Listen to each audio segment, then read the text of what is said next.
6,000 tons of gold. Chapter 1. The Secret of the Cordilleras. The steamship Elbe had crossed the equator on her long passage from Southampton to Buenos Ayres in September 1893. All but the final phases of a well-regulated, fair-weather voyage on a big passenger ship had duly presented themselves. The first irksomeness of the long monotony had worn off. The invalids had begun to enjoy the slow, lazy rolling which at first had been their hopeless undoing. Companions for a fortnight were exchanging confidences which the friendship of years on land would not have induced. The frankness, the unrestrained, the off-guard good fellowship of life at sea held full sway. We are concerned with only two of the numerous ship's company. Strangers to each other and to all on board at the outset of the voyage, they had by this time formed rather an odd intimacy. Men of widely different types, it would be difficult to discover any natural bond of sympathy between Robert Brent and Duncan Fraser. The one an American, whose quiet, self-possessed bearing had in it that indescribable ease of manner which is the unfailing mark of thorough acquaintance with men and affairs in the best phases of fin de siècle existence. The other a Scotchman, of rougher mould, more advanced in years, and whose natural keenness had been sharpened into an intuitive suspicion by much grinding against the unpolished side of human nature. Physically the two men were in marked contrast. It would have puzzled you to say whether or no the American had reached his 30th birthday. He was rather above the medium height, neither light nor dark, and of well-built, athletic frame. Few would have called him handsome, but his face combined strength, intelligence, and refinement, with a touch of something which at first you might have described as cynicism or melancholy. The Scotchman had evidently been a typical representative of his race. The large-bone, sturdy, close-knit body was well preserved after 50 years spent, many of them, under suns less kind than those of his native moors and mountains. But the sandy complexion and almost flaxen hair had given place to a grizzled head and that peculiar deep tan, almost leathery skin which is always a record of whole chapters of adventure. The left cheek and tip of the left ear bore an index to some special record of violence. A furrow in the skin just over the high cheek-bone and a bit missing from the top of the ear immediately back of it seemed to mark the course of a bullet that had failed by the smallest margin in the accomplishment of a deadly mission. The vicissitudes of life ashore would seldom throw two such men into companionship, much less into close friendship. The sea fortunately is sometimes responsible for delightful bits of social phenomena. Perhaps after all it was the lottery of seats at table that brought it about. One must be at least conventionally sociable with one's vis-à-vis and nearest neighbours in a steamship saloon. Fraser and Brent were assigned adjoining seats, and after a day or two the acquaintance begun at table was continued on deck and in the smoking-room. They became interested each in the opposite tastes, antecedents, and manner of life of the other. Brent speedily gained a high respect for the Scotchman's deep, though rather uncouth philosophy and downright hard sense. Fraser admired the American's alert, broad-minded mastery of all the absorbing topics of the day. Both were men naturally reserved, and each respected this quality in the other. Their talks did not become personal for some days, save for an occasional anecdote from the Scotchman's varied experience. It came out that Fraser was well acquainted with Argentina and other parts of the continent to which the ship was bound, while it was Brent's first trip below the equator. The young man's close inquiries about Buenos Ayres led at length to some explanation of his mission there and the causes of it. He had suddenly found himself a month before face to face with the necessity for earning his living. The silver panic in America in the summer had swept away all but a few thousands of a comfortable fortune, which had enabled him to indulge a too enervating love of ease. His indulgences had not been vicious, they were intellectual rather than physical, and he had strength of character enough after the first disappointment of loss to welcome the coming struggle. He had been in London when the blow fell. His first determination was to return to New York and undertake the practice of law. He had prepared himself for admission to the bar after leaving college, but the sudden death of his father deprived him of his last family tie and led him to postpone active work at his profession. He went abroad to be gone a few months, and his absence had lengthened into 3 years, when the disaster to his property compelled him to rouse his dormant talent to action. When the necessity was upon him his energy was unbounded. He dreaded the dull days that would probably come before he could secure any opportunity for an active display of his powers. Besides, he was not particularly in love with his profession. His sudden afflux of energy tempted him to challenge fortune in some more desperate struggle. The trip to Argentina, however, was not an unreasoning whim. 2 or 3 of his London friends had suffered severely by the financial misfortunes of the Argentine Republic 1892-93. They had been informed by agents in Buenos Ayres that the prevailing depression offered tempting opportunities for the investment of fresh enterprise and capital in several directions, notably in mines, real estate, and manufacturing. Brent had decided to make a trip for investigation, partly on his own account and partly on the assurance of his friends that they would join him financially in any promising enterprise. These plain facts about his recent life and prospects Brent made known to his companion while they sat sheltered from the already tropical sun under the deck awning one hot afternoon. The Scotchman was a sympathetic listener. It was, indeed, his genuine and apparent interest which induced the narration of most of the points in the simple biography.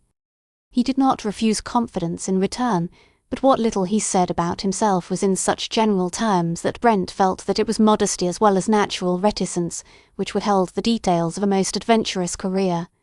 He had evidently taken a strong fancy to the younger man, and he discussed with greatest interest the chances of success in his search for fortune amid the many difficulties then existing in the struggling republic.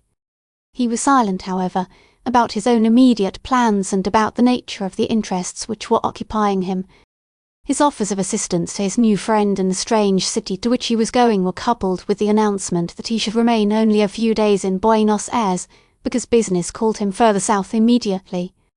The heat of the tropics was unrelieved even by one of the sudden storms which often break the monotony of the long southern voyage.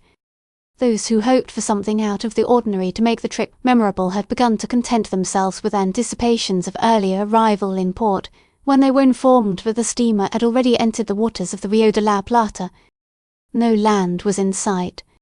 The sea was apparently as boundless as it had been for 3 weeks past. Most of the passengers thought it was a joke of the steward. There was only one river in the world, the Amazon, into whose mouth one could sail without sighting land, so, at least, they had read in their geographies. They were wrong, though, as they found when they applied to the first officer for information and had looked the matter up on the large map in the saloon. Buenos Ayres was still more than 100 miles distant, and they would see no land during the remaining 2 hours of daylight. But an experience much more exciting than the first sight of land was vouchsafed them. A white line upon the sea appeared suddenly on the port bow away off to the southwest. It was seen from the bridge first, and 2 or 3 quick orders set sailors and stewards flying in their hasty execution. Awnings were taken down in a trice, passengers were driven from their comfortable lounging chairs on deck, everything movable was taken away or made fast. To most of the passengers the sudden excitement was inexplicable and alarming. The Pampero was the only explanation anybody would stop to give. It was not many moments before ample explanation arrived. The Pampero was soon upon them, and it explained itself.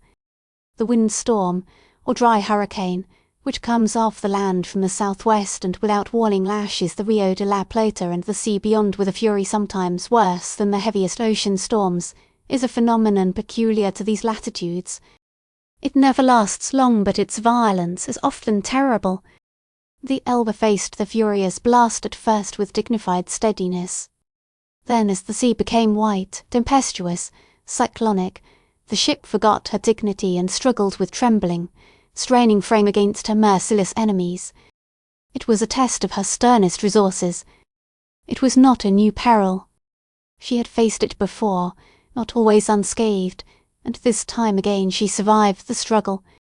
With only a few hurts, she emerged from the hour's battle, shaken but safe. It had been a trying hour below. Neptune's transformation was full of terror for the passengers. His anger under the sudden assault of the winds seemed directed against those who had complained of his monotonous tranquillity. The wise ones among the ship's company acted on the advice of the stewards and sought their berths at the beginning of the outbreak. Those whose curiosity to witness the fury of the sea kept them upon their feet were glad to seek a safer anchorage before the storm reached its height. Fraser and Brent were among these latter. Both were fairly good sailors, and Nature's outburst of passion was a sublime spectacle which they were loth to leave. But they had no choice. The pitching of the ship became wilder and more erratic every moment. It was impossible to stand upright at a porthole to watch the chaos of wind and water without. They did not abandon the attempt until 2 or 3 sudden lurches had thrown them into violent contact with tables, chairs, and other fixed objects. They started at last to go to their staterooms below, but locomotion by this time was a dangerous experiment. They steered a zigzag course to the staircase, which they did not reach without several collisions, and Brent began to descend. He clung to the reeling railing and had gone down half the steps, when there was a cry and a blow from behind. He was wrenched from his hold, and in a moment both men were pitched headlong to the deck below. A great lurch of the ship added violence to the fall, and they lay for a moment almost senseless upon the rubber mat at the bottom of the staircase. "Are ye hurt, lad?" said the Scotchman, finding voice presently and trying to rise. He sank back again with an exclamation of pain, saying, "A broken leg, I'm afraid." Brent sat up rather dazed. "I don't know," he began, trying to raise his voice above the roar of the storm and the creaking of the ship's timbers. "My arm is hurt, I think. Let me help you." But the movement to aid his friend gave him a twinge that made him desist. They called for aid, but when a steward managed with some difficulty to reach them he could do little. "Lie flat on your backs till the worst of this is over. It won't last much longer," was his advice. It was the only thing to do, though every motion of the ship was full of suffering, especially for Fraser. The wind subsided almost as suddenly as it had risen. The doctor was summoned as soon as the ship became steadier. He found, as the Scotchman had feared, a broken leg and in Brent's case a broken forearm, besides a few trifling bruises. The painful experience of transfer to his stateroom in the still restless ship and the setting of the fractured limb did not seem a very dreadful matter to the hardy Scotchman. But he was much worried over the consequences of his accident. "I can't abide this bad luck," he said anxiously to Brent, who made light of his own hurts and visited his friend after the doctor had finished his work. "This means 6 weeks on my back and I can't stand it." "I've engagements that must be kept. It means all the difference between riches and poverty." And the grizzled head shook in such exasperation of helpless revolt against fate that Brent did his best to relieve his bitterness of spirit. "Oh, not so bad as that, I hope," he responded cheerfully. "What you cannot do yourself, I can do under your direction. We are going to the same place. I have nothing pressing to require my attention, and shall be delighted to see you out of this mishap. You just make a business of mending that broken leg, and the other business will be taken care of all right. You shall tell me about it tomorrow, and then we'll see. Get a good night's rest now. You're the right sort, lad, and I'll trust you," said the other gratefully, gripping Brent's uninjured hand. "Perhaps you can help me, and you won't suffer for it if you do. I'll think it over, and we'll have a good talk tomorrow." That night the Elbe reached Buenos Ayres. Brent sought the services of the best surgeon in the city, who came aboard and put Fraser's damaged leg in a plaster cast. He assured the impatient Scotchman that with good care he might hope to be on foot again in about 5 weeks, but he must not attempt to get about even with crutches under a month.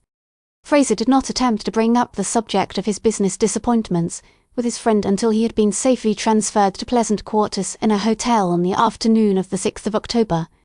He had been preoccupied and silent most of the time, and Brent had found it hard work to rally him into even passing interest in his surroundings. The young man superintended the landing and storage of a dozen, or more large cases belonging to Fraser from the cargo of the Elbe. When the invalid had been made comfortable upon an adjustable cot procured from a nearby hospital, he invited Brent to return after he had got a glimpse of the city.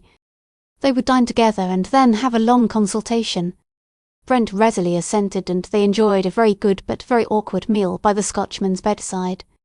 They became quite merry over their respective infirmities. Brent with one arm in a sling was even more helpless, and Fraser upon his back but with both hands free.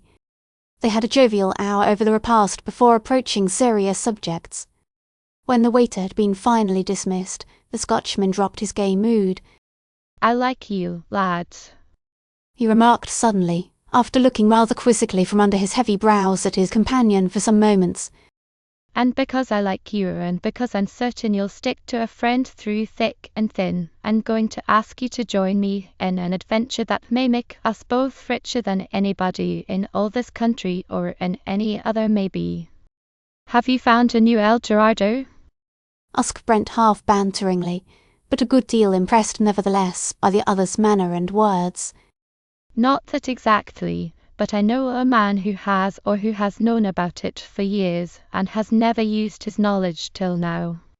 I have some of the products of a secret in that box over there," answered the Scotchman, pointing to the smaller of his trunks on the other side of the room. "I took something like 100 weight of clean virgin gold to the Bank of England bullion room a couple of months ago, and it was so pure they allowed me weight for weight in new sovereigns for it." "And is there much more where that came from?" asked the now thoroughly interested American. "I solemnly believe, lad, that there are millions more waiting to be carried away," said the grizzled old man with grim emphasis, half raising himself in his earnestness and watching the effect of his words upon his companion. Brent stared at the crippled figure before him in half-stupefied amazement. There was such a convincing sincerity in the bearing of the old Scotchman that the young man could not receive his astonishing statement with any incredulity. So it was with a full conviction of the other's truthfulness that he finally found words to say. "My friend, if you have such wealth within your reach, you should not entrust the secret to a stranger such as I. I am proud of the confidence you show in me, but you must not make me the object of such generosity as you suggest." "Well said, my lad, and I know you mean it," replied the old man warmly. "but I don't intend to make you a present of this gold. I haven't it to give you. I don't even know where it is, and there is many a difficulty and probably danger before we shall see it. What I propose is that you join me in the enterprise of securing it. I grant I should not have made the offer, but for that confounded tumble," pointing to his plaster leg. "but now I am compelled to seek assistance or to forfeit all chance of ever getting any of the treasure. So I invite you to share with me a rough experience of several weeks, perhaps months, and the much or little that may come of it. That is what I came here hoping for," responded Brent heartily. "and I would have undertaken it under much smaller temptation than you offer. Your proposition is most generous and flattering in spite of your modest way of putting it. Wait till you hear the particulars before you commit yourself," interrupted Fraser, settling back among his pillows. "I'll spin you a little yarn. It's not long and I don't think you'll find it dull. Go on and don't cut it short," assented Brent, keenly interested. "You know that I've knocked about the world a good deal and among all sorts of people," began the old man deliberately. "Somehow I have spent nearly all of my life in new countries. 30 years ago I went to California. I was for a long time in Australia, and for the last 8 years I have been in the southern countries of South America. I have tried mining, ranching, fruit farming, cattle raising, made and lost small fortunes at each, and on the whole have enjoyed life. About 18 months ago I visited the small colonies along the Argentine coast well down into Patagonian latitudes. I stopped finally at a little settlement near the mouth of the Rio Negro or Black River. There were strong indications there of mineral wealth. Then, too, the climate was agreeable, game was abundant, and I thought I might do a little profitable trading with the Indians. I had taken with me from Buenos Ayres quite a collection of small things in order to make the trip profitable if possible. "I suppose you have heard the usual stories about the native Patagonians, that they are all giants and terribly ferocious, and that they kill all foreigners who try to intrude into their country for fear they will discover the fabulous treasures that the Indians have been guarding for centuries. Well, those yarns are all bosh. I have traded with the Indians, picked up some of their lingo, hunted with them, and visited some of their villages. They are much like other primitive races, more intelligent in some respects. better made physically, but not giants, and there are no buried cities or ancient temples filled with gold for them to guard.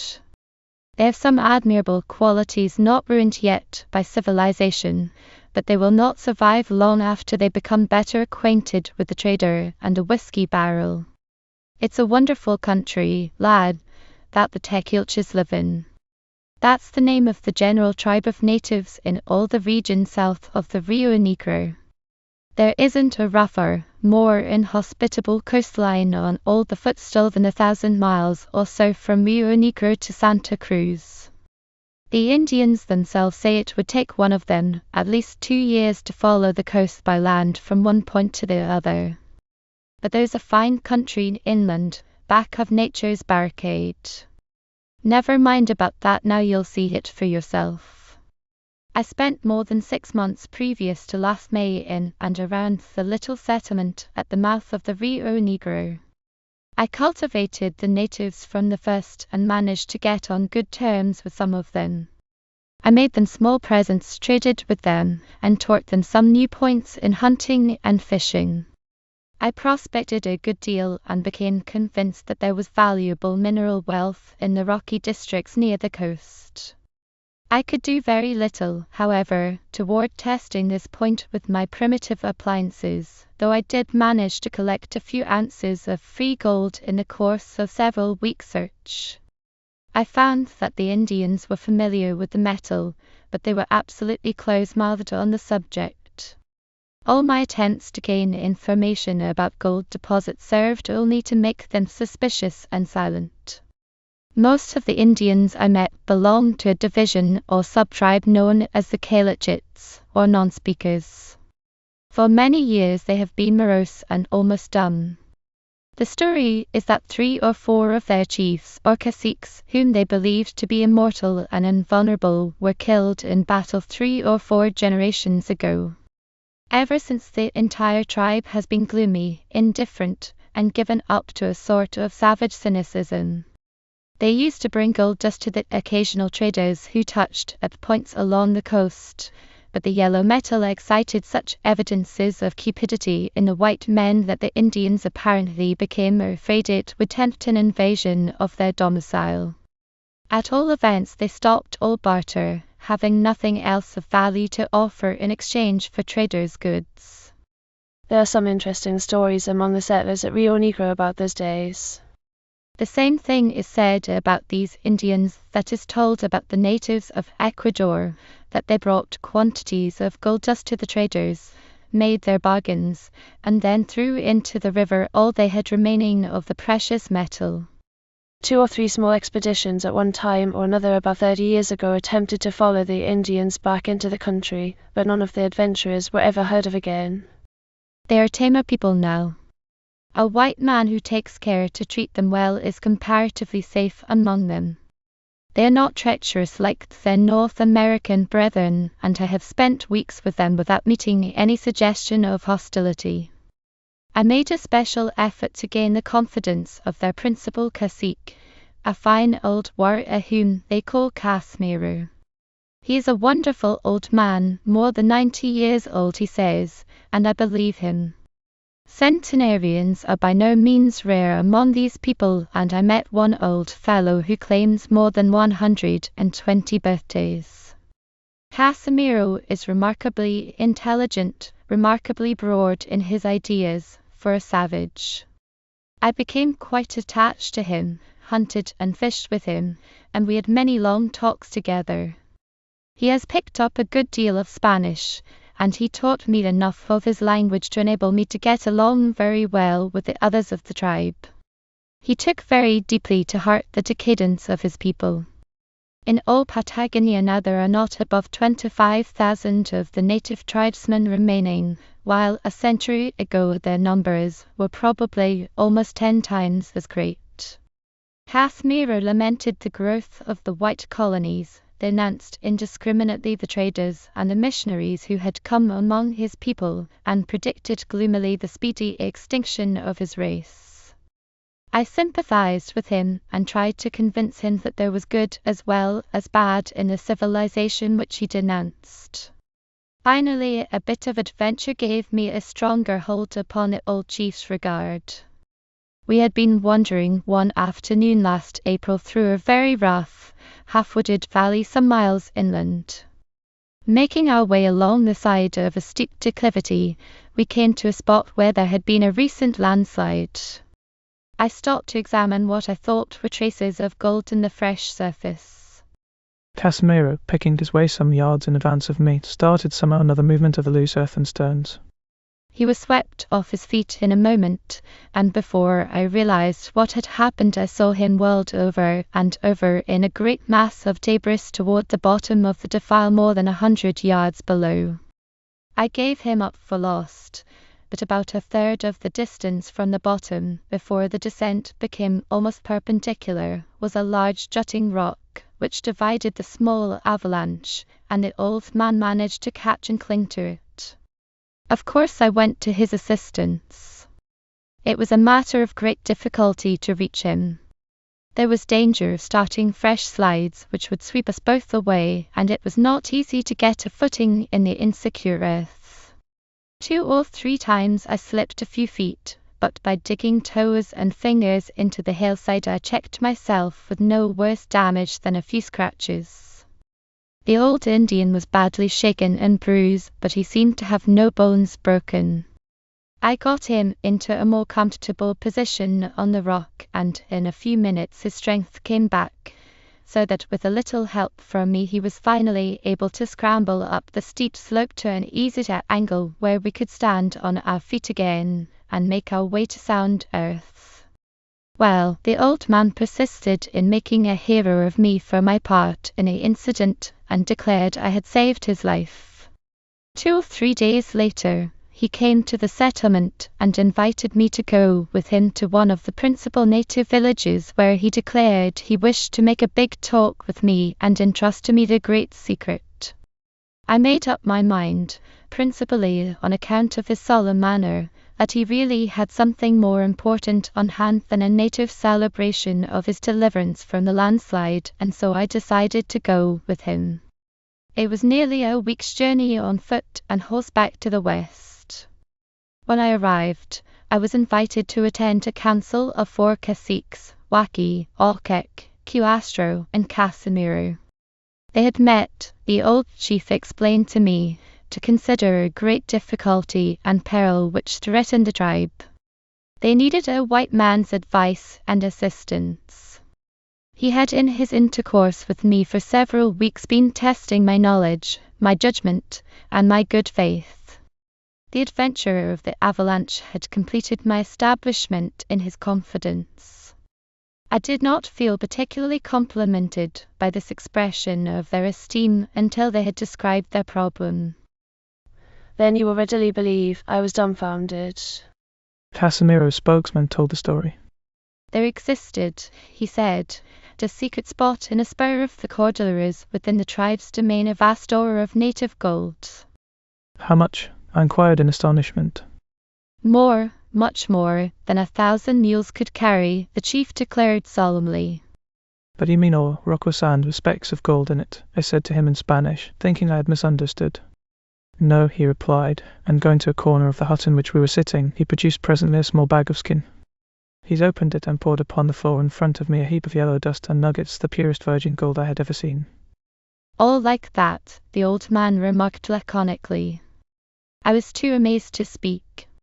I put out my hand and took up a handful from the shining pile. There was no doubt about it. It was perfectly genuine, worth really 4 sovereigns an ounce, every speck of it. Then I looked from one to another of the 4 chiefs. They were watching me stoically. What do you want me to do? I asked finally. Take the gold away from our country, was Casimiro's answer, whereat my surprise was so great that I must have shown signs of approaching idiocy. The 4 chiefs talked rapidly for a few moments in their own tongue, but I was too dazed to try to understand what they said. Involuntarily I was calculating roughly the amount of the treasure they had described. A mule load I knew was about 200 weight. Could there be 200,000 pounds, equivalent to 1,200,000 pounds sterling, or 60 millions of your American dollars, in this Patagonian treasure bed. Presently Casimiro explained himself more clearly. What he said amounted to this. My people have long known of this gold which ye white men love, fight for, suffer for, and die for. It is of no use to my people. It neither feeds them nor clothes them. The traders tell us they will give us food and clothing and much whiskey for it. We know better.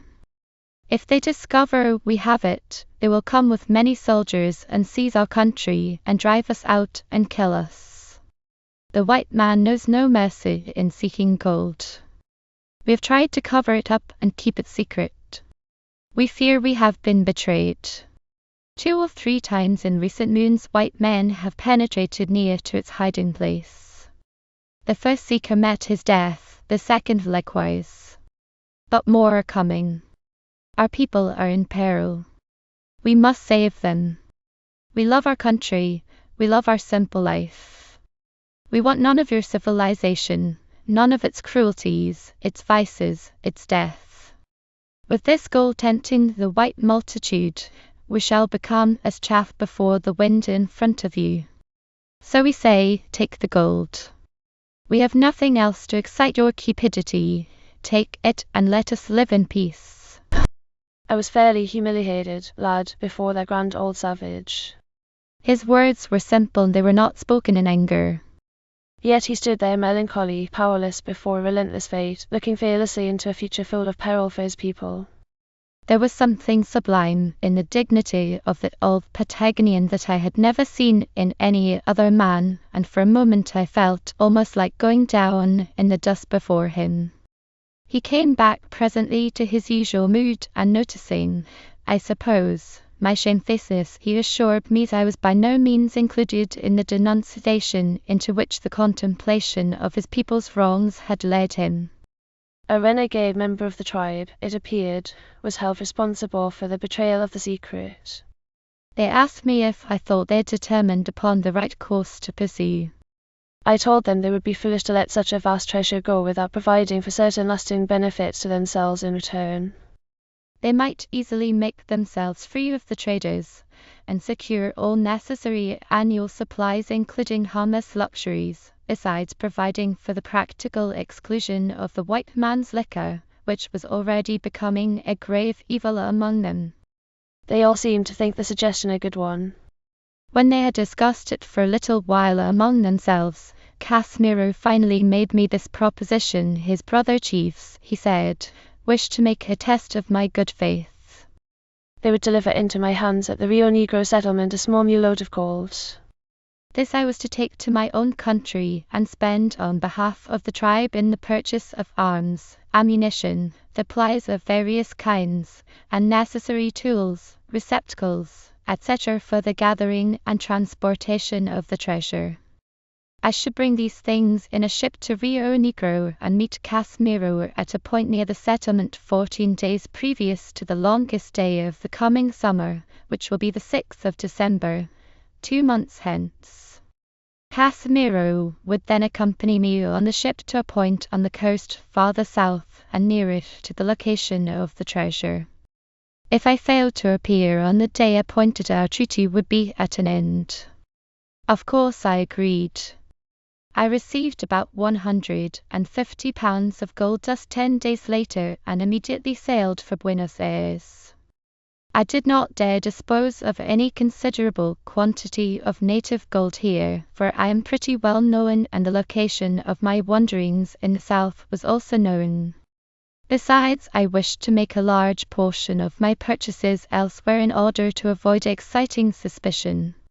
So I sailed to England, where I arrived early in August, turned my gold into money, bought all my supplies except foodstuffs, and now here I am laid up with a broken leg with none too great margin of time to keep my appointment with Casimiro in December.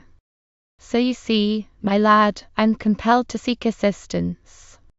If I were well, it would probably be impossible to charter a suitable sailing craft, do all that must be done here in buying, fitting, and other preparations, and sail before the end of the month.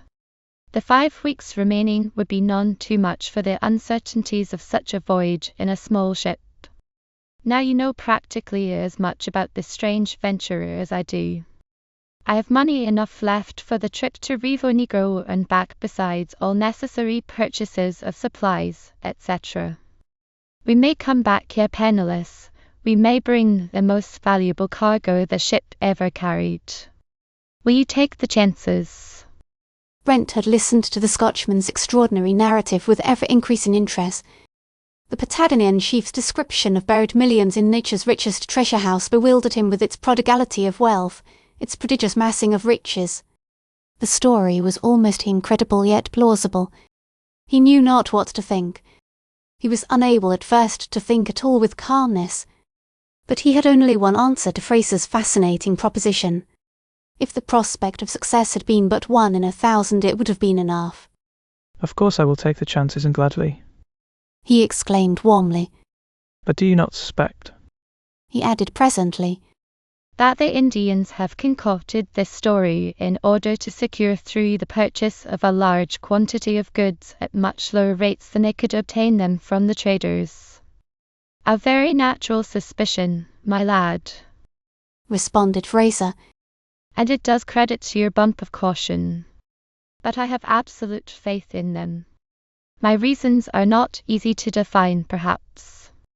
I've heard some wonderful yarns in my time, and I have grown even more suspicious than is reasonable, I imagine, but I believe these Patagonians told me the simple truth. That is far from saying we shall ever get possession of this treasure. Now, as for terms of partnership, I will pay all the expenses of the expedition and give you 1/3 of whatever proceeds it yields. You agree to see the thing through to the end, cooperating with me, of course, in every way that circumstances may make necessary. Is that satisfactory? Perfectly, and generously liberal terms they are too, said Brent, and the two men clasped hands to seal the compact. Chapter 2. Invading Nature's Treasure Chamber. Brent never had worked so hard in his life as during the days that followed his strange engagement for the pursuit of fabulous treasure. The disabled Fraser, none too patient in his irksome imprisonment, directed most of the young man's movements. His first efforts were in search of a suitable ship for a coasting and trading trip of indefinite length. He succeeded after a few days in finding a trim schooner of about 250 tons, which seemed to be just what was needed. Her owners were unwilling at first to charter her for an indefinite voyage that might last 3 months or possibly 6. On Brent's description of her, the Scotchman was willing to buy the craft outright if necessary, but a liberal offer finally secured possession of her for 6 months. Fraser hoped they might succeed in returning to Buenos Ayres by the middle of February at latest. Casimiro had told him the gold was about 100 miles from the coast, so that the task of transportation of the immense quantity he had described would be slow and difficult. But he had explained that it was near a river, easily navigable for canoes or rafts downstream, but almost impossible of ascent by either means, so rapid was the current at many places. He had promised to make such preparations as he could with the primitive means at his command during the Scotchman's absence. Fraser hoped, therefore, that with the assistance of the Patagonians the treasure might be brought to tidewater within a month of his arrival at the nearest point on the coast. One point in their problem troubled both Fraser and Brent for some little time. How were they to load the gold provided they got it upon the schooner, bring it to Buenos Ayres, and tranship it to England or New York without the crews or other handlers discovering the nature of the cargo? Both men agreed that every precaution must be taken to prevent the disclosure of such a secret. They finally decided that before being put upon the schooner, the metal must be packed in strong boxes securely made and practically unbreakable. When they came to figure a little, they found that on the basis of the chief's calculation of the quantity of gold, it would require a good many boxes to contain it. Even if 500 pounds should be packed in each case, which would be as great a weight as could be conveniently handled, there would be no less than 400 boxes necessary to contain the 200,000 pounds which Casimiro had roughly indicated to be the amount of the treasure. The boxes would still be very small. The specific gravity of gold is so high that it occupies about 1/4 the space of iron, weight for weight. They determined that the boxes should be made of heavy 2-inch timber, and that they should be lined with sheet iron and fastened with long stout screws. It was not an easy thing to procure the manufacture of such boxes, 400 of them, at short notice. Brent divided the work among half a dozen carpenter shops and required that the work should be completed according to specification within 10 days. He bought a large yawl which was put aboard the schooner. He hoped to use it for carrying the gold-packed cases, 6 at a time, from the shore to the ship as she lay at anchor. He procured also a windlass with necessary tackle for hoisting aboard the heavy cases from the small boat. The schooner was thoroughly overhauled and refitted. Brent was fortunate in finding an English captain who picked up a crew of Englishmen and Americans, 4 men only besides the mate and cook. They were good seamen, the captain assured Brent, and glad to ship for such a trip under promise of a bonus if the voyage was successful. The purchase of supplies in great variety occupied several days, and it was not until the very last week in the month that preparations for departure were practically completed. They were still delayed 2 or 3 days by the non-delivery of a few of the peculiar boxes puzzled the sailors so much as they stowed them away in the hold. Fraser, meantime, had been mending rapidly. On the day before going aboard the schooner, his damaged leg was taken out of its plaster cast, and the surgeon promised him that at the end of another month it would be as good as the other if he treated it properly. He was delighted with the schooner when he went aboard on the morning of sailing. He insisted on hobbling about the deck a little upon his new crutches and inspecting all the equipment of the trim little craft. It was a beautiful spring day, the 31st of October, when the schooner picked her way gracefully among the shipping and out of Buenos Ayres harbour before a light wind. There was speed as well as seaworthiness in the craft, as the owners had promised, and the 2 fortune hunters, who were her only passengers, were enthusiastic over the happy auspices under which they started on their extraordinary quest. The voyage was not eventful. Storms and calms, headwinds and currents, made it a trip that taxed the patience of men with minds full of tremendous possibilities. Still it was no use grumbling, as Fraser explained to his companion. Nothing could be done until the 6th of December, and they might as well spend the time at sea as at Rio Negro. There were still 10 days to spare when they dropped anchor off the Rio Negro settlement. They went ashore, and the Scotchman was heartily welcomed by his friends in the little colony. He made inquiries about the Indians, and learned that Casimiro had not been seen by any of the colonists since Fraser's departure 6 months before. None of the natives had appeared often at the settlement within the same period, and trade with them had almost ceased. Fraser did not regard this as a bad sign. Brent found the 10 days waiting far from dull amid the picturesque scenery of the wild coast and the primitive colonial life, which was all a charming novelty in his eyes. His partner was not yet able to make very active use of his convalescent limb, and an Englishman in the colony accompanied the young man on several long tramps through what was to him a delightful country. On the morning of the 6th of December, Fraser and Brent set off together on foot at about 10 o'clock. The Scotchman had almost discarded his crutches, but he carried them with him on this occasion. They would help to explain Brent's presence to the chief, he intimated. The rendezvous was at a small spring in the hills, about 4 miles from the settlement, where Fraser and the Patagonian had often refreshed themselves on their tramps. High noon was to be the hour of meeting. They were fully an hour in advance of the time, and when they sat down by the pool of bubbling water in a charming little hollow among the rugged hills, there was no sign of any living creature near them. They talked together for half an hour or more about the possible results of their venture, and then the younger man began to be anxious. He was feverishly impatient to see the strange man upon whose simple, unsecured promise they had based weeks of time and effort. As the minutes passed and they saw and heard nothing save nature's face and voice about them, Brent was unable to conceal his fears of disappointment. "Do you think he will come?" he asked impatiently, looking again at his watch and noting that the hands were close to the meridian. I wish I was as sure of getting the gold as I am that Casimiro will keep his appointment, said Fraser, smiling. Don't judge him by your watch. The sun will govern his movements. Scarcely had he spoken when the Scotchman sprang suddenly to his feet and started rapidly upon his crutches toward a group of trees about 200 yards away on the opposite side of the little valley. Brent looked and saw a man standing there motionless. Uncertain of his welcome, the young man waited until his friend should explain his unexpected appearance at the tryst. He saw the two men meet, greet each other, and engage in conversation. Then they came slowly toward the spring, talking earnestly together. As they drew near, Brent watched the splendid figure of the Patagonian with growing surprise and admiration. He could not believe it was a man of 90, this proud, unbent form with the bearing of an athlete, the reserved vigour of a retired gladiator. His face alone and the white hair upon his great bare breast gave token of age. His features were Caucasian in type, almost Grecian in mould.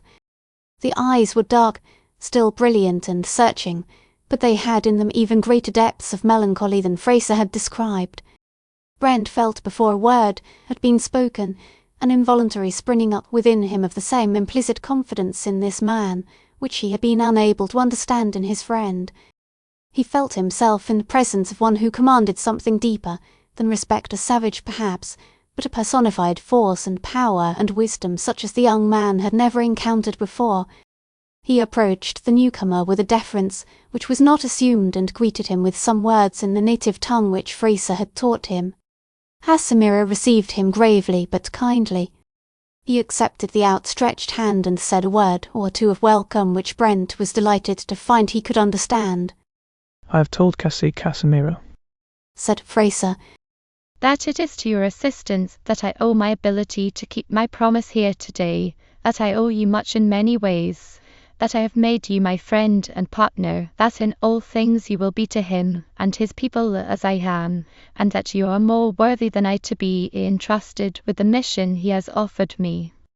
Brent endeavoured in a mixture of Spanish and the native language of the Patagonian to express his thanks for the welcome and his desire to render to him and to his people every service in his power.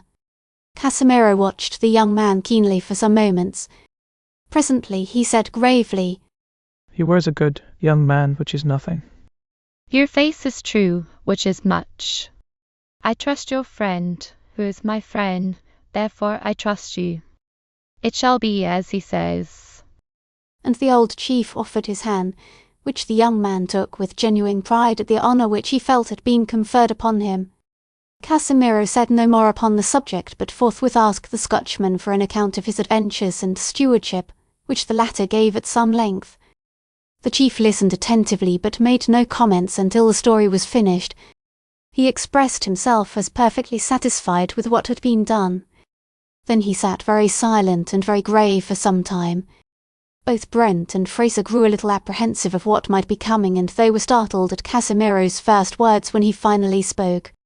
"I bring bad news for my people," he began sadly. "We cannot, I fear, expel from our country the gold which will surely crush us and blot us out." He noticed the involuntary dismay upon the faces of both the white men. He went on with a touch of bitterness in his voice. "Do not fear. You shall have all I promised and more. The gold is more, much more, than I told you. We have been digging it up and storing it, that you might take it away easily. We cannot move it all, not with many horses, in many weeks. Many rafts cannot float it. The white men's biggest ship cannot carry it away. I fear we are lost." The two listeners were haggard with astonishment at the chief's words. They looked at him confused, half comprehending. When the significance of the stern old Patagonian's utterance came home to them, its inherent improbability did not arouse doubts of his truthfulness. There was an intrinsic honesty about the man, that disarmed suspicion and compelled confidence. So it was that the minds of both his companions did not stop to question his almost incredible declarations, but turned at once to the problem which his statement presented. The Scotchman was the first to find his tongue, and speaking in Spanish, which all three understood fairly well, "Your words amaze us beyond expression, Casimiro." "It is difficult for us to conceive of so great a quantity of gold as you describe. It is impossible for us to believe the amount is greater than can be moved. The white man's skill in such tasks is beyond anything that can be known to you. He makes rivers where before was dry land. He digs a path through the heart of vast mountains. He forces back the sea from the shore. he builds ships larger by 50 or 100-fold than those which come to your coast. The task you set for us will not be impossible. Neither shall we find it necessary to bring other white men for its execution, which would be an offense to you and your people. We will accomplish it with the help of your own strong men. We have brought tools, which you will easily learn to use. We will build rafts so large that they will carry more than 500 horses can draw. Many of these rafts will float your gold to the sea. We will bring a ship so great that her length will stretch from this spot as far as yonder trees where you appeared to us. You and your people shall yourselves put the gold upon the ship, and no white man on board her shall put foot upon your shores or ever again return to disturb you. Believe me, the undertaking is not beyond our powers. You speak of riddles and wonders, of works of God and not of men, responded Casimiro in incredulous awe, but deeply impressed nevertheless by the Scotchman's earnest confidence. Turning suddenly to a steep cliff towering nearly 100 feet above them, the chief raised his arm toward it and asked, "Could you cut down yonder rock and carry it away?" "Aye, 'tis often done, and greater works than that in building the iron path for the locomotive, which you know runs with faster speed than horses between the white men's settlements not very far now to the north," the Scotchman answered. "Yes, my young men have seen it and told me of it," said the chief. "Your words give me hope. We will go to the spot where my people are still at work separating the gold from the earth. You shall judge for yourselves whether the task is too great for you." They decided to go immediately to the harbour and sail at once to the mouth of the river, which Casimiro had described as flowing from the hiding place of his treasure. Fraser judged from the chief's words that the point was 200 miles or more down the coast. They reached the settlement in an hour's time and went on board the schooner. Instructions had been given in advance for everything to be in readiness for immediate departure, and before 3 o'clock the anchor was up and they were under way. Under baffling breezes and with the necessity for keeping within sight of the coast that Casimiro might not lose the bearings, the voyage was a slow one. On the 5th day the chief sighted a landmark which he said was close to their destination. The schooner soon ran into a large, well-protected, natural harbour. The coast was still rugged and forbidding, and not a sign of human handiwork or habitation was visible. It was not until they were well within the little bay that they discovered that it concealed the mouth of a river of considerable size, which found its way somehow through what appeared to be an impenetrable wall of rocky hills. A quiet anchorage was found about 200 yards from the shore, but as it was nearly dusk no attempt was made to land that night. At daybreak the next morning Casimiro was on deck eagerly scanning the shore near the mouth of the large stream, whose current swept into the bay several hundred yards from where the ship lay. At length the old chief sprang upon the railing and waved his arms as though signalling. A few minutes later a boat or native canoe put out from the shore and came rapidly toward the ship. 3 Patagonians soon came on board. They stood talking for a long time with Casimiro in the bow of the schooner, while all others on board were still below and asleep. Their consultation seemed to result in an agreement of some sort, and, when it was finished, Casimiro went below and aroused Fraser and Brent. It was not yet 6 o'clock, although the sun was almost 2 hours high. The 2 men soon made their appearance, surprised to find guests already on board. The Scotchman quickly recognized the 3 Indians as the chiefs who had joined in their council 8 months before, and he greeted them warmly. Brent was presented to them, and they received him not unkindly. They were all younger men than Casimiro, but past middle life and in the prime of physical vigour. Each was more than 6 feet tall, well-built, muscular, and splendidly developed. In colour they were neither as coppery as the North American aborigines, nor as brown as the mulatto. Their features were of the same general type as Casimiro's, neither sharply aquiline nor round like a Teuton's. Casimiro said to the 2 white men that he had explained the situation to his brother caciques, including what Fraser had said about the removal of the gold, and that they joined in his own opinions. The younger chiefs expressed immediate interest in the cargo which the ship contained, and while breakfast was being prepared Fraser and Brent displayed to them many of the articles that they had brought. The Indians said that a large number of horses and several of their tribesmen were on shore nearby ready to transport the supplies into the interior. The Scotchman assured them that the work should begin that very day. They ate upon deck, the visitors preferring to squat cross-legged upon the white floor and take their food in native fashion. The captain of the schooner, in a spirit of hospitality, brought out a bottle of Scotch whisky, with which he was about to regale his savage guests when Fraser caught sight of it. He astonished the skipper with a sharp request to put the liquor quickly out of sight. He explained in English that the chiefs were much prejudiced against white men's liquors, which had worked great havoc with many of their followers, and that the chances of profitable trading would be much diminished if whisky should be offered to any Indians who might come on board. In answer to Fraser's questions, Casimiro said that there were about 100 members of his tribe in the hills nearby, and that they had with them some 200 horses which could be used to carry inland much of the schooner's cargo. Nearly all the other male Kalachits were in the vicinity of the bed of gold, where they had been engaged for weeks in gathering up and putting the bright metal into caches. The spot lay 2 days' journey to the southwest. The chief proposed that a portion of the ship's cargo should be landed at once, its transportation arranged for, and then the 4 caciques with Fraser and Brent should ride on ahead to the goal the 2 white men were so anxious to reach. The plan was adopted. The Scotchman decided to land first the tools and materials for mining and raft building. He had brought for the latter purpose nearly 100 axes, some saws, a large supply of heavy spikes, and a liberal quantity of small wire rope. The Indians were much interested as these articles were brought out and their uses explained. They began evidently to credit more fully Fraser's confident assertion that the difficulties which had been described were not insurmountable. A yule-load of miscellaneous articles was made ready at once, and with Fraser and Brent on board, they followed the canoe of the 4 chiefs, who were landing place about 600 yards from the ship. They found it in a tiny rock-bound cove with a narrow beach so steep that as the heavy boat ran upon it, the occupants were able to step dry-shod from the bows. It was a novel experience for Brent, a New Yorker blasé to all the fin de siècle features of civilization, but ignorant, a few days before of all but the existence of these savages and their wild, almost untrodden country. Prudence suggested treachery and danger in placing himself thus at the mercy of untried barbarians. He felt no alarm. The streets of New York or Paris or London did not seem to him safer than this virgin wilderness under the protection of its dark-skinned sons. There appeared presently along a faint trail winding up among the rocks others of the Patagonians. They greeted their caciques with a guttural sound or two and at once assisted in unloading the boat, whose contents they examined with great curiosity. Casimiro suggested that while the boat returned to the ship for another load, they should visit the native camp not far away.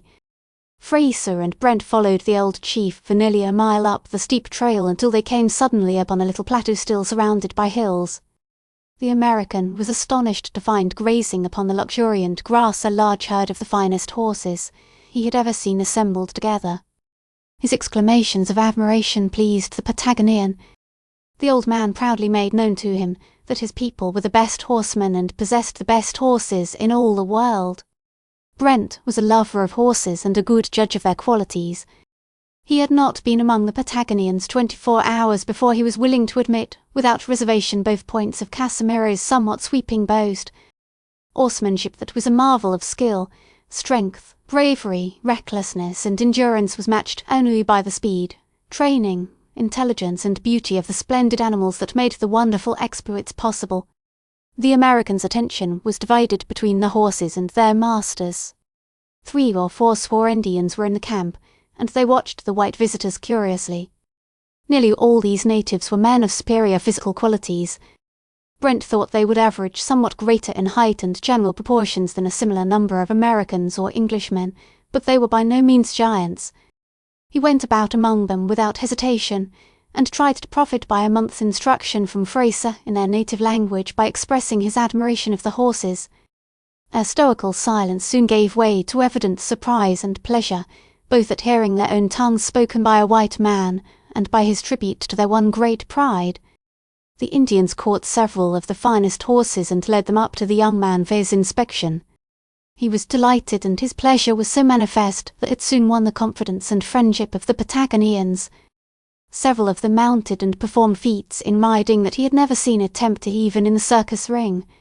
He was so absorbed in the exciting scenes that he was quite loth to accompany his friend back to the boat, and would not believe it when he was told he had been for 3 hours admiring Patagonian horses and horsemanship. With the help of the Indians and 4 or 5 canoes, besides the big yawl, rapid progress was made in discharging the schooner's cargo.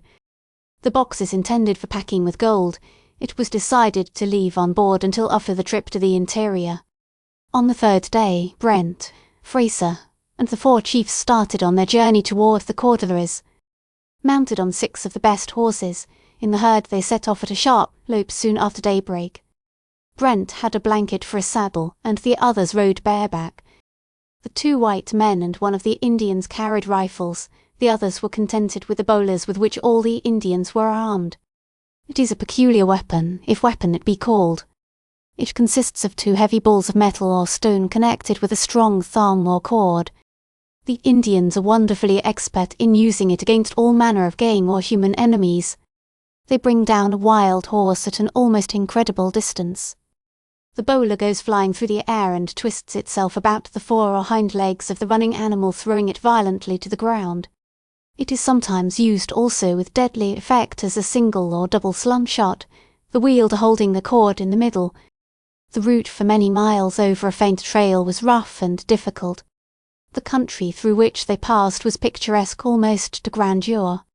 It was far from being the bleak and uninhabitable region which the geographers only a few years ago would have us believe was a truthful description of Patagonia. Late in the day the path became smoother and the landscape more even. They were upon the high tableland, fertile and delightful. But nature's charms had few attractions for Brent during the last 3 or 4 hours of the drive.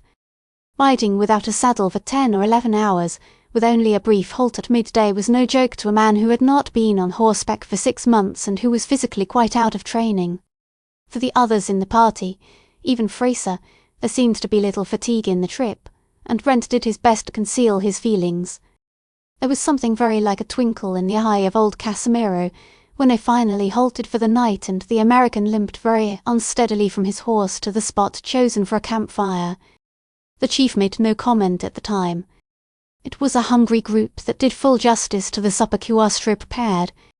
Some few delicacies from the schooner's stores had been brought along for the benefit of the 2 strangers, but the viand which Brent enjoyed most of all was a liberal piece of a tender fillet or steak which was roasted over hot embers.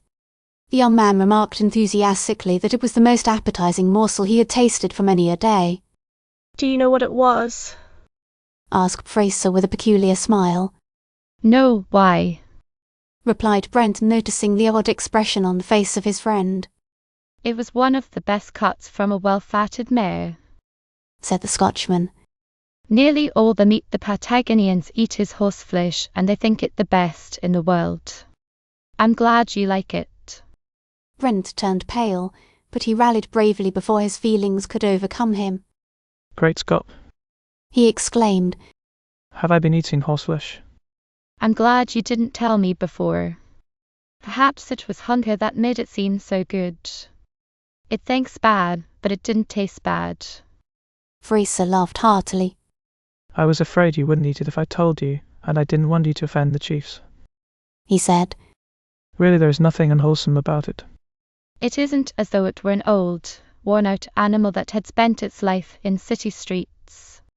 They prepare horses for food with more care than we do beef and mutton. Animals that do not come up to their high standards of speed and strength furnish the most esteemed delicacies of their bill of fare. Soon after eating, Brent was fain to wrap himself in his blanket and rest his aching limbs.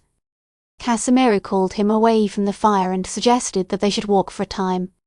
The young man pleaded fatigue, and he felt indeed scarcely able to keep his feet. The chief explained partly by signs that if he would walk briskly until the cramped muscles were limbered up, he would be much better able to continue the journey in comfort on the morrow, otherwise he would have a painful experience. Brent acted on the advice, though at the expense of an uncomfortable half-hour. He felt better for the exercise even before he slept. The next day's journey was easier and more rapid. Their destination lay, the chiefs said, in a group of high mountains which were in Elbe.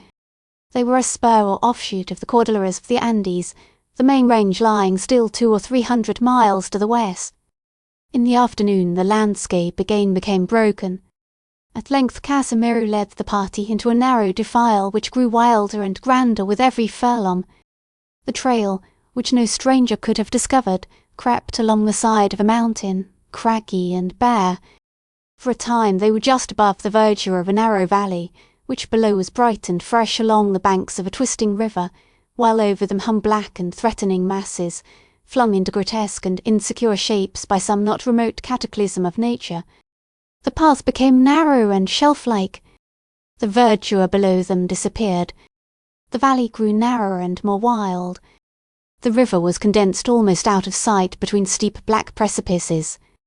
Their horses walked in single file and the riders made no attempt to guide them. The strange scene awoke a conflict of emotion in the minds of the two white men.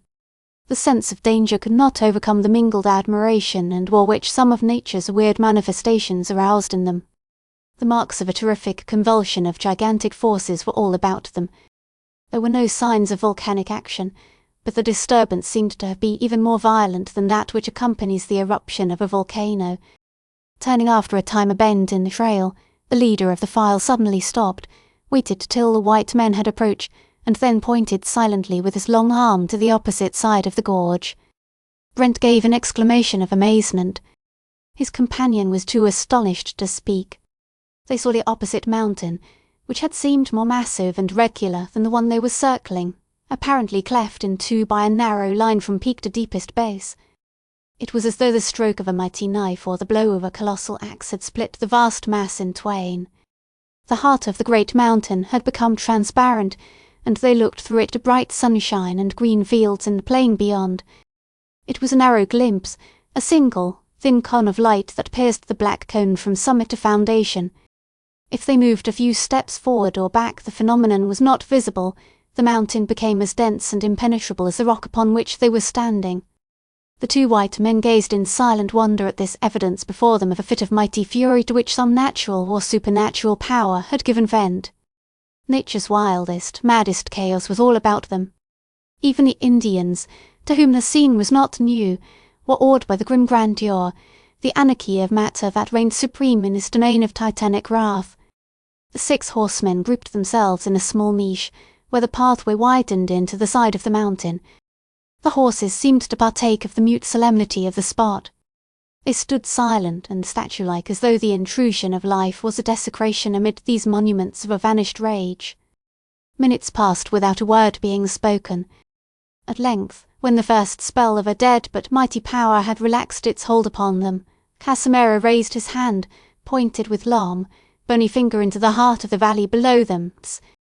White men, there lies the curse from which you must rescue my people. They looked, and amid the gathering shadows in the depths they saw a single gleam of white. And presently they hurried on. Chapter 3. Where gold was as dross. It was dusk when the 6 horsemen, descending the still tortuous path, reached the bottom of the mountain-guarded valley. They had been challenged by a small band of Indians when they first entered the narrow pass between the mountains 2 hours before. Now again 3 dark-skinned sentinels suddenly barred their way with a gruff command which the white men did not understand. Casimiro responded, giving what was probably a countersign. The shadows were so dark that the 3 guardsmen of the pass did not recognize their chief until he spoke. When they heard his voice they made obeisance to him, and he conversed with them for a few moments. The party moved on presently, and came at once upon a scene quite different from the wild and barren chaos of the mountainside. It was a bit of nature's most peaceful loveliness thrown down, in the midst of her most majestic confusion. It was an emerald, in a setting of jet, an oasis of beauty, and a desert of shapeless grandeur. There were nodding flowers, waving grass, and a grove of stately trees. The twilight softened the grim shades of the surrounding heights. Nature's face had changed suddenly from frowns to smiles, and the transformation was bewildering. The visitors were puzzled and delighted. They had seen no sign of verdure from the pass above, when Casimiro pointed out what seemed to be but a tiny patch of white sand. It was not a wide expanse, this spot of fertility, in a sterile wilderness, but it afforded pasturage for quite a large herd of horses, and among the trees beyond was a village of huts. A number of natives caught sight of the party and came to meet them. They received the chiefs, Casimiro especially, with many signs of respect and pleasure. The white men they regarded with curious interest. Dismounting at the edge of a small forest, the newcomers were conducted to the centre of the village, where a fire burned in front of a group of larger huts. Food was prepared and they were soon satisfying an appetite so vigorous that even in Brent's case it was not disturbed by any suspicion of the viands provided. After the meal, Casimiro explained that the Golden Sands lay just beyond the forest, a few minutes' walk from the village. Little could be gained by a visit that night, for the darkness in the valley was by that time intense. Great as was the eagerness of Brent and Fraser to see the treasure which had tempted them into this far-away wilderness, they wisely restrained their impatience. They were well content, after the excitement of the afternoon's wonders had worn off, to indulge the heavy fatigue which followed by early retirement to the large hut and beds of skins and leaves which were assigned to them. Very early in the morning they were ready to accompany Casimiro. Somewhat to their surprise, he led them first in a different direction from that in which he had indicated the deposit of gold lay. They came in a few minutes to the sandy, shelving bank of the river, whose course they had watched for many miles on their journey. Casimiro quickly disrobed and plunged into the sparkling water, inviting his companions to follow. Brent imagined the baptism might be some religious or purifying rite which he must perform before being allowed to touch the Patagonian treasure. Inasmuch as the bath was most tempting in itself, the young man was nothing loth, and all three were soon swimming about in the very cool stream. Brent enjoyed himself immensely until he discovered that they were not alone. Other Indians appeared above and below them on the bank of the river, and in a few moments the whole tribe, men, women, and children, were in the river enjoying their morning bath. Brent did not notice what was going on till it was impossible to escape from the situation. As soon as he realised the dilemma, he shouted in such horror-stricken accents to his friend that the Scotchman thought a cramp or wandering crocodile had seized the young man. He swam rapidly to his assistance. Brent explained his alarm. "I'm afraid we'll have to take rather a long bath, lad," responded the Scotchman ruefully. "And the water's getting cold already. I ought to have thought of this." The Patagonians always take a plunge, every mother, son and daughter of them, every morning. "Good gracious, how long will they be about it?" "Not long, I hope. We might swim over to the opposite bank and stay in shallow water till they clear out." They paddled across stream and found a place where they could sit upon a sunken rock with the water up to their necks. Presently Casimiro caught sight of them, swam across, and suggested that they should return with him, dress, and have breakfast. The two men were at a loss to explain their embarrassment to the chief. They feared he would not understand and might misconstrue their motives for not desiring to join the promiscuous bathing party. "We want to stay in the water a little longer," said Brent in rather shaky accents, while his teeth belied his tongue by beginning to rattle violently. "No, no, bad, very bad. Too cold stay long," said Casimiro, paddling about uneasily and plainly puzzled by the behaviour of the two white men. There was an anxious expression upon the two faces, perched side by side on the rock, while cold little wavelets rippled against their chins. They were attracting attention from the opposite bank, where most of the natives were already donning their scanty clothing. Some of the bailers began to leave the bank, and Fraser and Brent were pleased to note that most of the women were among those going away. "I think we'd better risk it, lad, and swim back, or they'll all be coming over here to see what's the matter," said the shivering Fraser presently. "Besides, we'll get a cramp if we stay here any longer." Casimiro was immensely relieved when his odd guests left their perch and struck out vigorously for the opposite bank. He followed them with strong strokes. The two were thankful to see the only men about when they reached shoal water. They didn't wait to investigate further but made a dash for their clothes, into which they scrambled and then began running violently up and down in the early sunshine in order to restore warmth to their chilled blood. Casimiro shook his head in still greater mystification. The exercise and a hearty meal quite neutralized the bad effects of the morning episode, and before the sun was 2 hours high, Brent, Fraser, and a party of natives sought the spot which nature had made her richest treasure house. 5 or 10 minutes' walk through the trees brought them to a bare, barren spot, scarcely more than 400 yards in extent, apparently a mere waste of sand which had been much thrown and tossed about. "The gold lies there," said Casimiro, indicating the centre of the white field where the surface had been much disturbed. Brent was surprised and disappointed. He saw nothing but worthless heaps of sand in a spot whose only interest was the mighty works of nature which surrounded and shut it in. Fraser's trained eye sparkled with anticipation. "I see it all," exclaimed the Scotchman, looking rapidly about him at the general topography of the situation. "This used to be the bed of the river. There were falls over that straight line of rock there at the boundary of the sand, and all this is the gathered accumulation of ages in a great hollow or cup just before the water poured over the barrier." Does the river flow through the gap in the mountain we saw yesterday? He asked, turning to the Patagonian. Thus, "We believe in the early days of our fathers it flowed here." answered the chief. "Exactly," went on the Scotchman. "That convulsion, whenever it took place, changed the whole course of the river and left this basin full of gold, brought down bit by bit for centuries from the hills behind us and many miles away. But what an ideal place of mine! Nothing to do but to sift the gold from the sand." And they went toward the primitive workings. They found much more extensive excavations than they expected. The natives had, in fact, very completely tested the extent and value of the deposit. Casimiro explained that on the borders of the sandy expanse the depth of earth was only a few inches and practically no gold was mixed with it. Beneath the sand was a solid, sloping bed of rock, almost saucer-shaped, as Fraser discovered. The gold lay mostly at the bottom and in greatest richness within a space of only about 100 yards square. The depth of sand to the gold and bedrock was scarcely 10 feet. None of these facts were at first apparent to the visitors. They saw no gold. Fraser and Brent picked up handfuls of the coarse sand here and there, but they found no trace of the precious metal.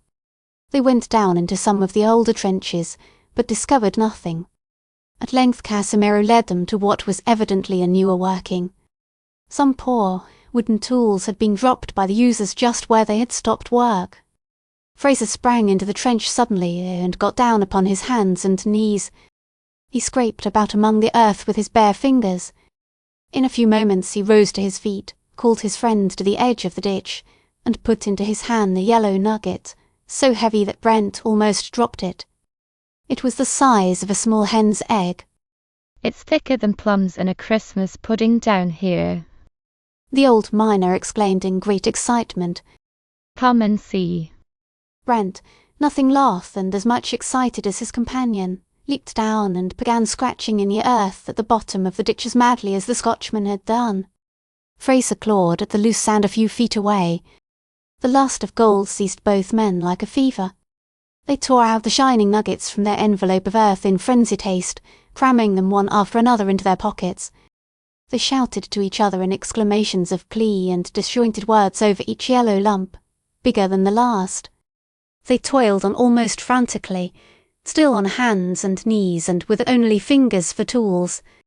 They became breathless with their exertions, but panting they worked on. At last Brent looked up. He saw Casimiro a few feet above him. The old chief was standing silent as a statue, with folded arms, watching the mad outburst of the passion for gold in the two men at his feet.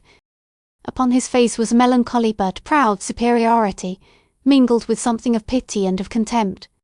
Brent rose to his feet. His hands fell at his side and he hung his head. His face, already dripping with sweat, flushed a deeper crimson under a sudden sense of shame. He stood abashed and humiliated before this savage, who became in his eyes the personification of a higher virtue than his own. Then, as the revulsion of feeling grew upon him, the young man plunged his hand into his pockets and flung back into the trench the yellow treasure he had gathered. Casimiro stopped him. "The white man loves gold, let him keep it," said the old man quietly. The Scotchman's attention was attracted by the incident, and he, too, shamefacedly recovered his self-control. He endeavoured to apologise for his own and Brent's greedy excitement. Casimiro indicated that no apology was necessary.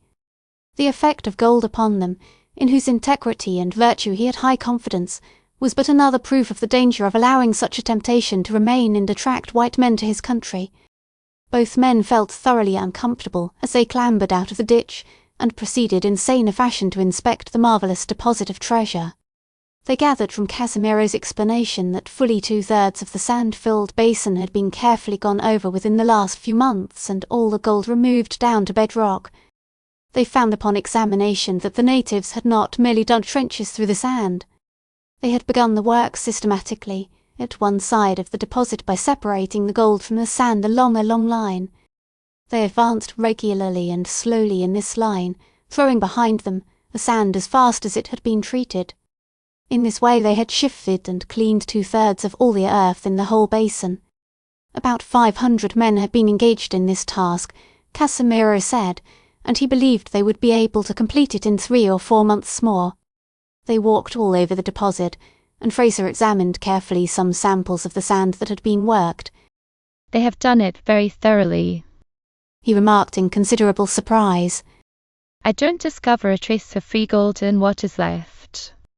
Then, in calmer frame of mind, he entered again the trench which separated the barren from the gold-bearing earth and studied the nature of the deposit more critically.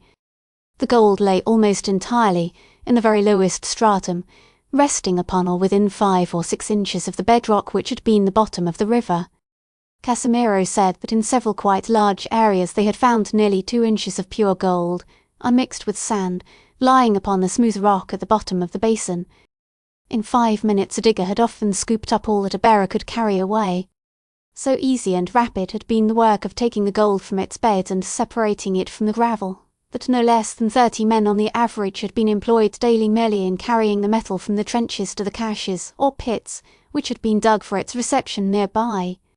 Casimiro led the way finally to these sunken depositories, only a few 100 feet away upon the bank of the river. Only one mound of earth, beside what seemed to be a large open grave, was visible. The chief said that 16 other pits had been filled and covered over with earth and debris very carefully so as to leave no trace of their existence. They walked to the side of the excavation still open and looked in. It would have shaken the sanity of some men to have gazed into that pit. Naked treasure was heaped up there enough to ransom a state. Both men were fascinated. The sun shone upon the virgin gold and dazzled their eyes with the yellow glare. Brent turned his face away after a moment and drew his hand across his forehead as though in amaze. Fraser gazed on in apparent indifference.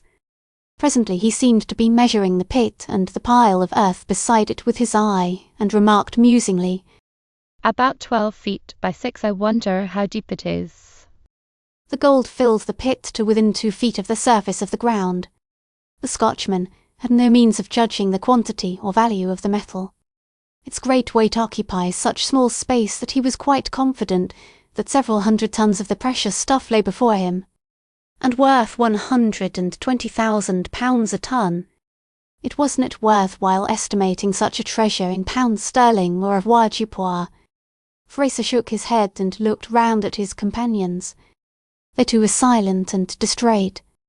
Just then an Indian bending under a very small but evidently very heavy load came up to them. He stopped at the edge of the pit, lifted down a bag from his shoulder, opened it, and poured carelessly upon the accumulation beneath a shower of fresh gold. Then he shook the bag and walked slowly away. Both Fraser and Brent drew long breaths as they watched him. When the man had gone, Casimiro turned to his silent companions, waved his hand toward the treasure before them, and remarked with a grim smile, "It is yours. When will you take it away?" "We must think, Casimiro," said Fraser presently. "We are overcome by the sight of such treasure. It is beyond anything we have dreamed of." It was some time before the effect of the demonstration of the truth of Casimiro's promises enabled the 2 white men to think calmly on the situation and on the problem before them. They told each other that they would be perfectly content if they might take away with them a small fraction of that last great pitful of gold and leave all the rest. But this they could not do. They were under pledge to despoil these Patagonians of all their riches or go away empty-handed. If they succeeded in the apparently feasible task of carrying away this fabulous treasure, they would be made rich far above any of their fellows for practically nothing in return. It seemed like robbery. They had not looked at it in that light before, but the sight of the gold itself aroused their scruples. They went over together 2 or 3 times Casimiro's statement of the case from the standpoint of his people, and they were unable to find serious moral or economic flaws in it. After they had discussed the matter, they invited Casimiro to consult with them. They pressed him to suggest additional services which they might render in exchange for the stupendous gift he was about to bestow upon them. The wise old man shook his head. The white man's luxuries would but corrupt and destroy us, he said. It were better that we died by his sword than by his vices. I fear the effect of even a too liberal supply of food and clothing and arms which you will send us. It will encourage sloth and soften too much the wholesome rigour of our simple life. No, no, you shall not kill us with kindness. Brent, who knew something of the crime his own countrymen had committed in sapping the life and spirit of the North American Indians by a mistaken liberality in supplying their physical appetites, admired and endorsed the wisdom of the old chief's words. Casimiro exacted a pledge from both men that the danger, which he feared should be carefully guarded against by them in the selection of the annual shipload of goods which they agreed to send to his people.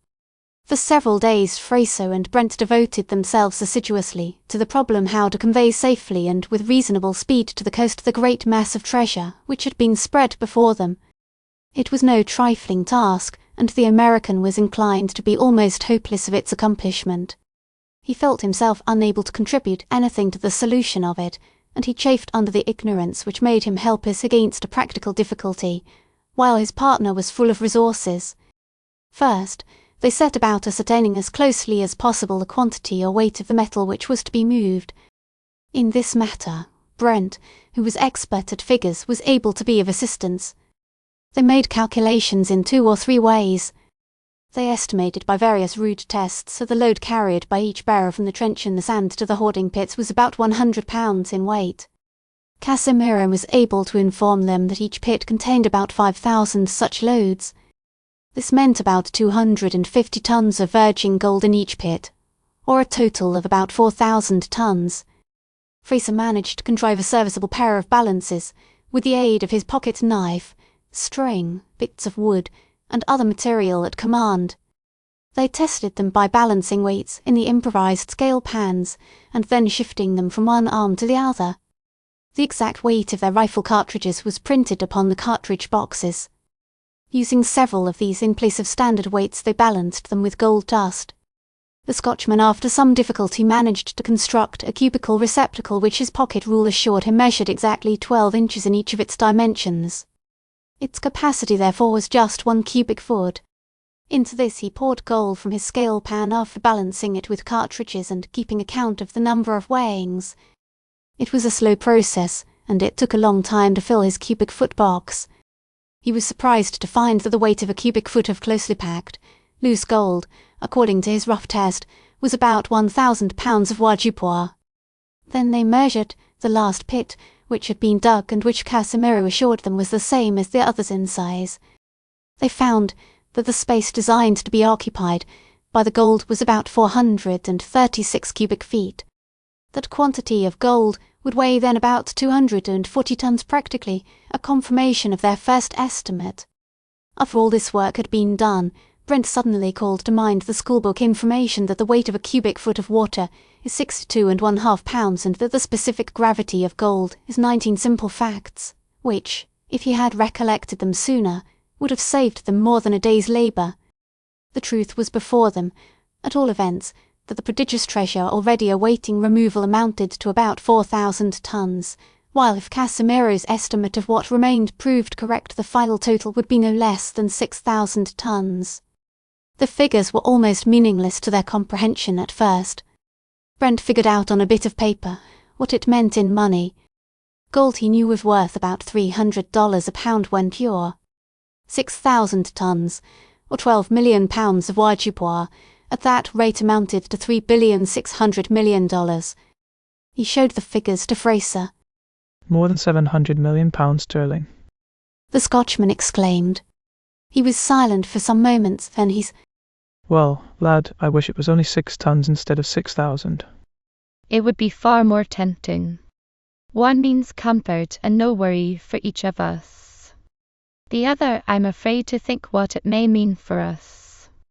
It will mean a life of the most galling publicity and notoriety, unless we can conceal the existence of the bulk of the treasure from the world's knowledge," said Brent earnestly, as the apprehension of the penalties of great wealth suddenly dawned upon him. "You are right," answered Fraser. "We cannot guard the secret too carefully, and all our plans must bend to that end."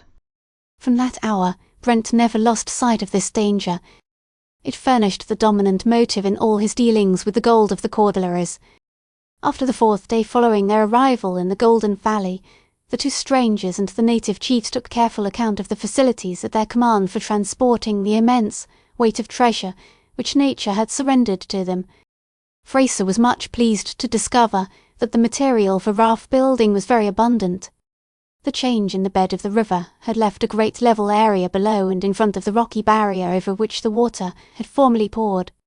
The new course of the stream after passing through the riven mountain returned to the old bed at a sharp angle just below this point. At times of high water this former river bottom was flooded, and it had become the depository of great quantities of debris which the receding waters in their annual or semi-annual freshets had left behind. Fraser noted that an immense number of well-seasoned logs or tree trunks were included in the accumulation.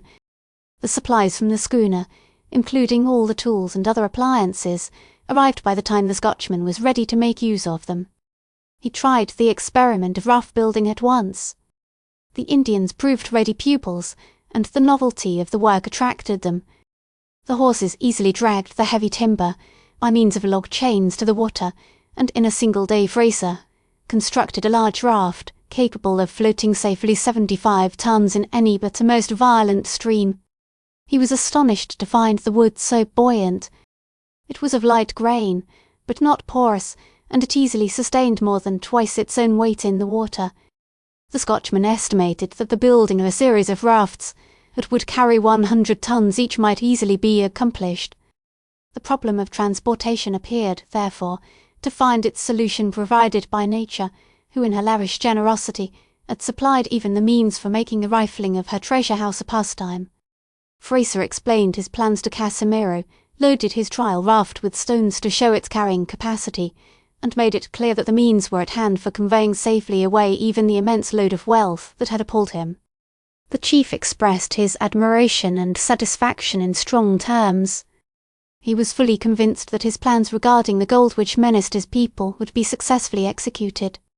The new year had arrived before all the elements of the situation had been thoroughly examined, and the two white men were able to make comprehensive plans for the future.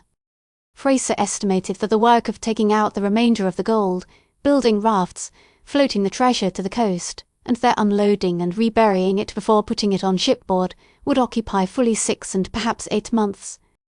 To carry it away to London or New York would require a vessel of the largest capacity.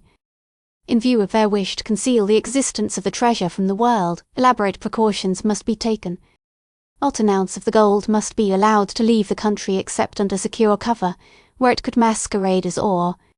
Fortunately, the very vastness of the treasure was the best security against suspicion. 6 tons of gold packed in mysterious boxes might lead its handlers to guess its identity, but 6,000 tons, never. Nothing approaching such a quantity of the precious metal ever existed under one control, and everybody would scout such an idea as preposterous. After many long talks they decided upon a general plan of operation. Fraser would remain and direct the work of transporting the gold to the coast. Brent would take with him to New York about $2 million worth of the metal. There he would buy or build a suitable private vault for the storage of the rest of the treasure. In the following summer he would charter a steamship of the largest size, and provide a partial cargo of stores for the Indians and a sufficient number of suitable cases for containing the gold. He would sail south on this vessel, timing his arrival in the harbour where the schooner now lay as nearly as possible on the 1st of September.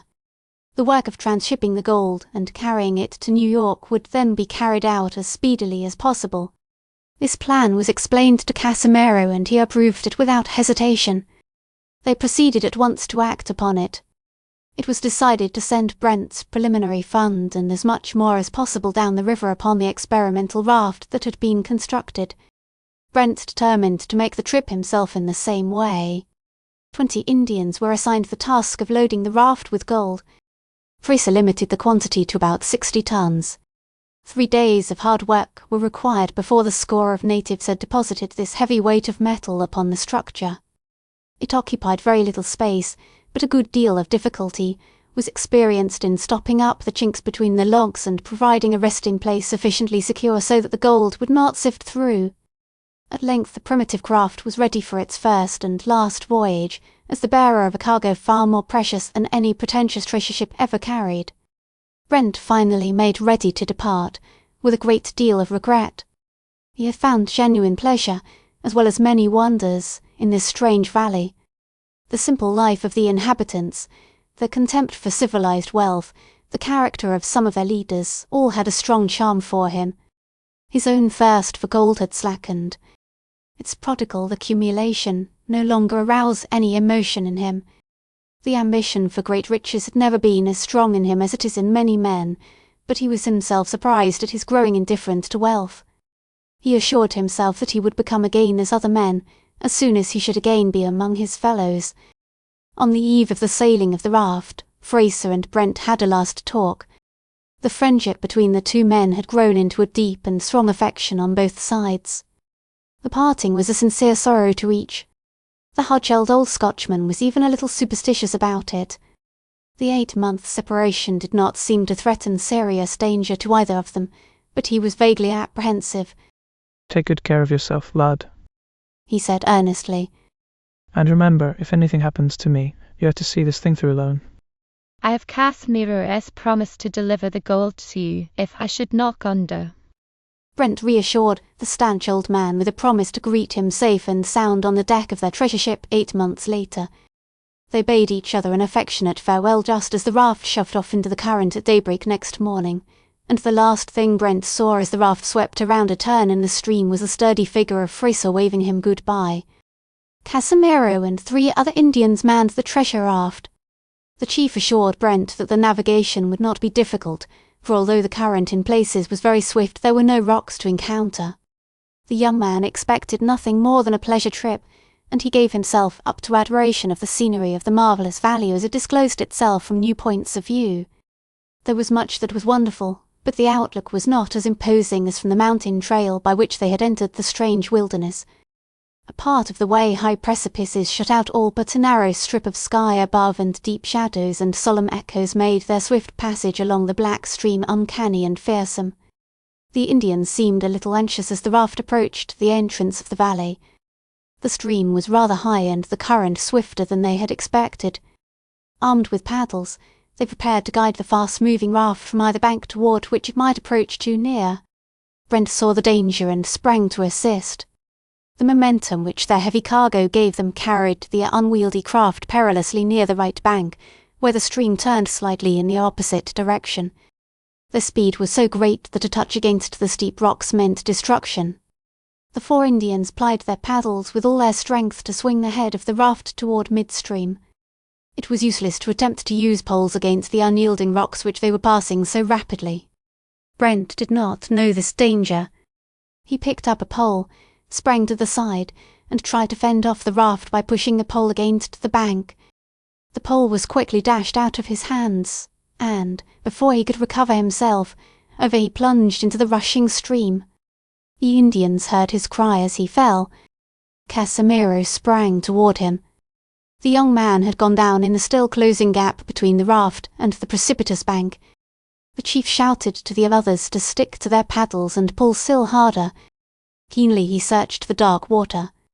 In a moment he caught sight of the body as it rose. Standing ready with a pole, the Indian prepared to assist the young man aboard, but he perceived when the body reached the surface that it was motionless. It floated for a moment, only 2 yards from the raft and almost touching the rocky bank past which it swept. Instantly the old man threw himself into the water, seized the already sinking man, and with a couple of strong strokes succeeded in getting hold of the raft. The chief called to one of the Indians, and a moment later both men were back upon the raft. The danger of collision was over by this time, and 2 minutes later they were out under smiling skies, floating peacefully between the green banks of the plains. Brent did not regain his senses for some time, and the Indians feared for a little that he was not merely stunned. They found a small gash in the scalp which might mean a fractured skull, and Casimiro was mightily relieved when the young man finally opened his eyes. Soon he was able to make light of an adventure which had almost put an end to his interest in Patagonian treasure beds and all other terrestrial affairs. The remainder of the raft trip was without important incident. It was a novel journey, not too monotonous to be boresome, and it came to a successful end the second day in the little cove where the schooner's cargo had been landed nearly a month before. They grounded the raft without attracting the attention of anyone on the schooner, which still lay anchored in the same spot in the harbour. Brent and Casimiro boarded the ship the next morning. Her captain and crew had grown heartily tired of their long idleness, and they welcomed the two men heartily. The work of landing the boxes intended for containing the gold was begun at once. Meantime, Brent instructed the mate and one of the sailors of the schooner to take a small boat and make careful soundings of the entrance and anchorage in the harbour. They were to prepare a rough chart of the small bay, which would serve for navigating the steamship in which the young man expected to return later in the year. He did not explain, however, the purpose for which he desired the survey. He landed all the boxes which had been made in Buenos Ayres. 20, which he intended to use at once, he put upon the raft. The others he stored upon shore where they could be filled during his absence. He did not fill his 20 boxes quite full of gold. He spread a covering of earth and gravel over the surface of the metal before screwing down the cover. Within 3 days his cargo was aboard ship, the harbour soundings were finished, and he was ready to sail. The task of landing the rest of the gold from the raft was left to the Indians. The voyage north was begun on the 12th of January. Buenos Ayres was reached after an uneventful trip 3 weeks later. The 20 enormously heavy boxes were transshipped to a steamer which was to sail in 3 days for Rio Janeiro. In the 3 days, Brent purchased a large supply of wire rope, spikes, saws, anchors, and other raft-building material which Fraser believed he would need, and sent the schooner back with them to the Patagonian coast. Then he took passage north. He lost a week at Rio Janeiro, waiting for a boat bound to New York, and it was finally the 15th of March when he found himself one morning alongside the wharf at Robert's Stores in Brooklyn. The custom house inspector who came aboard did not seem particularly interested in Brent's 20 case. Mineral Oz. The owner removed the cover of one of them, and the inspector poked his fingers into the harmless-looking contents and promptly passed the lot. This ordeal passed, Brent hurried to the ferry, and a few minutes later stepped ashore in his native city. Chapter 4. The Voyage of the Richmond. New York seemed strange to Brent for several days after his arrival. Life itself impressed him as unnatural and unreal. More than once he became suspicious that memory was playing him a trick, and he half felt that he ought not himself to believe the story of the last half-year, a story he was sure nobody else would credit on the security of his mere assertion. Resolved as he was not to share his secret, he was a little puzzled at first as to the best practical course for turning his present resources into available cash. After making some general inquiries, he decided that the most direct method would be best. He would take his boxes of gold to the mint, have the metal coined under the terms of the Free Coinage of Gold Act, and make no explanations to anybody. He presumed that so large a deposit of virgin gold might cause some comment at the mint, but the sum was not great enough to be of general business importance, and there seemed to be no reason for fearing any widespread curiosity or inquiry. He hired for a month a small room in the basement of an office building in one of the less busy downtown streets. His 20 small, amazingly heavy boxes were safely stored there within a week of his arrival in the city. He then undertook the tedious and by no means easy task of separating the gold from the covering of sand with which he had disguised it. He did this in order that he might meet the requirements of the mint and offer only the clean and pure metal. He grew heartily tired of the job before he had finished it, for it occupied him several hours daily for a full fortnight. At last it was completed and the cases were shipped to Philadelphia. Brent went with them. He had them transferred from the express car to a truck, got into the wagon himself and with 2 or 3 truckmen drove to the mint. He was directed to the proper department for the reception of gold bullion, and he asked the clerk in charge where he should deliver a quantity of gold for coinage. "I will take it here," responded the functionary. "It is outside in a wagon. Shall I have it brought in here?" asked Brent. The reply was in the affirmative, and in a few moments 2 brawny men staggered in with a small box between them. The clerk seemed much surprised by the great weight of the burden, and remarked with interest that it was evidently a very valuable ingot. "Have we got to bring 'em all in this way?" inquired one of the truckmen, wiping his forehead. "Are there any more?" asked the clerk in surprise. "Yes, 20 of them, and they weigh 400 pounds apiece, if an ounce." The mint official dropped his routine, red tape manner and became a very much astonished man. "Do these boxes contain pure gold?" he exclaimed, turning to Brent. "Yes, I believe so," was that individual's matter-of-fact reply. "There are about 4 tons of it." The first box was taken behind the counter. The clerk, still agitated, produced a screwdriver at Brent's request, and the cover was taken off.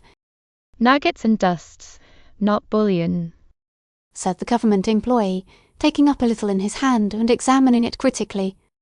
"Yes, and wonderfully pure. 4 tons. Almost 2.5 millions.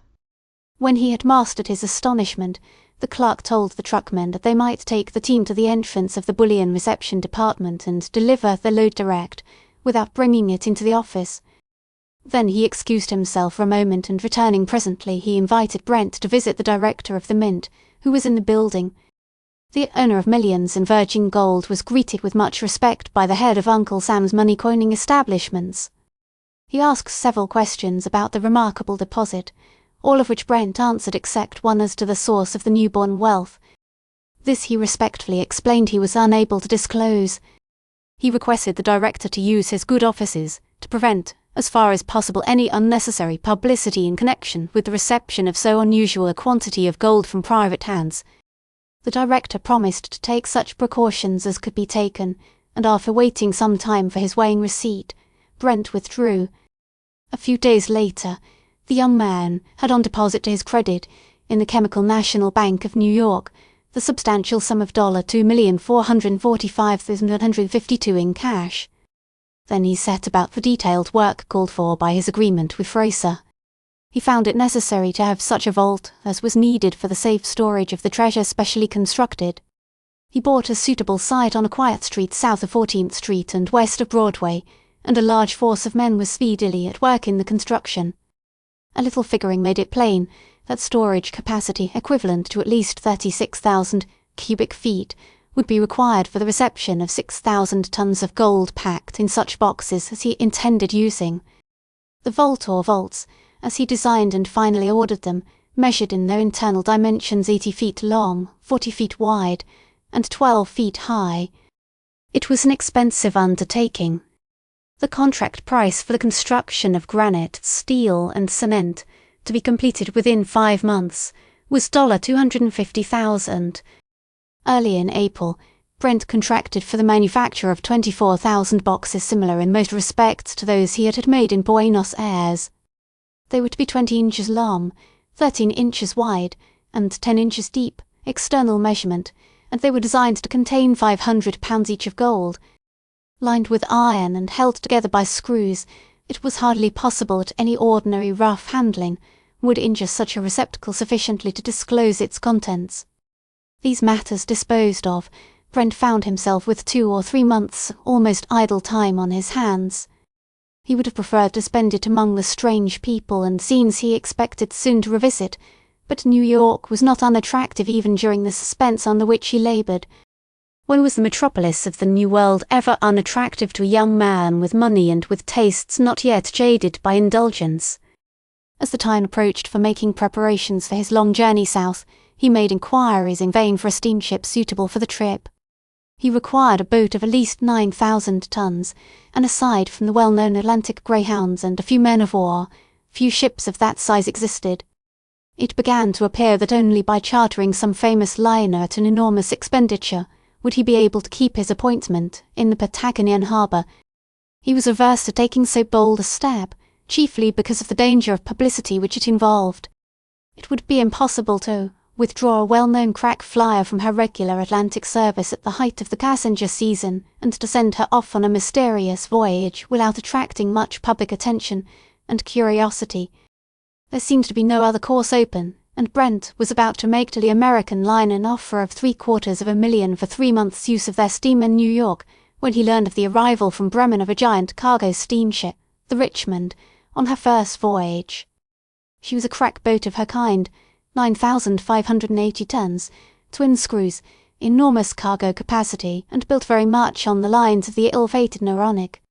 Brent lost no time in putting himself in communication with the representatives of her owners.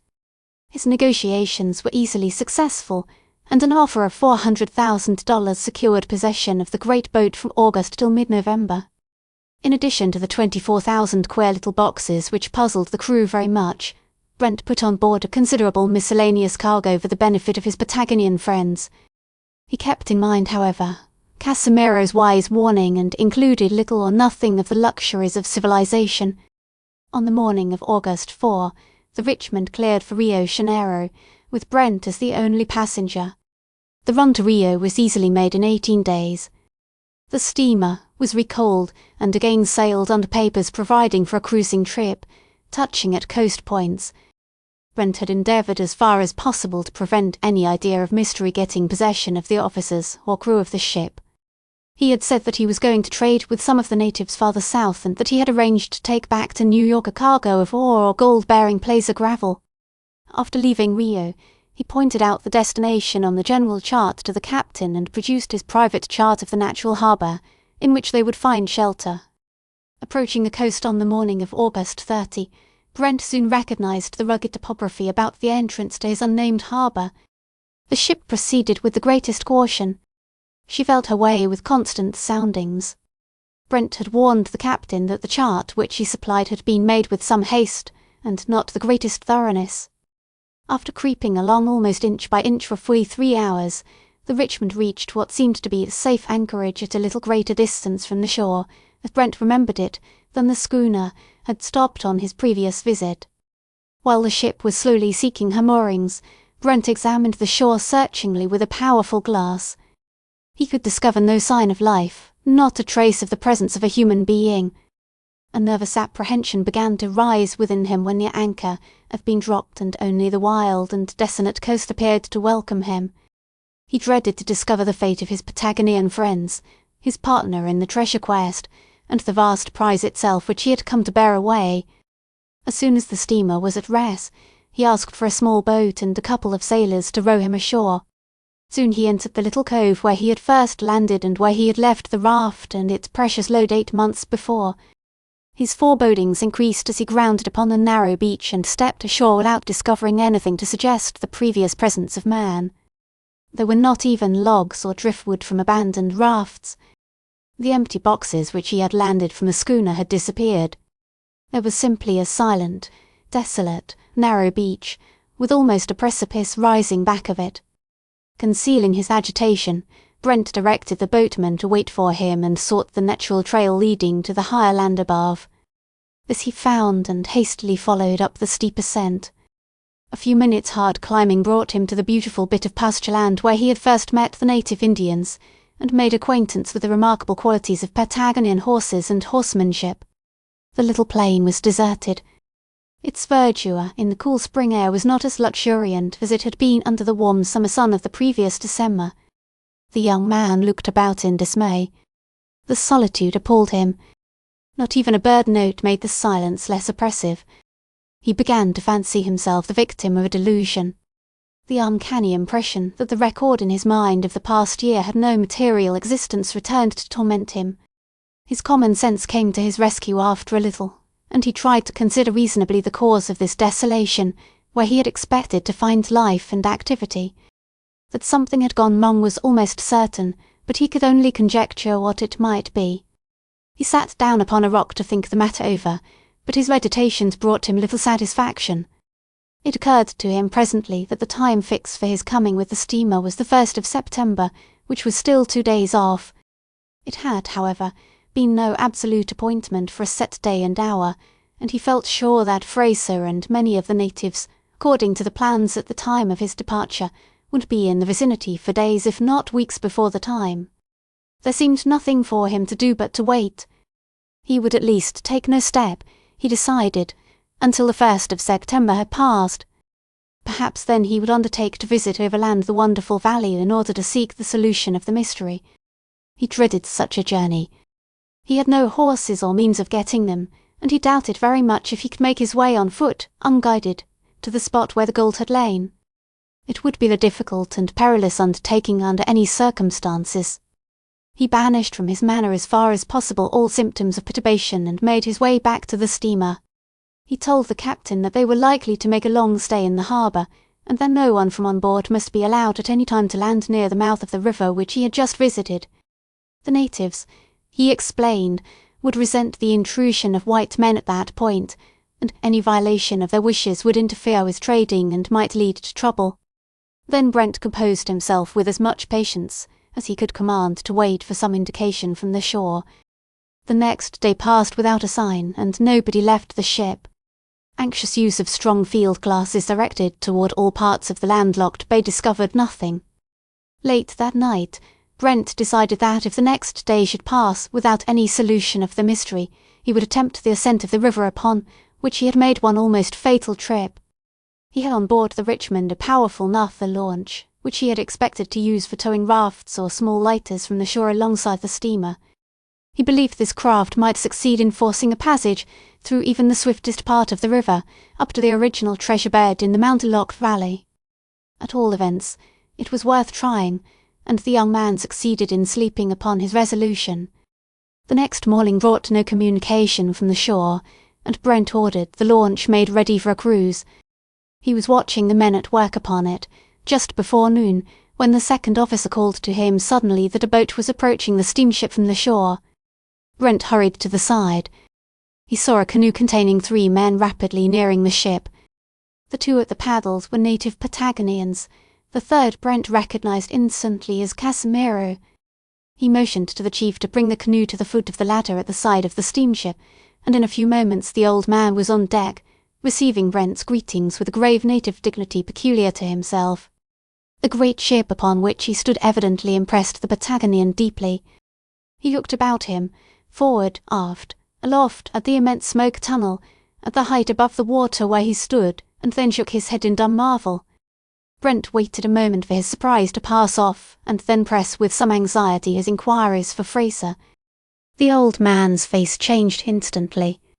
His woe became sadness, and again his head shook silently, this time with the dejection of grief. "Tell me," exclaimed Brent in much alarm, speaking in Spanish. "is my friend dead?" Slowly the old man replied in broken Spanish phrases. "I bring you saddest grief. It is true. The good white cacique is dead. He fell fighting for my people, fighting for the accursed gold." The news overwhelmed the young man. The blow was so unexpected, in spite of his vague forebodings, that it unmanned him. He leaned against a stanchion, silent and pale. He was unable to ask for the particulars of the tragedy. Casimiro looked on in manifest sympathy with the other's genuine grief. Presently he invited the young man to go with him to the shore, promising to give him there the whole history of events during his absence. Brent went with him at once, asking no questions. The canoe took them, not to the little cove where they had landed before, but to the opposite side of the river's mouth, some rods farther away.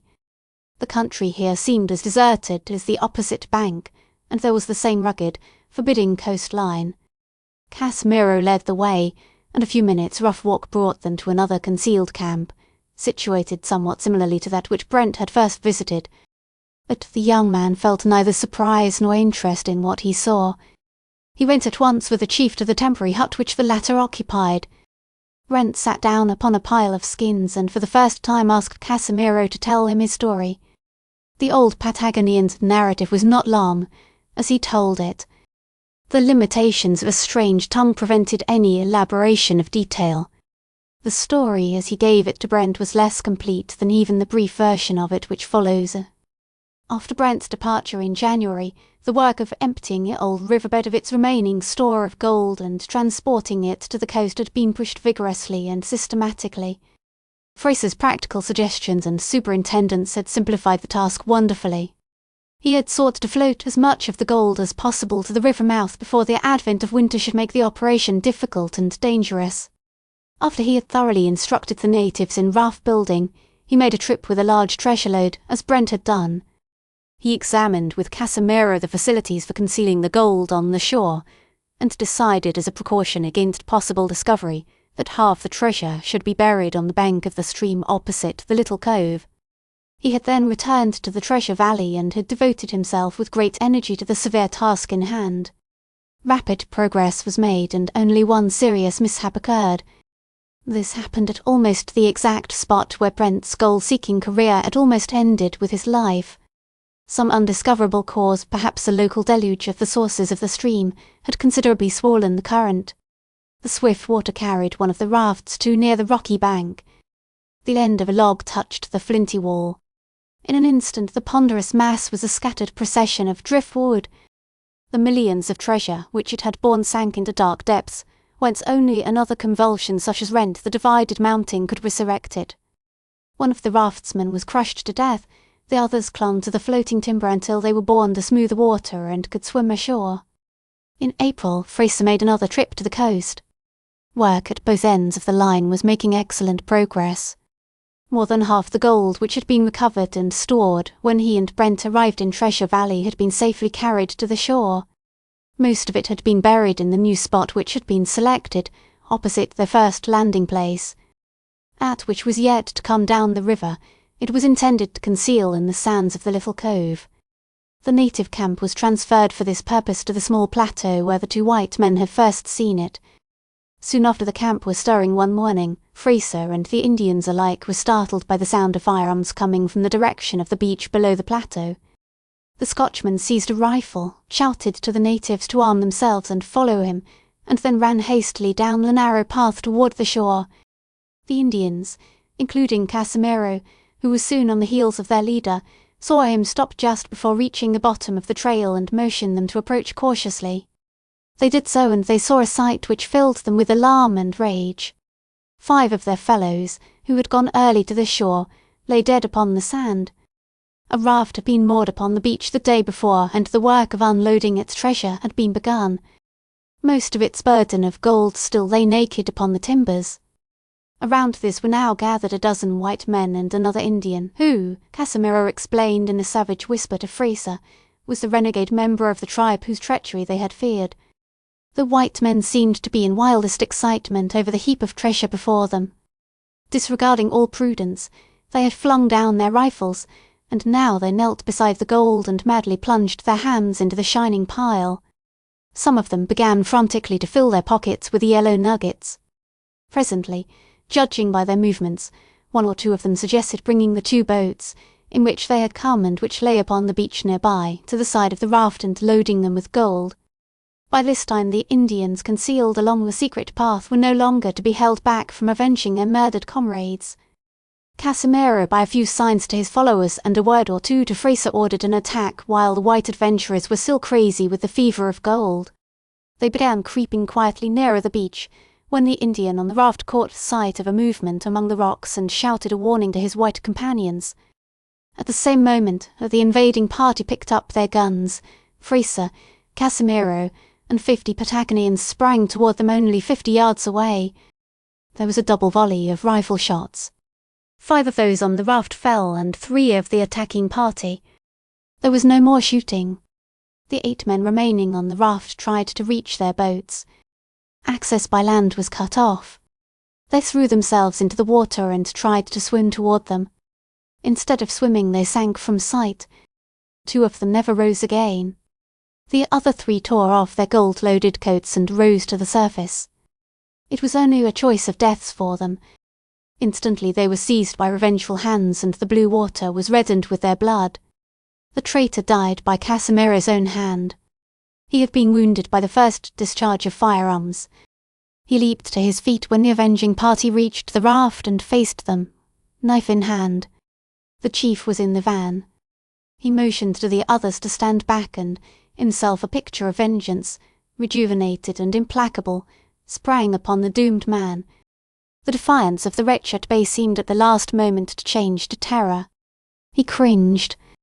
The heap which was to have been the prize of his treachery was literally the pillow upon which he drew his last breath. It was not a fight but a slaughter. In 5 minutes it was over. Not one of the invaders remained alive. Casimiro for the first time missed the Scotchman. He looked quickly from one to another of the prostrated forms upon the beach and raft, and then ran swiftly to a figure lying upon the sand, where the volley from the raft had met the charging Patagonians. The Scotchman lay upon his face. Casimiro turned him. A groan relieved the worst fears, and he sought to revive the wounded man. Fraser regained consciousness presently, but shook his head in answer to the look in the chief's face. A ball had passed through his body just below the breastbone, and the injured man knew his case was hopeless. He protested against being moved, and the Indians brought skins for a softer couch and tried to ease his sufferings where he lay. The dying man gave little thought to himself. He asked eagerly about the result of the short battle. He suggested sending to reconnoitre at once in order to ascertain whence the invaders came and whether there were more of them. Casimiro told him a small ship lay anchored in the harbour, but she seemed to be deserted. Then the sufferer advised the removal of all the gold in the cove to the hiding place on the opposite side of the river. He reminded Casimiro of his promise to carry out the agreement with Brent in case of his own misfortune, and urged the thorough execution of the original plan as the only safeguard against such tragedies as they had just witnessed. Casimiro acquiesced sadly in all the dying man said, and when the end came rather suddenly at the last, he closed the eyes of his stanch ally and friend with a grief as deep as he would have felt for any of his own kindred. "Tell the lad," said Fraser just before the end, "that his responsibility will be greater than mine, greater than I could have borne, greater than any man bears today. I love the lad. He will be true." The struggle to exercise the curse which the presence of gold meant to the Patagonians went on more earnestly than ever after this. Some feeling of rebellion against the heavy labour which the task imposed quite disappeared after the tragic demonstration of the dangers lurking in the useless treasure which encumbered their land. The ship in which the white men had come proved to be quite deserted. The Indians took it outside the harbour and sank it in the sea. The 2 or 3 loads of gold which had been landed in the little cove were taken to the opposite bank of the river. All the remaining gold had been brought from Treasure Valley, safely landed and concealed, and all trace of treasure or anything else unusual had been removed nearly a month before Brent's arrival. Casimiro had simply waited for the hour when he understood Brent was to appear, and then he had presented himself. Brent gleaned the principal points in this history from Casimiro's narration. His grief over his friend's fate quite destroyed for the time all interest in the treasure which had been the primary cause of it.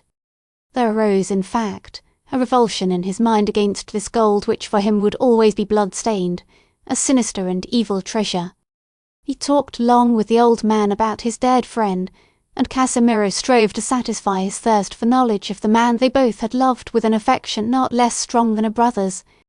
When Casimiro turned at last to the work still at hand, Brent brought himself to the subject with the greatest diversion. He explained very briefly his facilities for shipping the gold, and it was agreed to begin work on the morrow. It was a comparatively simple task. The position of the steamship was changed a few rods to facilitate the work, and then the unloading of the cargo and boxes went on rapidly from day to day. All work, except placing the goods upon the floats of the ship's side and hoisting the loaded boxes of gold on board, was done by the Indians. No one from the ship except Brent was allowed to step foot ashore at the point where the cargo was landed and the mysterious boxes were reshipped. The crew of the Richmond marvelled much at the extraordinary weight of the small cases when they came back from the shore.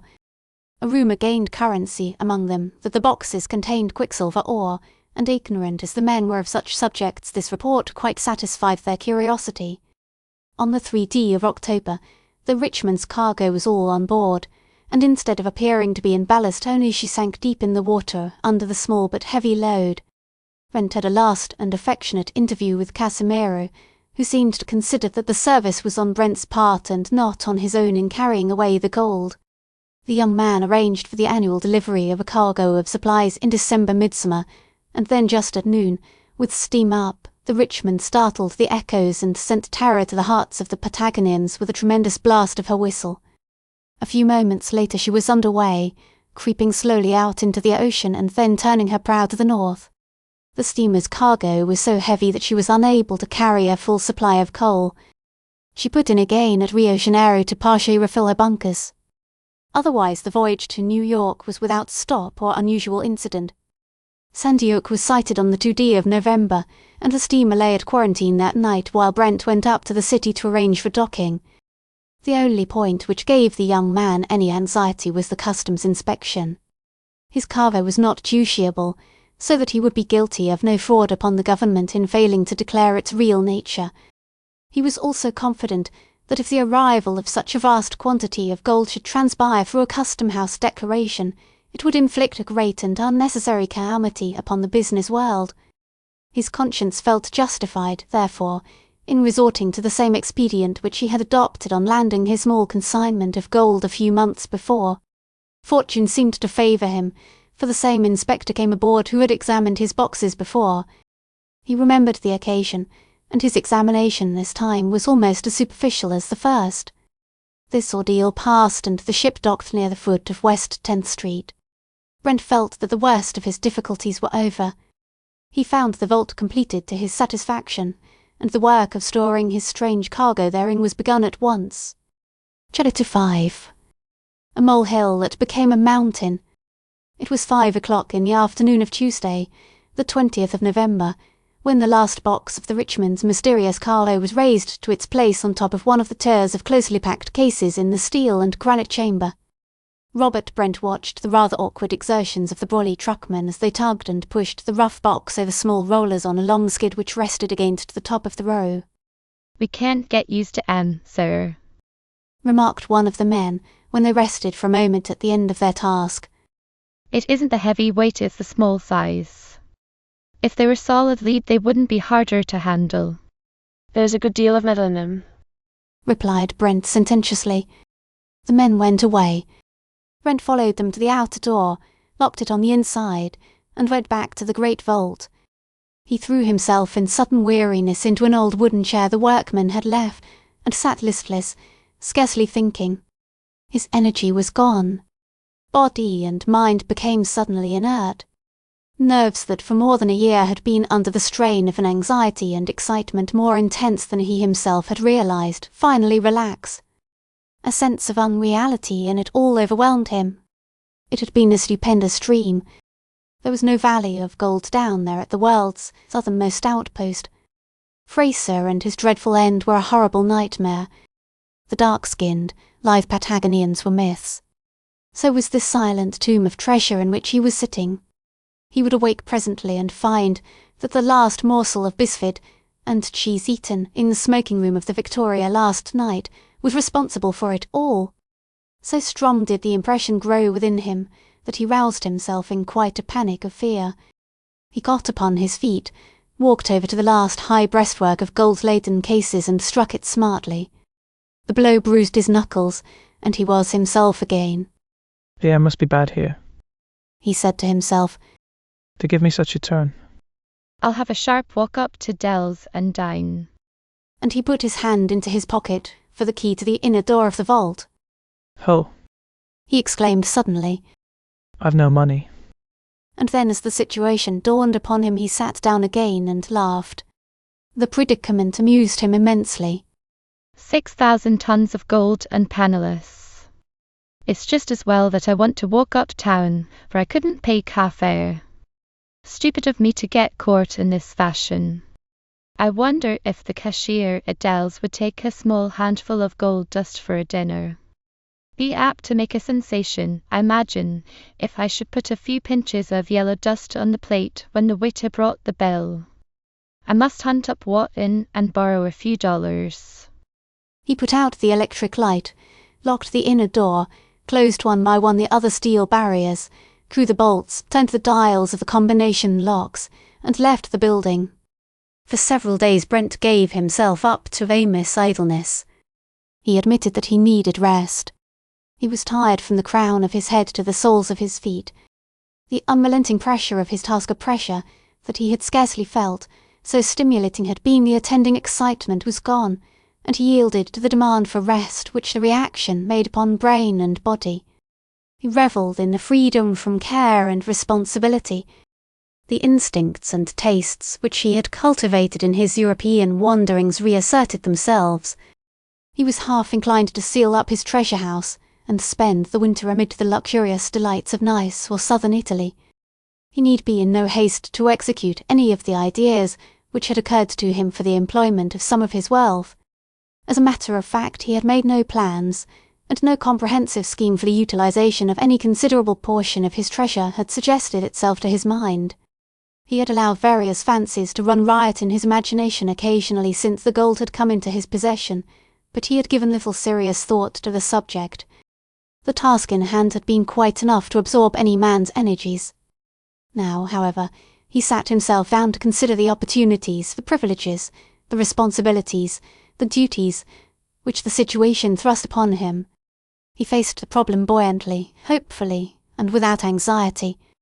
The facts with which he must deal were without precedent, to be sure, and of unparalleled importance to the people of his own country and to all Christendom. He was about to make the greatest contribution to the world's wealth, as he regarded it, that humanity had ever received. Such a gift, if judiciously bestowed, could be naught but a blessing. There was no room for any sordid motive in deciding how to employ the bulk of his treasure. He could not conceive of any human ambition which money could gratify that would call for a 10th part of the treasure locked in his storehouse. His motives were honest and generous. He was willing, nay, desirous, to administer his wealth as a monster trust fund for the benefit of all humanity. He reached this determination very early in his deliberations. Then he began to be puzzled a little. He realized that he could not put any considerable portion of his treasure to work in the financial or commercial world without its adding to itself an increment. To invest it, in the ordinary sense, in enterprises, didn't pay. Would be serious folly. It would encourage bad business methods, and those who least deserved it would profit by such a policy. And yet he did not feel justified in adding to his immense store by accumulations in the shape of interest or dividends. He could compel the whole industrial and commercial world to pay tribute to him with his billions. He had no desire to use such a power. How could he diminish his fortune year by year without doing violence to any sound business principle? That was the form in which the problem soon presented itself to Robert Brent, and he did not find it as easy of solution as he expected. It was a problem new to human experience. Brent was very sure that no other man ever was troubled by it. He did not doubt, however, that his humblest acquaintance would undertake to manage it for him without the least hesitation. One escape from his dilemma was obvious and easy. He could leave his gold where he had buried it, as non-existent to the world as if it had remained in its native bed. A few millions a year, not enough to disturb the monetary and commercial conditions of society, might be distributed in benefactions, while the great mass remained untouched. Brent debated this policy a long time, and then he rejected it. He turned from it rather regretfully. He began to understand that any other course involved tremendous responsibility, grave anxieties, and unremitting labour. He would have been glad to escape all these. But it was a burden which he did not quite dare to shirk. He could not have said just why. He would not have acknowledged a trace of superstition in his instincts, but a strong conviction possessed him that it was his duty to the world to make the best use possible of the treasure which he controlled. The more clearly he realized how gigantic and how difficult was the task, the more he shrank from it, and yet the more convinced he became that he could not honourably avoid it. To an American mind more than to any other, perhaps, it was repugnant to think of such a great force lying idle.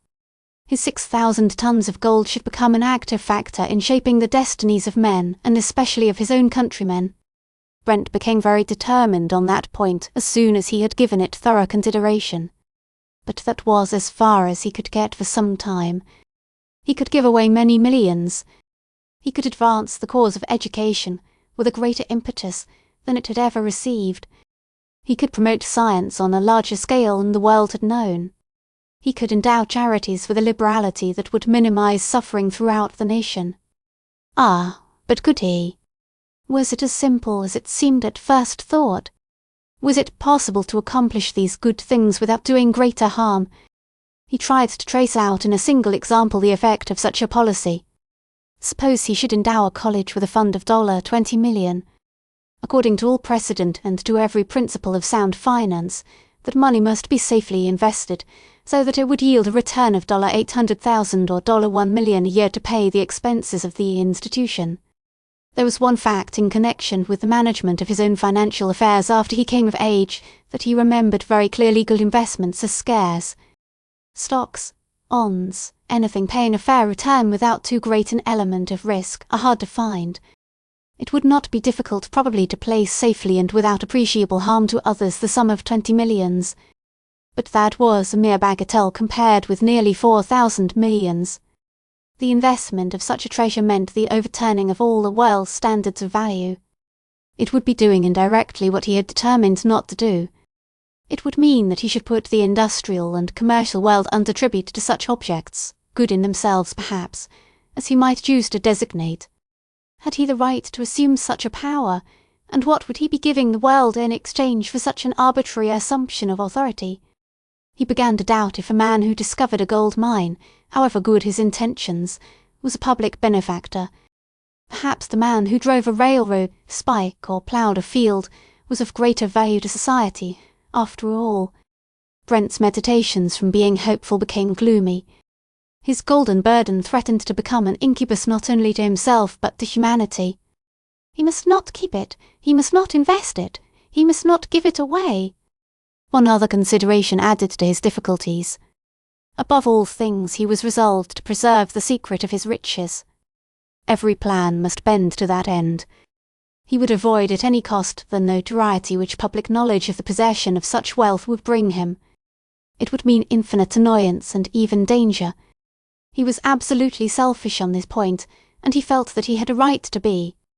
This determination cut him off from counsel and advice which he would have been glad to seek, and of which he knew he stood sadly in need. He knew it would be necessary to make several partial confidences. No man should know, if he could prevent it, the whole truth or any large part of it.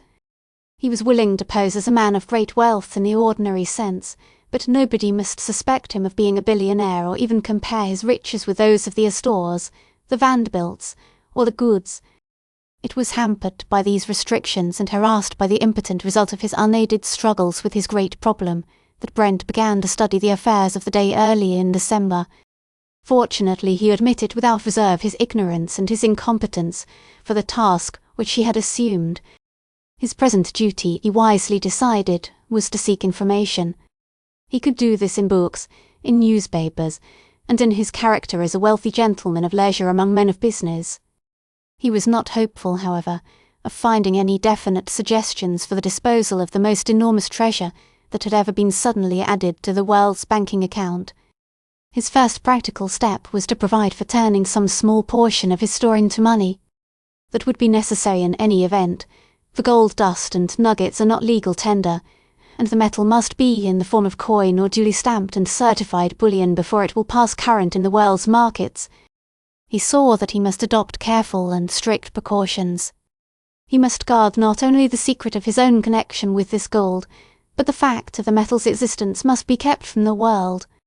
If it became known, at such an overwhelming flood of new-born treasure might at any moment be poured into the ebbing and flowing tide of human traffic, the consequences would be something quite beyond the power of the imagination to estimate.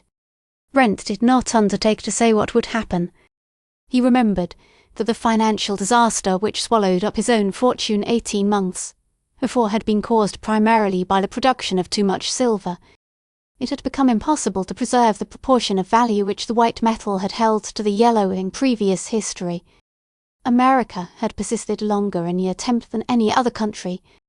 When she abandoned the task, she suffered the severest penalties for her efforts. All this was clearing Brent's mind, and he feared that the plethora of gold which would be created by the unlocking of his treasure house would prove even more disastrous. He meant to guard against the possible calamity. He decided to send to the Philadelphia Mint 30 of the boxes from the steel vault, the equivalent of about $4,500,000, which could be coined promptly. 100 boxes more, worth say $15 million, he would turn into bullion at the United States Assay Office in Wall Street. He would thus be provided with an available capital of nearly $20 million, which would be sufficient probably for his immediate purposes. The greatest safety against suspicion, he decided, lay in treating his boxes as ordinary merchandise. He shipped 30 cases to Philadelphia as second-class freight. When they arrived there he allowed them to remain unguarded for a day or two in the railroad freight depot. He employed a private truckman to deliver them at the Mint. His request for a private audience with the director of the Mint was granted at once. Have you a few tons of gold about you this time, Mr. Brent? Was the official's greeting after a cordial handshake. Not in my pockets, was the young man's smiling reply. But my errand is much the same as the one which brought me here last spring, and I have the same favor of secrecy to ask of you. The director leaned forward in astonishment. Do you mean that you're bringing me several more truckloads of native gold to be coined?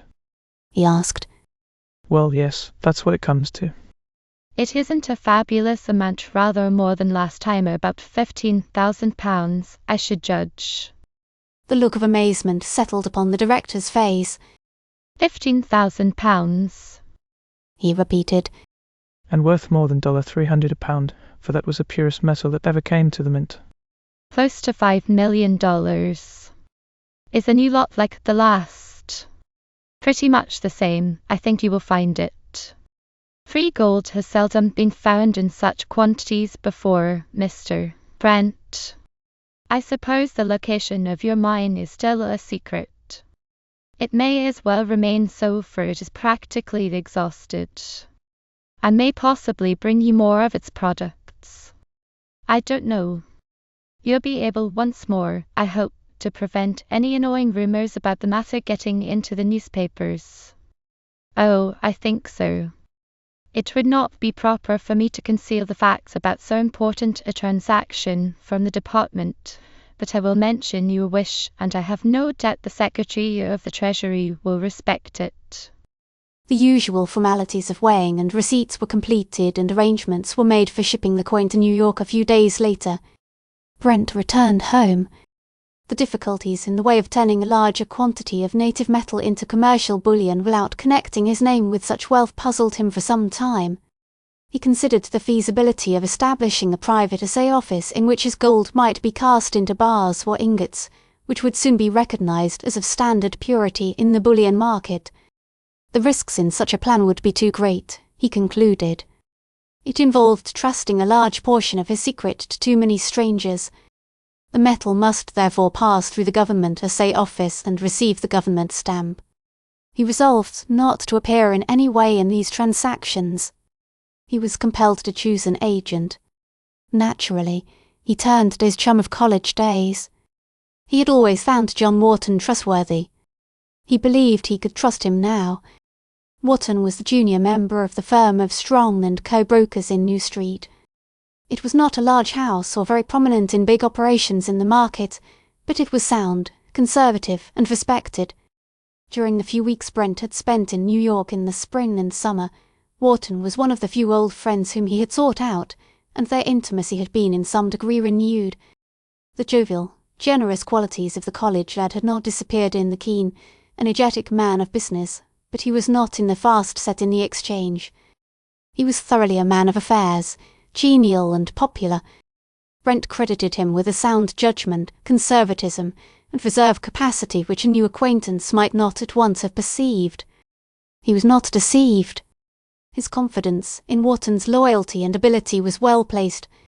The day after Brent returned to New York he hunted up his friend and easily secured his promise to join him that evening in a tête-à-tête dinner at his Waldorf rooms. It was a jolly meal. Brent was glad enough to throw off the rather depressing load which his situation was again putting upon him, and he enjoyed keenly the revival of college experiences and the budget of anecdotes about the fortunes of mutual friends which Wharton supplied. It was not until the waiter had cleared the table of all but the café noir and cigars had disappeared that the rather grave air which was becoming habitual to him returned to Brent's face.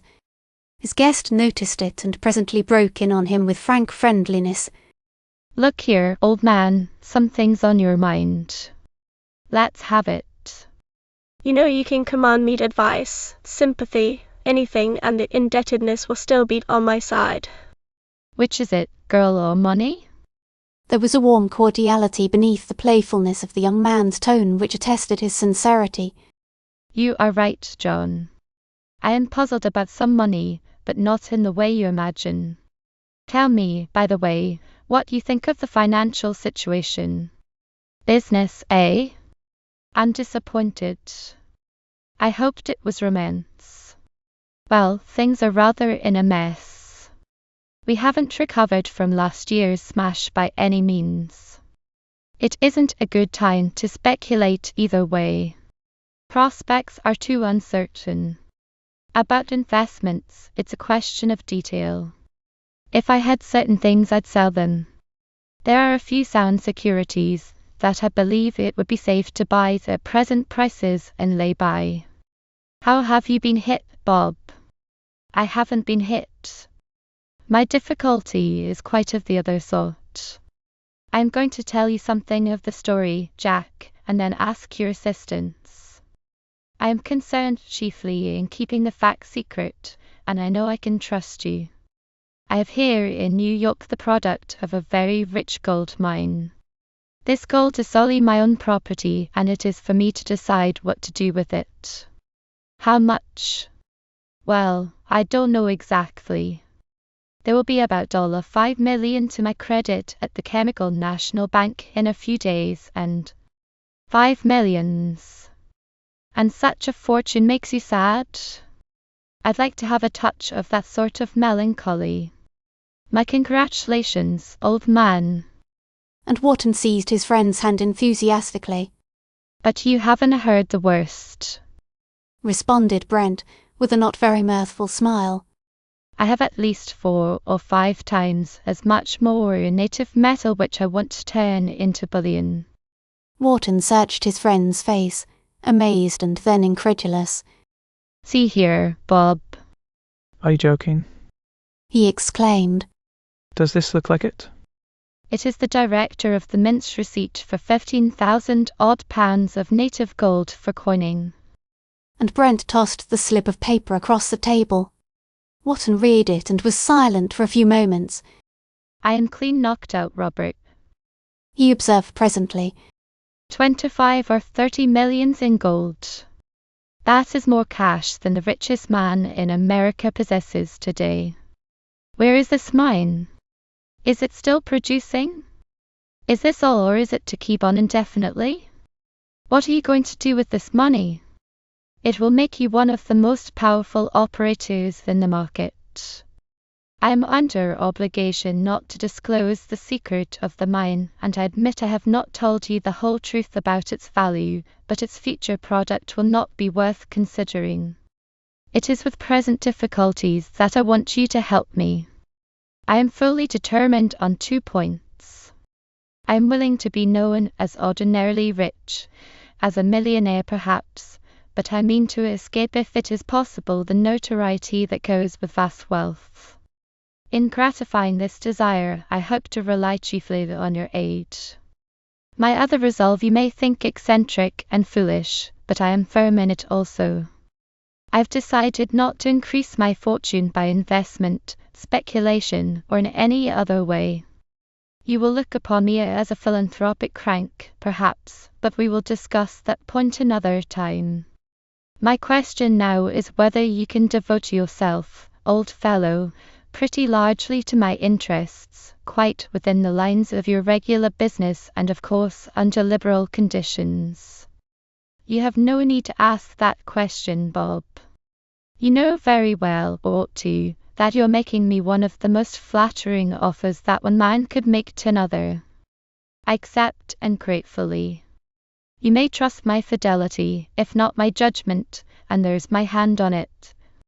And the two clasped hands in the earnest, manly fashion that is a surer pledge than a man's bond.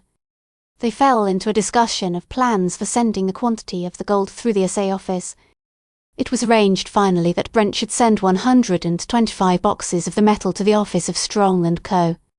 Thence it would be transferred in smaller consignments, as fast as it could be handled, to the assay office in Wall Street for smelting. The transaction was to be in the name of the firm, and secrecy about the real ownership of the metal was, of course, to be maintained by Strong and Co. The resulting bullion, they decided, should be sold or used in whatever financial operations might be undertaken as rapidly as might be without creating any serious disturbance in the market. It was long after midnight when the two men separated. This was only one of many and frequent consultations between them. Brent learned much in these talks, but the light which he gained upon the real nature of his problem was only partial and incidental. Wharton was completely in the dark as to the size of his friend's fortune. He naturally supposed that it did not much exceed the millions which had already been disclosed to him. His suggestions were most of them, therefore, of little value to Brent in seeking a channel for the distribution of the golden contents of his reservoir. If your fortune was 5 or 10 times greater, Wharton remarked one day, after several millions of the crude gold had already been turned into bullion, you might do the public, and yourself too, a great service by smashing the bare clique that is having things all its own way in the market. Brent seized the point with genuine interest. Do you think it would be really a good thing if prices were put up by heavy buying? He asked. Most assuredly I do, Was the reply. The market has been growing worse for weeks. Public confidence is so shaken that it is locking up its money in secret hiding places again, as it did 18 months ago. Pretty soon we shall have another money famine, and then the bottom will go out of the market again. The intrinsic values of securities are not falling. Earnings and dividends are good. The trouble is not commercial, it is financial purely. When our financial Moses appears, he will set things right again, but he isn't in sight yet. It is quite true that fear of what may be done at Washington, or fear that nothing will be done, is the chief cause of the distrust which is daily aggravating the situation. How could it be otherwise than a boon, then, if public confidence should be strengthened by the introduction of fresh capital and the consequent advance of prices in the stock market? Why, my dear fellow, the addition of $100 million in gold to the circulation in this country would settle in 5 days the silver question that has been tormenting us for the last 5 years. Brent pondered a few moments. Then, in sudden determination, John, I'll try the experiment. I'm not sure that you are right, but it sounds reasonable. I will add $100 million in gold to the circulation, and at the same time I'll advance prices a few points in the stock market. You may begin buying from me tomorrow morning. I'll give you carte blanche. Wharton's amazement was speechless for some time, and Brent, who had heartily realized the startling nature of the revelation which his declaration involved, watched his friend in some amusement. There was a nearer approach to awe in John Wharton's voice when he finally spoke than that rather unemotional young man ever manifested before. Do you mean to tell me, Robert, that you are able to speak of spending 100 millions as easily as another rich man would talk of as many thousands? How much gold is there, for heaven's sake, in that storehouse of yours? I don't know, John, but I can spare 100 millions. Can you invest it for me? I told you, to be sure, that I did not wish my fortune to earn any increase, and that is still my determination. It seems necessary, however, to put the sum temporarily into investment securities, but I think I can devise means for turning the income back into its former channels without its going to augment my capital. Will you undertake the commission? It is too great a responsibility, responded Wharton, still rather dazed by the other's announcement. No, you must not ask me to spend such a colossal sum according to my own whim. Give me definite orders and I will execute them. Well, we should go about it carefully, making as little disturbance as possible and distributing our operations over several weeks or months, I should say. Suppose we buy 25,000 shares of stock daily for a time. Would that be enough to turn the current? Immediately and effectually, I assure you. Very well, name the stocks and the amounts and I'll buy them for you. You have about $16 million in working capital with us now, and it can be increased with the gold still on hand to fully $25 million within a week. Any more that you may send us can be changed into bullion as fast as we shall need it. They arranged the details of the first 2 or 3 days' operations, and Brent prepared to watch the result of his experiment. When he thought the matter over alone, he was disturbed by many doubts about his plan. He determined, nevertheless, to carry it out. Only by experiment, he decided in some discouragement, that the course of wisdom be discovered. The fate of the Wall Street bears. When the gong rang in the New York Stock Exchange at 10 o'clock one morning just before the 1894 Christmas holidays, the attendance of brokers upon the floor was smaller than usual. The signal for beginning business was not followed by the loud roar of voices which marks the day. Good business. In Wall Street. The public was not there and hadn't been there for a long time. The lambs had learned discretion months ago. Not even the tales they left behind them remained to wrangle over. The practice of financial cannibalism had gone on for so long.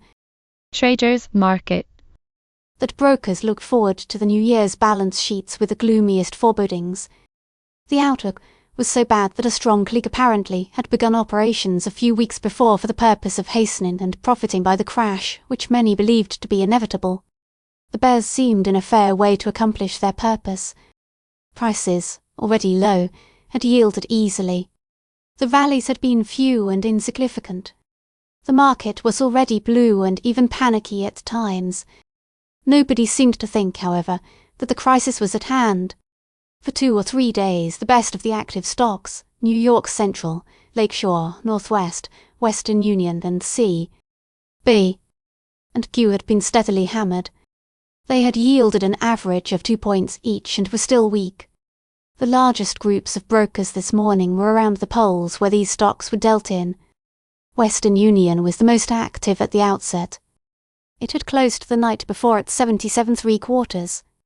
It was offered freely just after trading began at 77.5 and then at 77.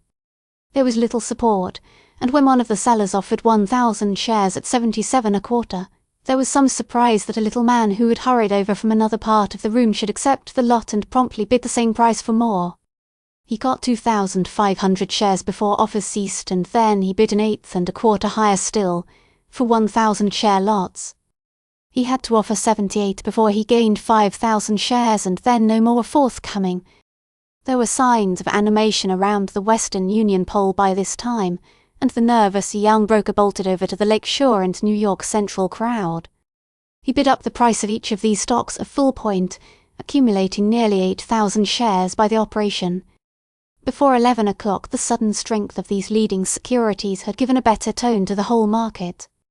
There was heavy buying of Northwest and C, B, and Q also, and although the bears renewed the attack an hour later their stock was taken without any yielding of prices.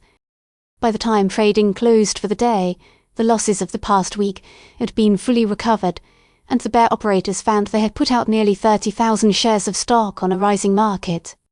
It was a severe check to them, and the more so because they were unable to account for the sudden strength of the lines they were assailing. They did not regard the situation with the least alarm. Things had been going their way too long for that. They were sure more than 100,000 shares. They had sold, for instance, 30,000 shares of Western Union at from 84 to 79 and had borrowed the stock to deliver to the purchasers. They could afford to buy it back at several points higher than the present quotation and still make a handsome profit. So they determined to put the screws on a little tighter the next day and break, if possible, the new support which the market was receiving. They tried it. They threw out again about 30,000 shares. The result was that Western Union advanced to 79.5, and the other stocks which they attacked gained from 1.5 to 2 points each. The bear syndicate was much disturbed. What was this new influence in the market? What was its motive when the tendency of the time was toward worse instead of lesser financial difficulties? How strong was it, and who was directing it? What alarmed them most was that they found some difficulty in borrowing the necessary stock which they had sold for delivery. The buyers, whoever they might be, were taking their purchases out of the market. This indicated investment rather than speculative buying, or at all events it gave assurance of heavy capital at command of the bulls. And then there had been mysterious additions within 2 or 3 days to the New York gold supplies. There had been almost a gold famine for weeks. The drain from abroad had been so great, and this fact had more than anything else encouraged the bear movement which had been undertaken. Within a week, however, nearly 15 millions of bullion had been added to the stock in the hands of New York holders. General attention had not yet been attracted to the activity at the assay office, but the big operators in the market on both sides knew about it, and it puzzled them exceedingly. Within 3 or 4 days after the sudden check came to the bear campaign, the managers of the syndicate were using their utmost endeavours to discover the source and extent of this unexpected influx of gold. They had good reason to be alarmed as well as bewildered. They had not undertaken the campaign without the most exhaustive study of the whole monetary situation. They knew almost to a dollar the free gold resources of the country.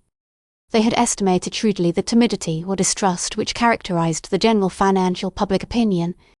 They possessed sufficient capital and skill to make their scheme an almost certain success, if the situation was really what their inquiries indicated it to be. Whence, then, this unexpected obstacle?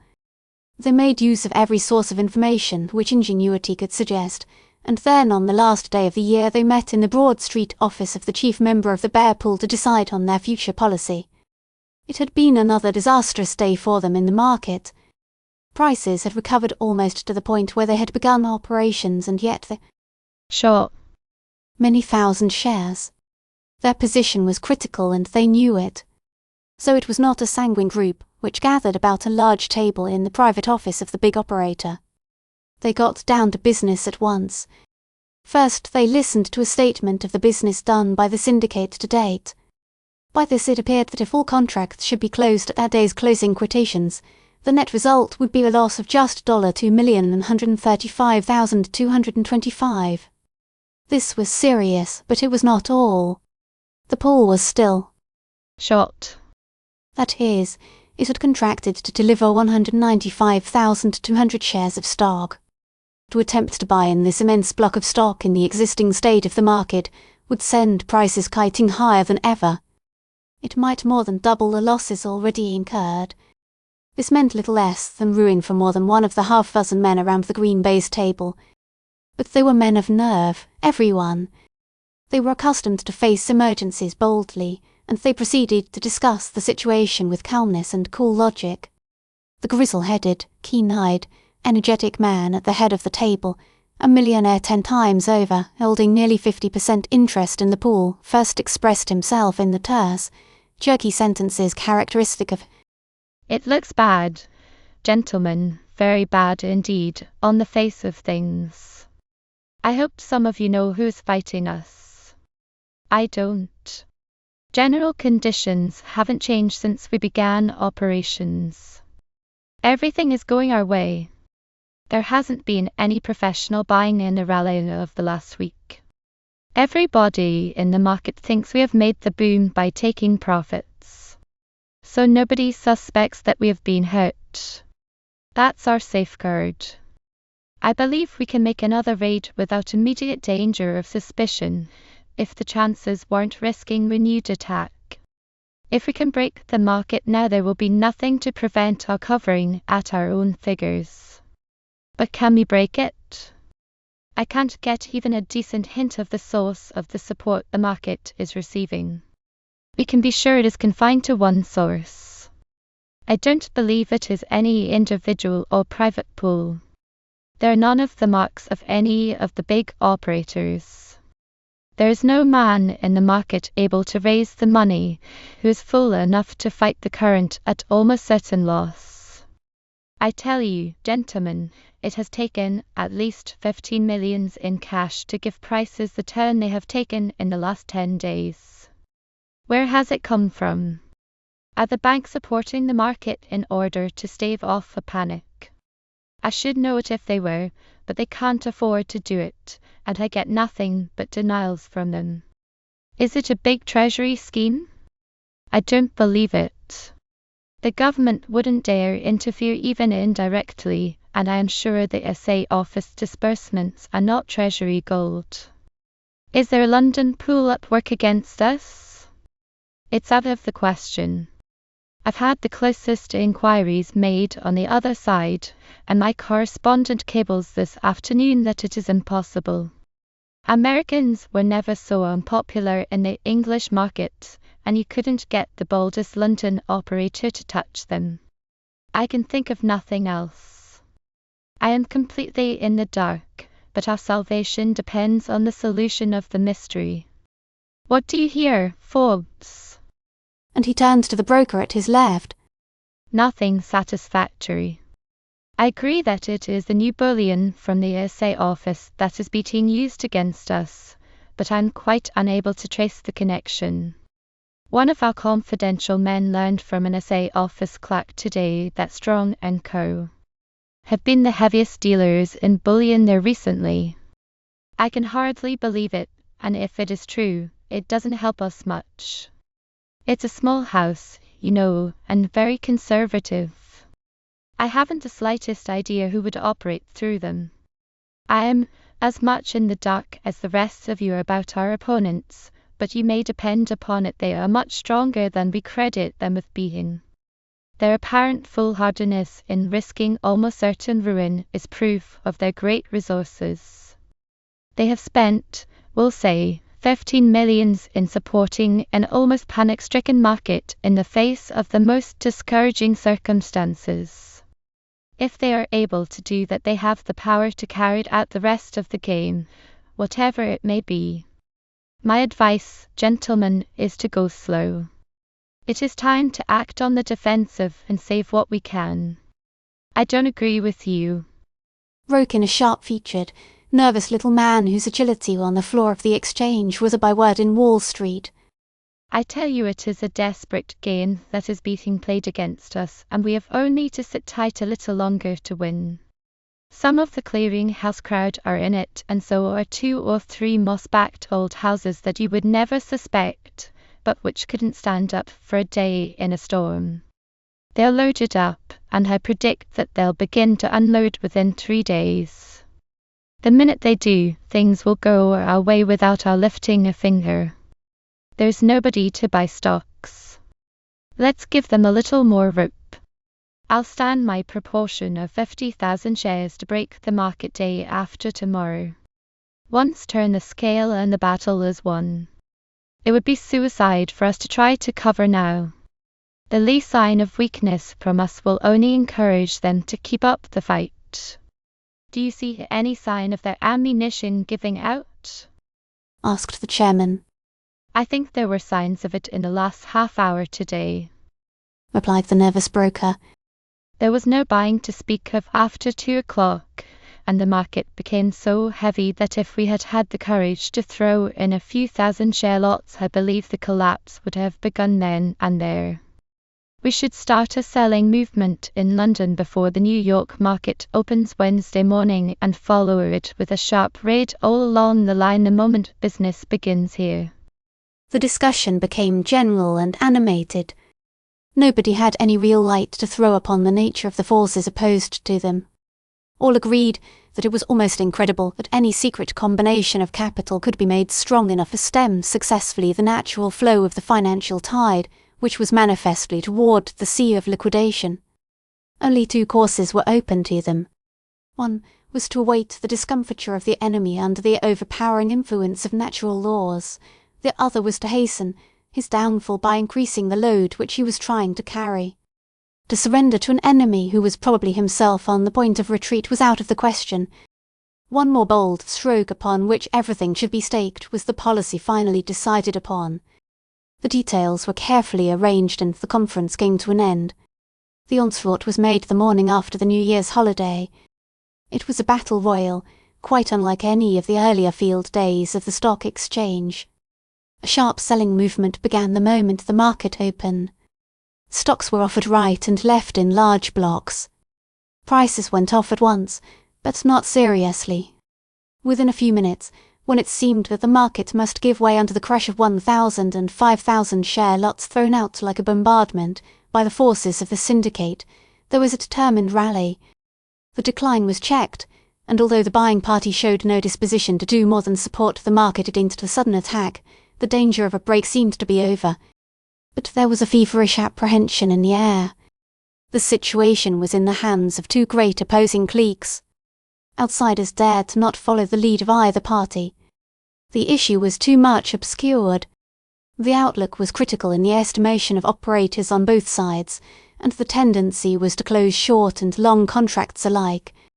The business of the exchange amounted to more than 100,000 shares in the first hour, and then there was a brief lull. The bears soon broke it by opening a fresh attack. It met at first the same stubborn resistance. Then it became apparent that the Broad Street Syndicate was playing a more desperate game than it had planned. Its members had decided in hasty conference to stake their fortunes on a final blow. Stocks were pitched into the market in a reckless and wholesale fashion that almost matched the scenes of Blue Monday. Prices held up bravely for a few minutes, and then they began to yield. Suddenly the market support disappeared. Western Union dropped half a dozen points in as many minutes. The wildest excitement seized the exchange. The smaller brokers and room traders thought they saw the end of the battle and rushed in to take advantage of the bear panic. The crash had come.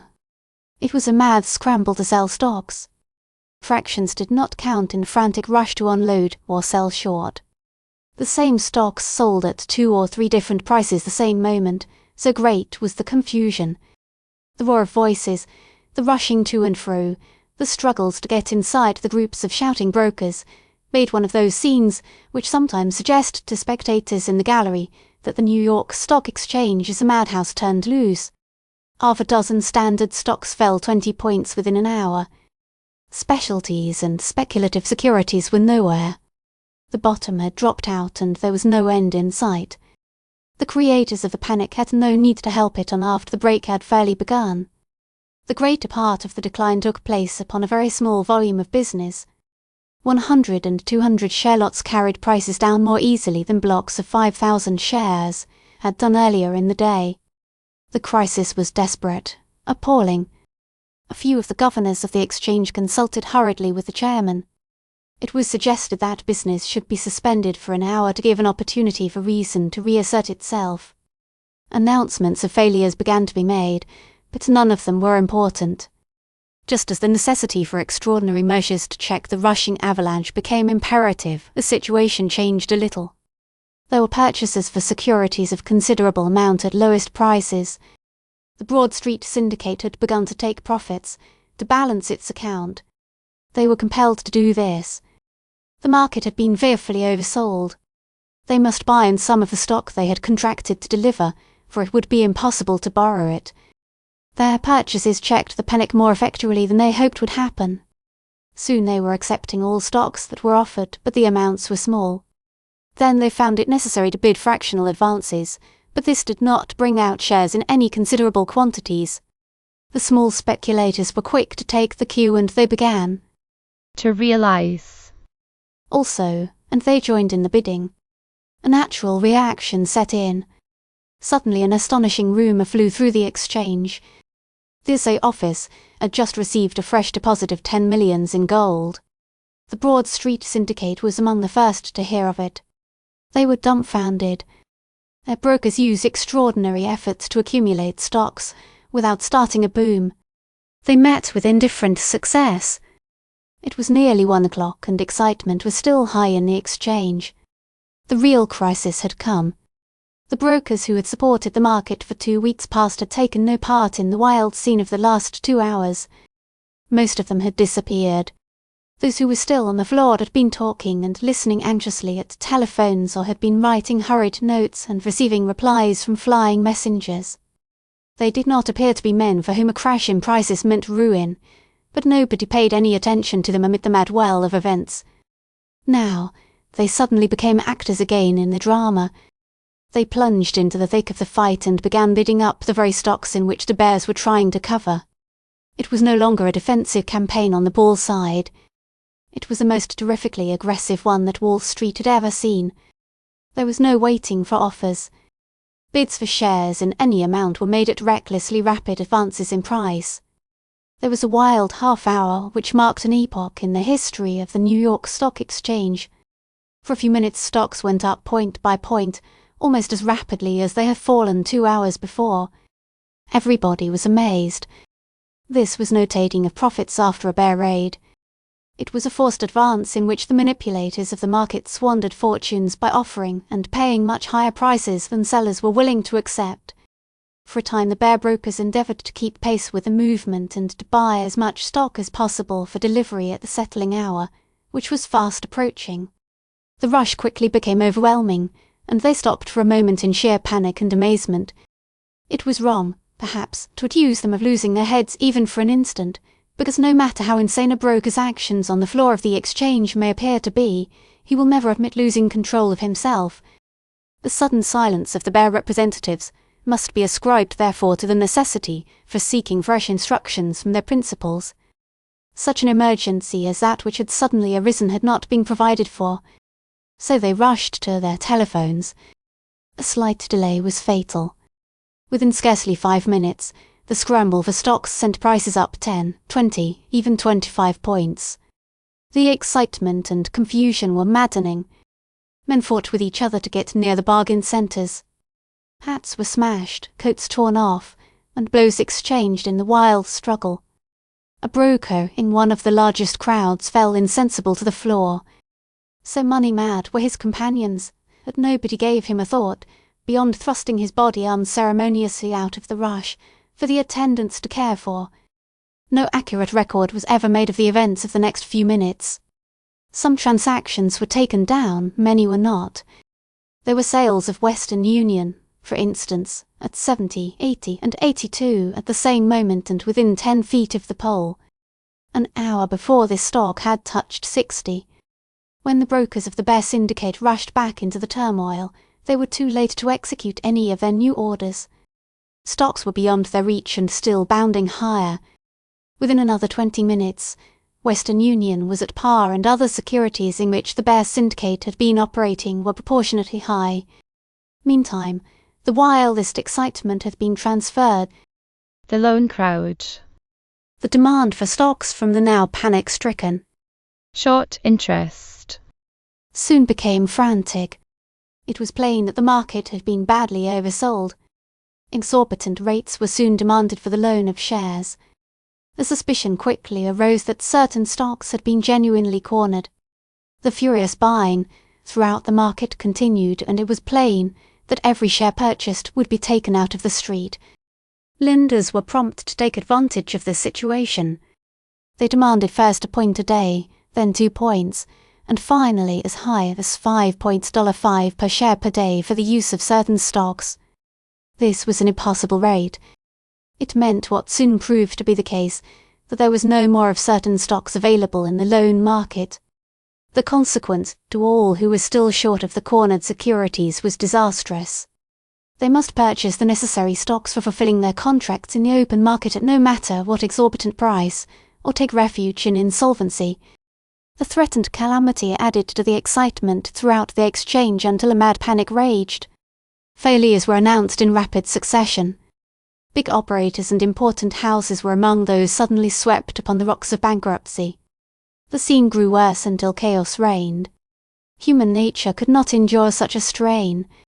It was again apparent, as it had been in the morning, that extraordinary emergencies demanded extraordinary measures. The suspension of business called for to check a bear panic 2 hours earlier was resorted to now in order to check a bull panic. The chairman of the exchange ordered a half-hour's recess. The storm gradually subsided. The tension relaxed. Men who had grown haggard and prematurely old within the hour began to reason again. They were like soldiers after a desperate charge and hand-to-hand battle. They wiped their brows, dazed at first and unrealizing. Then they began to take account of their financial wounds and still threatening dangers. No one knew what it all meant or what the outcome would be. The situation was unprecedented and mysterious. The bears were completely routed. That much was clear. But would the bulls make terms with their victims, or would they despoil them of all they possessed? The brief respite had but half expired when the market received a fresh surprise, and one which nobody was able to account for. It was announced that the principal buyers, who were now in control of the market, had agreed to compromise with such sellers as were unable to meet their contracts on a basis of about 20% advance above the morning's opening prices. These terms were severe, but they were amazingly generous in view of the fact that it was within the power of the bulls to put the prices of cornered stocks at any figure they saw fit. There was little done in the way of fresh trading during the few minutes that remained of the session when the recess had expired. No one dared oppose or knew how to follow the mysterious controlling power of the market. It was recognised, of course, that the corner in stocks could be but temporary, and that it was only its startling suddenness that made it successful. The next day it would be broken by the opening of strong boxes, which were beyond reach in time to avail of the unexpected situation. The Bear Syndicate, and those who had been rash enough to follow it, were the only victims of the most remarkable day's operations Wall Street had ever seen. The opening of the exchange the next morning was awaited with the keenest anxiety. Most bankers and financial men, the newspapers as well, were of the opinion that the previous day's operations had been a wonderfully skillful coup de main, a bold and strong combination which nobody pretended to identify. It was a great fluke or flurry which was quite past, and a sharp fall in prices would be the natural sequel. It was evident the moment the session opened that there was plenty of long or investment stock which was yesterday out of reach, now in hand ready to take advantage of all that was left of the boom. The morning news from London was that Americans were almost utterly neglected in that market. London had not been included in a deal and was waiting for New York to set the pace. Offers of stocks, at prices quoted during the greatest excitement the previous afternoon, brought no response. There was a rapid decline until the level of the compromise made by victors of yesterday was reached. Everybody became fearful of another crash. No sooner, however, did a panicky feeling begin to manifest itself than the same stalwart support came into the market. Its brokers were compelled to take large blocks of shares, but there was no hesitation or yielding, and the rush was soon over. Before the day's business was finished, quotations averaged almost exactly in line with the terms of the already famous settlement, and the great crisis was ended. The new year was only a few days old when a complete transformation seemed to have taken place in the financial world. But the cause was too much a mystery for anybody to have great faith in the permanence of the new order of things. The newspapers said that the disbursement of January dividends had maintained the boom. Careful observers of the market saw no evidence of the small and widely distributed buying which comes from such a source.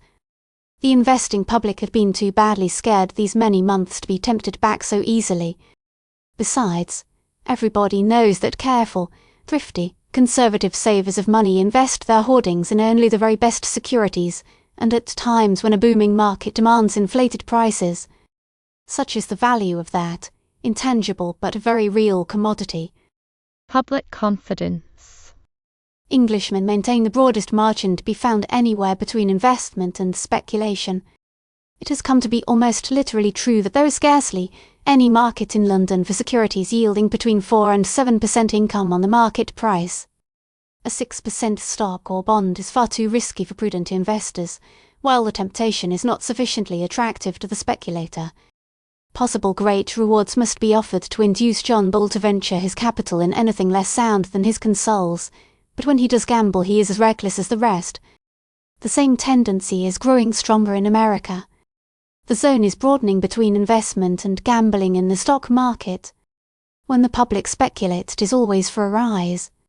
Usually the Professional trader and the big operator, who have foreseen all the conditions which were likely to stimulate the tender courage of the gentle public, are ready to gratify its sudden desire to pay 100 cents for what had been offered it in vain at 50 cents a few weeks before. But this common phenomenon was not taking place in January 1895. Gullible as the poor lambs usually are, it is necessary to allow their fickle memories to forget before seeking to victimize them by a repetition of a stale trick. A steady, persistent advance in prices went on during the early days of the new year without any of the usual accompanying conditions. Improved trade. Better commercial prospects. Signs of a great business revival. Sound state of the banks and national treasury. The usual crop of sanguine interviews with Leading businessmen. which appears in the newspapers every New Year's Day had been dubiously small and weak. In fact, Wall Street had none of the common bait with which it allures old and new victims. Whence, then, came the sudden strength which had supplanted the almost unerring symptoms of pending collapse? Chapter 7. Strange events in the financial world. The history of the financial world for the next 2 months was peculiar. The markets of London and of all Europe were affected by the strange conditions which developed in America. Prices of all classes of securities continued abnormally high. There had been some advance above the figures at which settlements had been made on that memorable 2d of January. Sound dividend-paying stocks commanded prices which yielded on the average less than 4% to the investor. No commercial or industrial depression, no bad news from any quarter, no offerings by holders of stock anxious to unload, had any effect upon Wall Street quotations. But the market was by no means a healthy one. Speculation had almost ceased, perhaps a good thing in itself, but the reason for it had no virtuous significance. Even speculators will not play a game they know they do not understand, and nobody understood the great game which an unknown power was playing quite in its own way in the stock market. There seemed to be no limit to its resources. Careful observers of its operations in the exchange estimated that it had expended fully $125 million in cash within 2 months. Who was this new master of millions, this incognito king of finance? He must be some new-come conqueror. Of that everybody was convinced. All the veteran gladiators of the stock arena had one after another been suspected, but had declared their innocence and had proved it. They were as much in the dark as everybody else. Even Congress had shown some disposition to search the mystery. A booming stock market is usually considered the best proof of good times and general prosperity, but discordant voices raised here and there suggested that it was not altogether an unmixed blessing. So a dragnet inquiry was proposed at Washington, and it probably would have been ordered had not the day of adjournment been so near. The point most dwelt upon in Washington, and in financial circles too, was the marvellous increase in the country's supply of gold bullion. Fully 10 millions per week of what was described as new or foreign gold had passed through the New York Assay office. The announcement had just been received that a single deposit of nearly $25 million had been made within a few days. This movement of the precious metal nobody had been able to account for. There had been no importations in the ordinary way. On the contrary, the flow of gold had been in a steady though not large stream out of the country, for the most part to London. The news of the last large deposit had led the House of Representatives to ask information upon the subject from the Secretary of the Treasury. The answer had been that the recent, unusual deposits had all been made by a single firm of brokers in New York, but the government did not know who the brokers were acting for or whence the gold came. The subject was discussed for some hours, with more or less wisdom, in both branches of Congress. Naturally it revived the by no means buried silver question. An increase of fully 25% in the country's supply of gold, the silver advocates argued, should be followed by a proportionate addition to the monetary use of the despised white metal. The mints were working at fullest capacity, turning gold into coin under the Free Coinage of Gold Act. Surely a country with such a plethora of gold, in spite of the croakings of the monometallists less than a year ago, could afford to admit some silver to the mints to take its chance with the more valuable metal. This special pleading had no influence upon the supporters' sound money theories.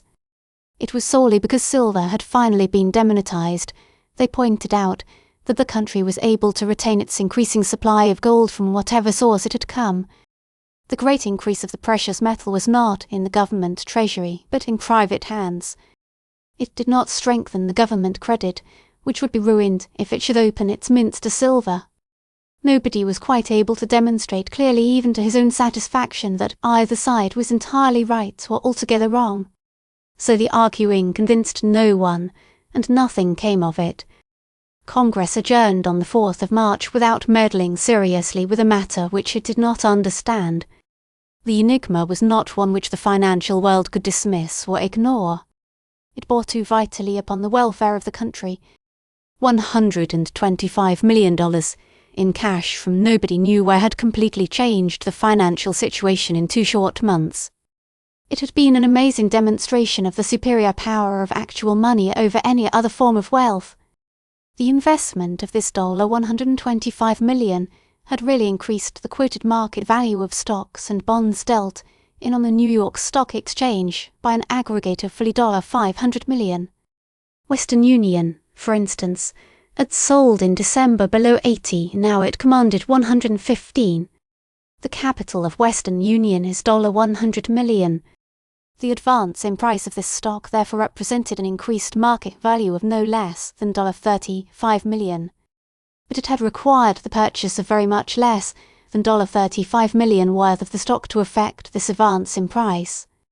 Many stocks and bonds which had not been touched by the brokers who had managed the bull movement had risen materially merely from sympathy with the rest of the market. The situation, however, was not sound or satisfactory from any point of view. The market was not self-sustaining. It required continued heavy purchases to maintain the abnormally high range of prices. If this mysterious support should be withdrawn, a sharp collapse would be inevitable. Sensible financiers recognized this fact, and conservative opinion was momentarily in fear of disaster. This feeling was so widespread that it paralyzed ordinary financial affairs. Naturally, it led to such a general unloading of all manner of securities by investment holders that it did not seem possible in the estimation of competent judges that the tremendous burden could be borne much longer.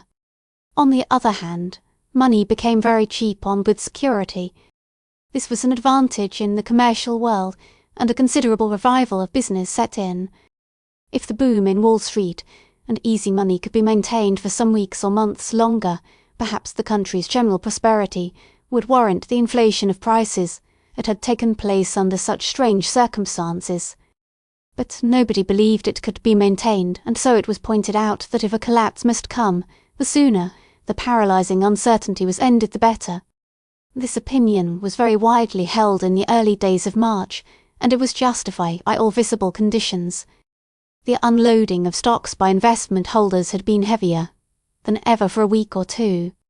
The market had been peculiarly irregular for a few days. Stocks that were systematically supported held their own steadily, no matter how freely they were offered by investment holders, but others equally good sagged in price. The influence of sympathy was not strong enough to keep the whole market at a steady level in face of the prevailing public opinion. So there arose for a time the anomaly of quotations for stocks of known superior intrinsic value at 15 or 20% lower prices than others of lesser worth. This was abundant proof of the unnatural and threatening condition of affairs. What nonplussed banking men more than anything else was the fact that none of the great quantities of securities which were being taken out of the market or being used, as far as they could ascertain, as collateral for loans. It is usually the case, when an important bull movement in stocks is attempted, that the operators borrow of the banks large sums with which to continue their operations, using the stocks as fast as they are purchased as security for the loans. It was almost incredible that this greatest of bull campaigns could be carried on without resorting to this expedient. It must be, the New York bank men said, that loans were being made in Europe and in other American cities instead of in the metropolis. But the real mystery was still the enormous deposits of gold made at the New York Assay Office. The reports of these deposits were now watched with greater interest and curiosity than any item of financial news. They increased rather than diminished from week to week. It was noticed that there was a close relation between the amount of these deposits and the pressure to sell stocks in Wall Street. The average weekly deposit of $10 million for the past 2 months suddenly increased to $25 million the first week in March. The following week the same enormous sum was paid in. It was this fact more than the impregnable defence in the stock exchange which confounded the wiseacres of finance more than ever. They began to waver in their gloomy forebodings. They sought again by every means in their power to penetrate the mystery. The newspapers tried it too, and some of the solutions which they offered were amusing and absurd. One enterprising sheet asserted that it had discovered a plot by the Chinese government to revenge itself for the anti-Chinese legislation during the last 2 or 3 years in the United States by getting control of the principal railroads and telegraphs of the country with a view to dictating a change of policy or possibly in preparation for a sudden invasion. Another was confident that the Standard Oil millionaires had undertaken a vast scheme in finance. The story which obtained greatest credence, perhaps, was one which credited a great English syndicate having the Bank of England at its back with a plan for investing some of the millions which had been saved from Argentina and South Africa in really sound Americans. There were many speculations about the strength and scope of this syndicate. It was explained that all the gold which made its appearance in the SA office was shipped secretly from England, and that the flow of gold from America to London was permitted to take place merely as a blind. It had come to be pretty generally understood that the enormous gold deposits were being made at the SA office by Strong and Co. Of course they were only agents. The newspapers tried direct inquiry at first, and they obtained only polite refusals of information. Indirect attempts to learn the secret were as futile. One enterprising journal set a watch for several days upon the firm's office. At last they made a discovery. A new covered wagon, heavily built and drawn by a pair of powerful horses, drove up to Strong and Co.'s office just before 10 o'clock one morning. The team was quickly backed up to the door and a pair of skids was run out. 2 men who were with the driver went inside the office. A few moments later they reappeared, one of them pushing an ordinary railway baggage truck upon which was a small wooden box, apparently very heavy. This was deposited at the bottom of the skid. Then both men, big muscular fellows, pushed and tugged it up the incline into the wagon. 20 such boxes were brought out and loaded in the same way. Then the 3 men jumped on the team and drove off, with a knee-nosed reporter in full chase.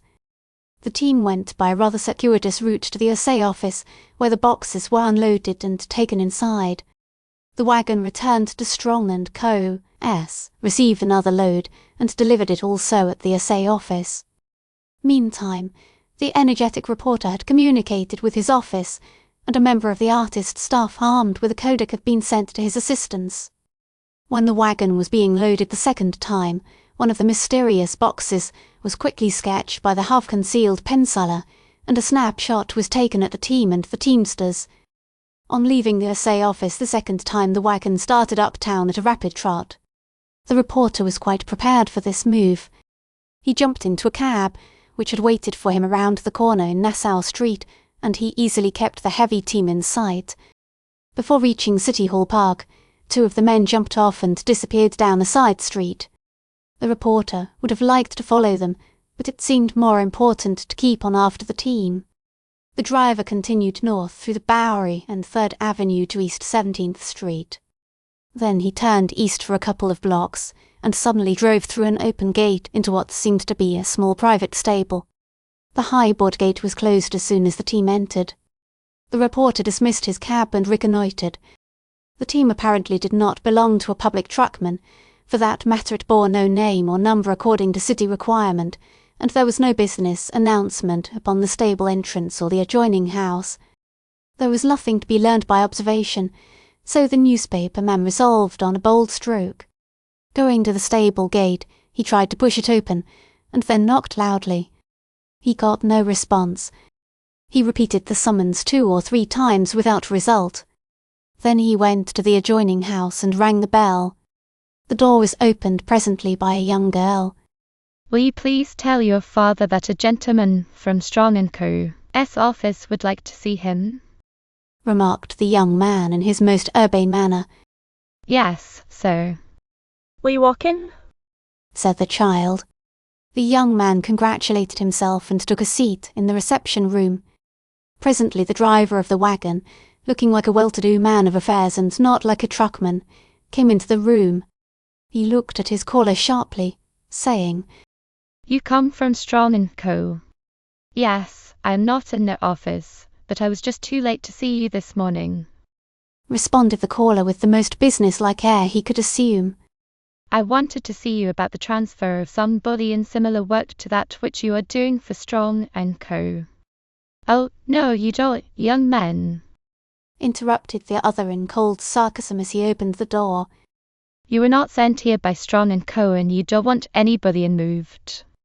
You are either a newspaper reporter or you are trying to pry into Strong & Co.'s affairs for some Wall Street concern.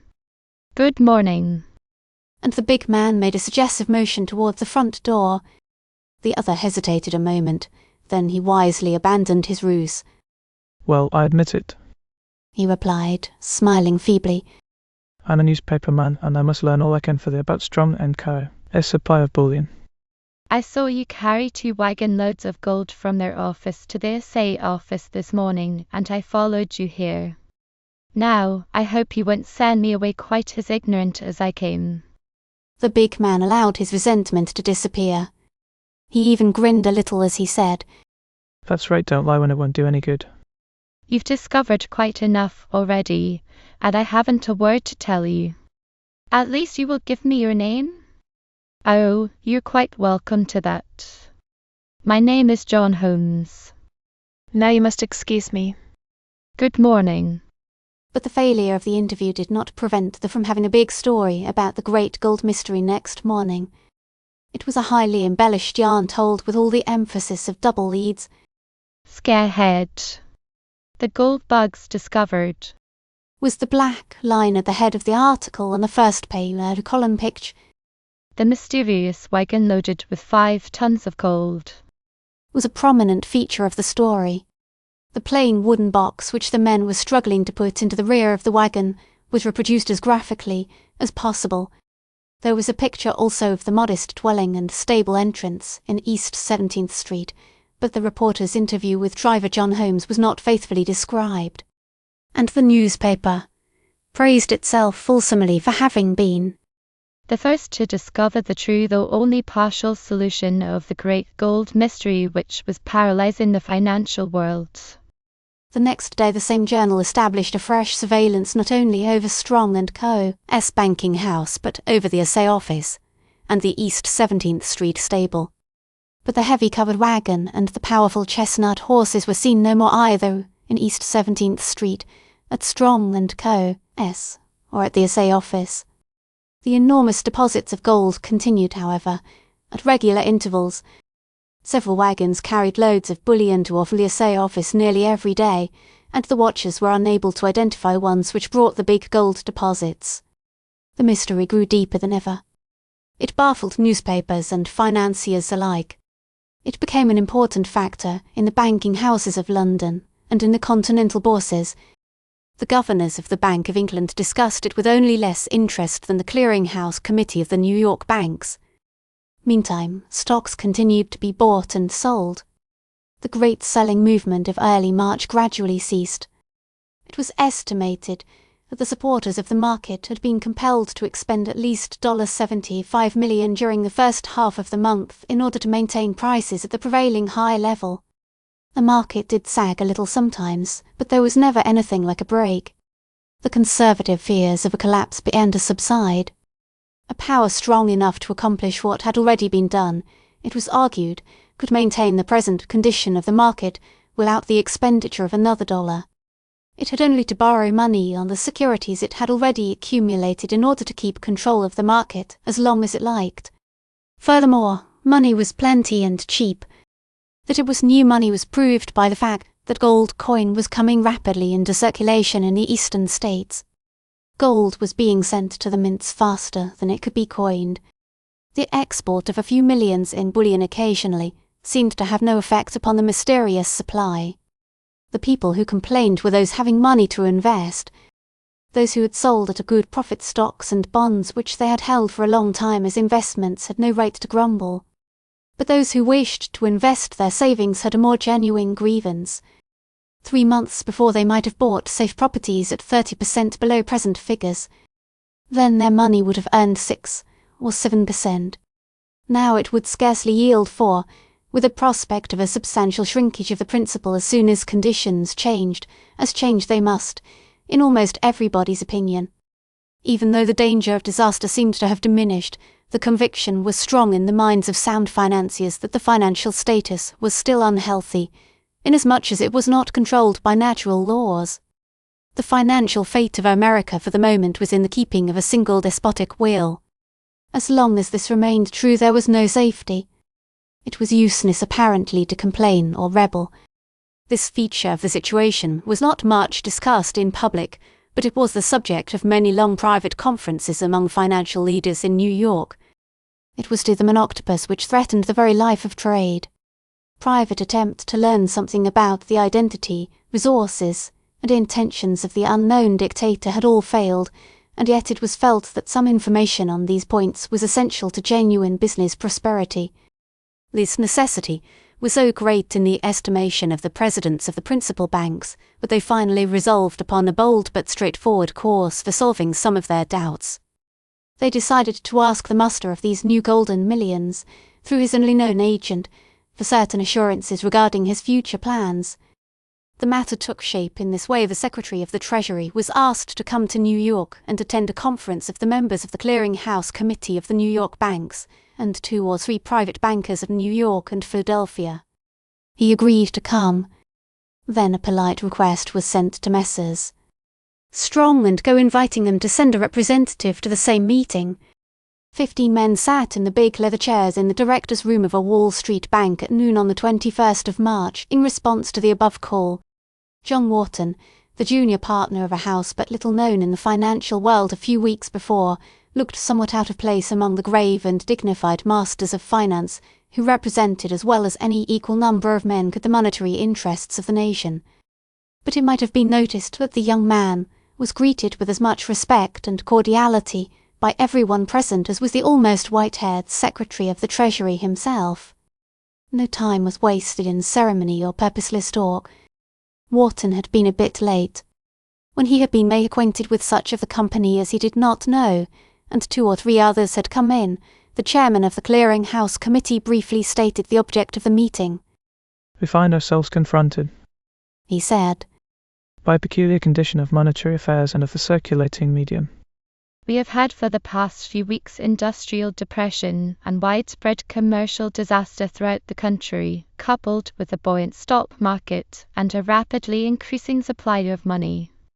This unnatural situation has come about by means quite unprecedented in our financial history. It is a situation so important in all its bearings upon the material welfare of the whole country that it demands our most earnest consideration. The Clearing House Committee of the New York banks believes it is imperative to prepare some general policy for meeting the crisis which the present anomalous condition threatens. So we have invited you, Mr. Secretary, and you, gentlemen, to meet us here for an informal consultation. We thank you for coming and we hope you will contribute freely of your advice and knowledge. May we hear from you first, Mr. Secretary? There had been hardly a hint in the chairman's brief remarks of the real object of the meeting, but that was scarcely to be expected. Everyone waited with interest for what the Secretary of the Treasury might say. Drawing a memorandum slip from his pocket, the gentleman responded, I quite agree with your chairman that the financial phenomena which now absorb the attention of the entire country demand of the managers and students of our monetary system the most careful examination. I thank you for the privilege of meeting you for that purpose. No facts or figures need be quoted to prove the depression which has ruled for months in industrial and commercial circles. With that side of the question we are powerless to deal directly. We must confine ourselves more exclusively to the financial phase of the subject. There we have a strange paradox. You know what has taken place in the stock market. The increase in the quoted market value of bonds and shares listed in the New York Stock Exchange since the middle of December amounts to fully $2 billion. The changes in the circulating medium have been even more surprising. There has been deposited in the government assay office in the city for smelting into standard bullion during the past 3 months no less a sum than $211 million. This, as you all know, is something altogether unprecedented. I think I am justified in saying at a private meeting called for this purpose that nearly $200 million of this gold was deposited by a single firm. The work of the mints is just as significant. The amount of gold offered for coinage under the Free Coinage Act during the same period has exceeded $170 million. 3 months ago, the amount of gold in actual circulation in the country was $474 million. Now it has risen, or it will as soon as the mints have finished the task imposed, to $644 million. This means an increase in the total circulating medium of fully 10%, or nearly $3 per capita. No such radical change can be made in the currency without seriously disturbing the conditions of trade. I admit that the country is to be congratulated upon the enormous addition suddenly made to its wealth, but it has come too rapidly. There is such a thing as too much gold, just as we have found that there can be too much silver. It cannot be assimilated at such a rate. Values outside of the stock market are showing signs of disturbance. A plethora of money, whether in gold or any other form, must invariably bring enhancement of prices. We have seen it in the stock market, but we are beginning to see it in other lines. When it begins to affect standard commodities, the necessaries of life, we shall have a serious state of affairs. The people are hard pushed already. Times are very bad in the ordinary sense. None of this new money is going into the pockets of the masses. It will be no less than a calamity, therefore, if the cost of living is suddenly and unnaturally increased at such a moment. Pardon me for dwelling upon what may be regarded as the philanthropic side of the question, but in my opinion it is the most important side. To return to the chairman's suggestion, I agree that the uncertainty of the present situation is its most demoralizing feature. We do not know whence comes this sudden flood of gold. We are ignorant of what still lies at its source. Naturally, we are inclined to believe it must be almost exhausted, because no such treasure was ever known to exist in single hands before. But in my opinion, it would be very hasty to come to that conclusion. The hand that can pour so vast a sum into the channels of commerce in 3 short months is not likely to have exhausted its resources. But the great desideratum now is stability and confidence. These can come only of knowledge. A power as great as we know this to be can afford to give us that knowledge, unless its designs are evil. Nay, more, I affirm it solemnly, it is a humane and patriotic duty upon us to remove if possible the unnecessary incubus of uncertainty which is killing trade. This is a matter in which the government is unfortunately powerless to assist. But I do not believe that the man or men in possession of a treasure apparently greater than any ever before in individual control will turn it into an instrument of evil and oppression. There was no mistaking the bearing and object of the secretary's remarks, although he had made no personal application of them. The representative of Strom and Co. seemed to be a bit uncomfortable when the custodian of the National Treasury had finished, but he did not attempt to break the somewhat embarrassing pause which followed. The silence was allowed to continue but a moment or two. The president of one of the largest downtown banks, a man of genial, energetic, offhand manner, set forth the real object of the meeting in a few terse, pointed sentences. "I think, gentlemen," he began briskly, in tones of easy good fellowship, "that we should come to the point at once and deal with it frankly and openly. I have no doubt we all share the sentiments which the Secretary of the Treasury has expressed. Most of us will agree that he has not exaggerated the importance of securing at least a partial solution of the prevailing gold mystery. We have invited here the only man, as far as we know, who has the key to that mystery. We have no intention of asking him to betray confidences or to disclose professional secrets. We have done an unprecedented thing in asking him to come here under such peculiar circumstances. I trust he will credit us with purity of motive. What we desire is simply this, that he will lay before his principal the views which the Secretary of the Treasury has expressed, and which I assume we all share, and that he will ask him if he will not give us some assurance which will enable us to manage the vast financial interests entrusted to us on a sound basis. Our request is an unusual one, and justified, perhaps, according to ordinary business ethics, and one which our unknown friend has a perfect right to refuse. But we base it on something broader than the sordid motives of trade, and I hope it will be received in the spirit in which it is sent. I hope we may hear from Mr. Wharton. Everyone turned to the youngest man present, and the chairman cordially endorsed the invitation just given. John Wharton addressed the assembled magnates of finance rather diffidently. Each one of them was his senior by many years. Most of them were men of world-wide reputation. He had never been placed in a position which made so severe a test of his tact and discretion, but he was quite equal to the situation. He had little to say, and he said it to the point, and with evident sincerity. "I will not pretend, gentlemen," he responded, that the firm of Strong & Co. did not surmise the probable object of this conference.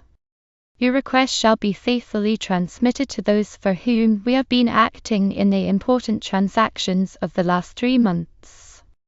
I am here to give you the strongest assurance which words of mine can convey of the absolute good faith and purity of motive back of those transactions. The young man spoke with such emphasis and evident candour that his words carried conviction even to these hard-headed and naturally suspicious men of affairs. They interrupted him with hearty applause and exclamations of satisfaction. I am authorized to say further, he went on, that any suggestions or requests which you may make, far from being resented, will be received with the utmost respect and with a sincere desire to conserve the best welfare of the country. Again the men who were listening now with eager interest interrupted the young speaker with applause. These general assurances are about all that I am able to give you at this time. Upon 3 points I am compelled to be reticent: the source of this gold, its total amount, and the identity of its owner or owners. Regarding the first and second, I am as ignorant as you are. Your request for information about further additions to the bullion supply, for that is what the question amounts to, I, personally, do not consider unreasonable. I will deliver it at once to my principals, and you shall have the answer promptly. How soon will it probably be ready? asked the chairman. I know of no reason why you should not have it tomorrow. Why should we not discuss it at a quiet dinner at the Waldorf tomorrow night? Suggested the chairman. I must return to Washington by the midnight train tonight, unfortunately, observed the Secretary of the Treasury. Let me say right here that I accept Mr. Wharton's assurances in the fullest sense. What he has already said has relieved me of a great anxiety, and I want to express to him my hearty thanks for the commendable spirit which he and those he represents show in a matter of vital importance to the nation. The words were uttered with a warm sincerity which manifestly voiced the spirit of all in the room. We all join unreservedly in that sentiment, was the cordial endorsement of the chairman. If haste is important, Wharton interrupted, there is no reason why I should not be able to communicate the reply to you this evening. Just the thing, responded 2 or 3. Let us have the dinner tonight. If the answer is ready, well and good. If not, we can meet again tomorrow. And so it was arranged. The party met again at 7 o'clock that evening in one of the finest private dining rooms of the most sumptuous modern hotels. It was not the serious gathering of the morning. Millionaires and other magnates are much like other men. Finance was the one subject tabooed while the dinner was before them. Wharton was rather surprised to find that no delicate attempts to sound his secret knowledge were made by anyone. Beyond asking him if he had received a reply to the morning request, no word was said about the matter which most concerned all present until the dinner was finished and the last waiter had closed the door behind him. Then, While the fumes of the best tobacco began to fill the air, the general conversation flagged, and the company turned expectantly toward the head of the table where sat the chairman of the Bank Committee with the Secretary of the Treasury at his right and John Wharton at his left. "There are to be no formalities, gentlemen," remarked the President pleasantly. "We are all anxious to hear Mr. Wharton's message, and I will ask him to present it to us, if he is willing, without further delay. Gentlemen, I'm glad to bring you a response which I hope will be satisfactory," responded Wharton. "As it is a matter of considerable importance, I have brought it in writing, and with your permission I will read it to you." There was silent assent, and Wharton read as follows. "We have received the request preferred by you through Mr. Wharton, and also his report of the views expressed at this morning's conference. We are in hottest accord with all that was said at that meeting. We affirm again what Mr. Wharton now said in our behalf, that it is our sincere desire to promote in every way in our power the best welfare of the financial, commercial, and industrial world. We recognize completely the vital importance of cooperation to that end, and we accept thankfully the implied offer which the sentiments expressed this morning convey. 3 months ago the country seemed to be on the verge of great financial and other economic disasters. It appeared to us to be a wise thing to ward off the blow by using a large quantity of gold then in our hands to support the general market for stocks and bonds. It also seemed desirable in our judgment to encourage trade by adding liberally to the current supply of ready money. A free purchase of securities was the only feasible way to accomplish this end. The result has been a very substantial rise in prices. We realize as keenly as anybody can do that a return of public confidence is still essential to a sound and healthy improvement of general trade. We cannot supply that lack. It is more in your power to do so than in ours. We have no doubt you will gladly undertake this duty, provided you are convinced of the honesty of our intentions in pending transactions, and of our ability to execute any policy we may adopt. There are difficulties in the way of proving our good faith and demonstrating the further strength of our resources, but we hope they are not insuperable. The greatest obstacle lies in the fact that, for personal and other good reasons, we wish to escape the notoriety that attaches to great wealth. This makes it necessary to conceal also the source of that wealth and its exact amount. Reserving these points, we are ready to cooperate heartily in the best policy the situation may demand. It seems to us advisable, for the present at least, to continue the support of the market on about the existing basis. We shall be glad to receive your advice upon this point. To demonstrate our ability to maintain prices, we will deposit at the Government Assay Office within the coming week additional gold to the value of $100 million. We note especially the warning of the Secretary of the Treasury against the dangers of a too rapid increase in the circulating medium. We shall endeavour to avoid doing serious mischief in that way, and we crave your advice upon that point also. Finally, as a partial evidence that we have not undertaken to manipulate the stock market for any speculative or other sordid end, we have authorized Messrs. Strong & Co. to place in the hands of any 3 men you shall name, stocks and bonds amounting in market value to $100 million, to be retained in their charge for 1 year. We reserve only the right to substitute for the securities deposited at any time others of equal market value.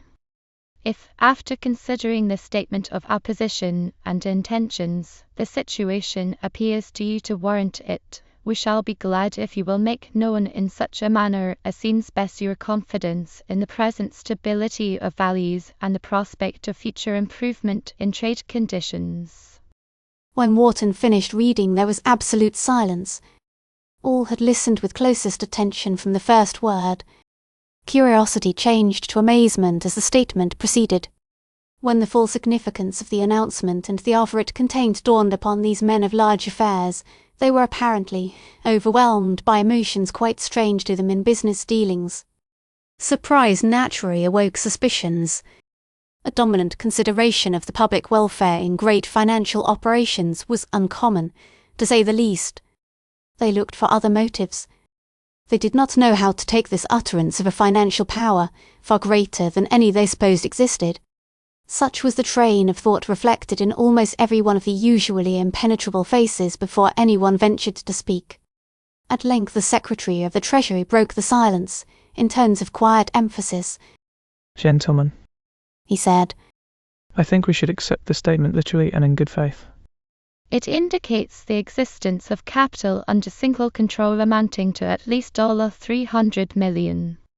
It is a sum so vast that temptation to increase it by a legitimate or unworthy means seems to me to disappear. It is too great a treasure to further excite human ambition and greed, unless in the mind of an Alexander or a Caesar. I do not believe we are dealing with such a character as either of these. Although we have been told just enough to arouse a very natural curiosity, I think we should respect the reticence which withholds the rest. We can all understand and appreciate the motive for seeking to escape the notoriety which is one of the penalties of great wealth in this country. I hope we shall act in sympathy with the suggestions made in the paper which Mr. Wharton has read." The spirit in which the Secretary of the Treasury received the message seemed to be that of all present after a few minutes. Many questions were asked, bearing chiefly upon the $100 million in reserve of which mention had been made.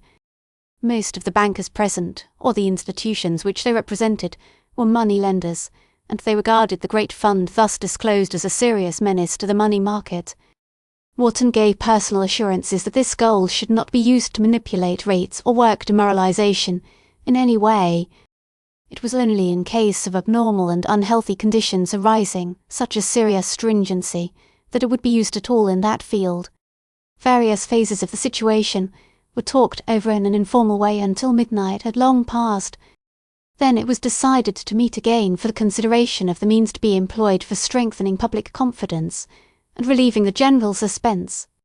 It was eventually decided to accept the offer of a trusteeship for $100 million in securities, and 3 banks were named for the purpose.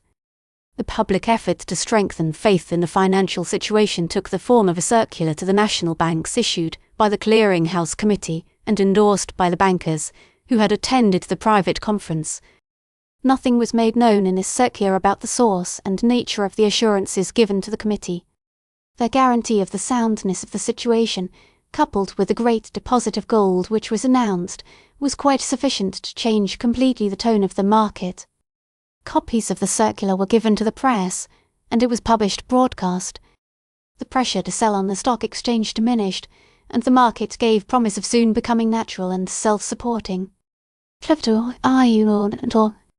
Fabulous but mysterious benefactions.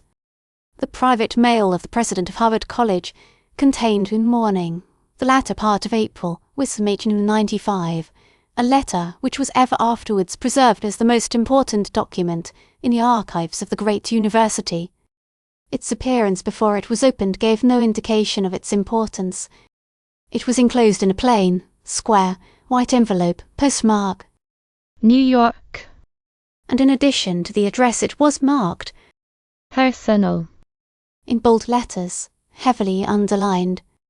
As the president opened it and took out the single sheet of notepaper, within, another slip fell upon the table, blank side uppermost. The shape and the perforated edge around 2 sides of the slip suggested a cheque, and the president carelessly turned it over before looking at the note. It was a cheque, and when he caught sight of the figures in one corner, the serene dignity of the eminent savant was betrayed into an exclamation that made him seem for the moment quite like other men. He readjusted his spectacles in genuine agitation and stared at the cheque for some moments before he recovered his self-possession sufficiently to read the letter. This was the epistle. Strom & Co., Bankers and Brokers. New Street, New York. New York, April 23, 1895. My dear Sir, By direction of one of our clients, I send you herewith my personal check for $5 million, $5 million payable to your personal order. This money you are at liberty to devote to the general uses of Harvard University in such a manner as you and your associates, the fellows and overseers, shall deem most advantageous. The donor desires to remain entirely unknown in connection with the gift. His only suggestion regarding its use is that $1 million more or less shall be devoted to the equipment or support of the astronomical observatories which the University has established in South America. I remain, sir, your obedient servant, John Wharton. First, I shall esteem it a personal favour if you will confine all information regarding my connection with the matter to as limited a circle as possible. C. W. That was all just a curt, matter-of-fact business communication. It could not be the hoax, for the cheque was certified by the Chemical National Bank. It needed but the President's name on the back to make it worth the $5 million in cash which it called for. The more he thought about it, the nearer the President's mind approached to a condition of excitement. He got up and took a turn around the room. His secretary came in just then, but stopped in amazement on discovering evidences of an agitation which he had never detected before in his chief. Is there anything the matter, sir? He asked anxiously. Nothing at all, responded the head of America's greatest university, with a partial return to his usual placid manner. I am glad you came in. I wish you would call a special meeting of the fellows, to be held here at 4 o'clock this afternoon. Send special messengers and telegrams and say that the business will be of the utmost importance. The secretary's apprehensions increased, but he hastened to obey instructions. The next day the papers announced the magnificent gift to Harvard and tried in vain to gratify the universal curiosity about the unknown donor. If there was any envy of Harvard's good fortune at New Haven, it was dissipated 2 or 3 days later, when Yale rejoiced in the receipt of a mysterious gift of the same magnificent proportions.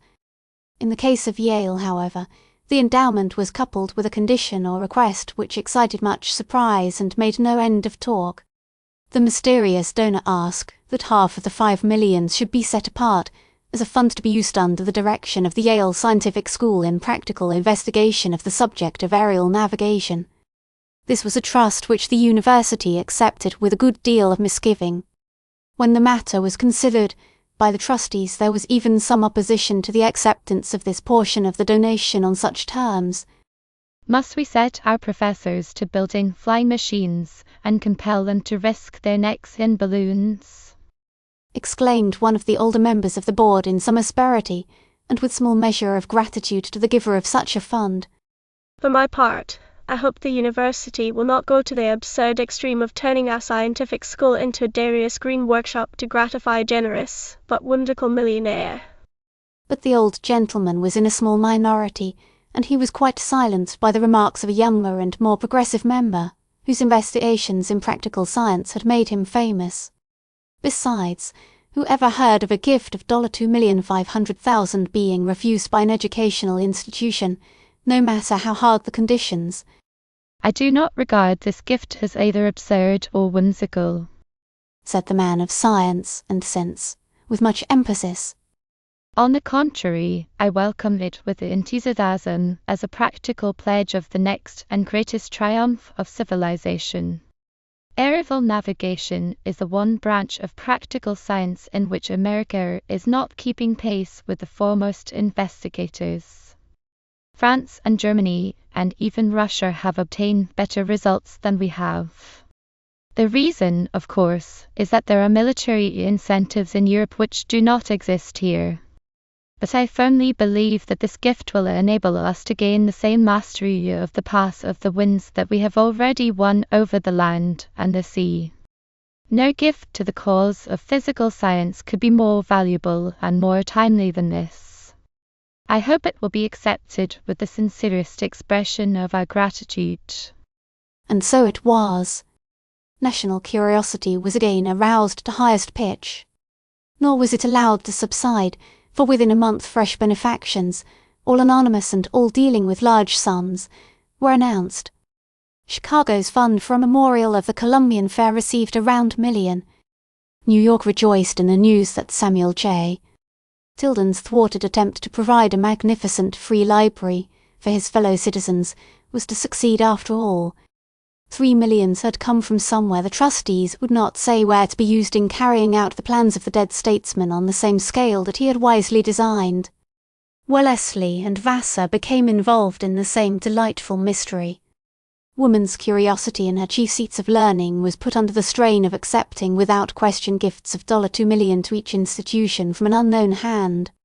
The test or the temptation was safely borne, for no hint of even the manner in which the princely fortunes were bestowed ever reached an outsider's ear. There were no restrictions accompanying these gifts, beyond a request in each case that they should be devoted mainly to those branches of training and study which best fitted woman for the domestic circle, inasmuch as this suggestion was construed to admit of almost any interpretation in the field. The higher education of woman. It was felt to be no restriction at all. Who dared assert that a knowledge of Greek, a familiarity with the latest mysteries of astronomy, and a training in the higher mathematics did not deserve important places in the equipment of woman for the domestic circle of 1895? When it was proposed in the governing boards of the 2 colleges that the departments of physical training, English literature, music, and the culinary art should benefit in greater proportion than certain others under the new funds, the makers of the suggestion were frowned upon with some scorn. It was undoubtedly the intention of their unknown benefactor, so declared the more advanced spirits in the great corps, the emancipation of woman, that his money should be used in providing that broad culture which alone would make the woman of the 20th century the highest development of her sex. She should have the same advantages, the same training as her brothers. In no other way could she become best fitted for the domestic circle. No such impetus was ever given a cause of education in America as it received in the spring of 1895 from this great series of contributions. The subject became a matter of world-wide wonder and discussion. It did not seem possible that such treasure could come all from one source, and yet no such epidemic of generosity among millionaires had ever been heard of. There were not half a dozen men in the country who could make presents of $5 million checks. Speculation, and there was plenty of it, was in vain, however. The secret was well kept by all its possessors, and beyond a few hints that the eccentric distributor of millions was a New Yorker, who kept a balance of at least $5 million in cash always on hand at the chemical bank, nothing transpired. In the rapid life of the American metropolis, curiosity over the subject was soon overshadowed by a new wonder. The city's most grievous public problem, the bête noire of a decade, was suddenly solved. Vainly that private enterprise and public commissions sought to provide the congested city a satisfactory system of rapid transit. The growth of the town had been checked, its prosperity had been restricted, and infinite personal discomfort had been suffered by its citizens because of the peculiar difficulties of the situation. In a city long and narrow, densely populated, and surrounded on 3 sides by water, the quick arteries of passenger travel must go below the surface or into the air. Everybody who has travelled on the London Underground Railroad will admit that the tunnel system is to be avoided at any reasonable expense. But everybody else who has walked beneath the elevated tracks in New York, or lodged near the line, will say that railways in the public streets are an almost intolerable nuisance. The only system satisfactory in itself which had been proposed in New York was a great 4-track viaduct line, running, not through the streets, but upon its own occasion cut through the centre of the blocks from end to end of the city. But the plan could not be considered for a moment. The expense was prohibitive. It would cost $100 million for right-of-way and construction, to say nothing of equipment. The revenue from such a road would not pay interest on such an enormous sum, and private capital would not undertake the enterprise. Some people had urged the project upon the city as a municipal undertaking. Perhaps in an ideal community such a suggestion might be valuable, but not in a city ruled by Tammany Hall or any other political party. So the question was at a deadlock, and the evils of the situation had become well-nigh intolerable, when the mayor of New York received one day in June a letter from the now well-known firm of Strong and Co. containing an amazing proposition. They were prepared to organize a corporation, and guarantee the construction of such a viaduct road as had been proposed, provided the city would consent to certain conditions. The road would be built with the proceeds of an issue of $100 million in bonds, which Strong and Co. offered to subscribe in full. These bonds should bear interest, and here was the amazing feature of the proposition, at the rate of 1% per annum.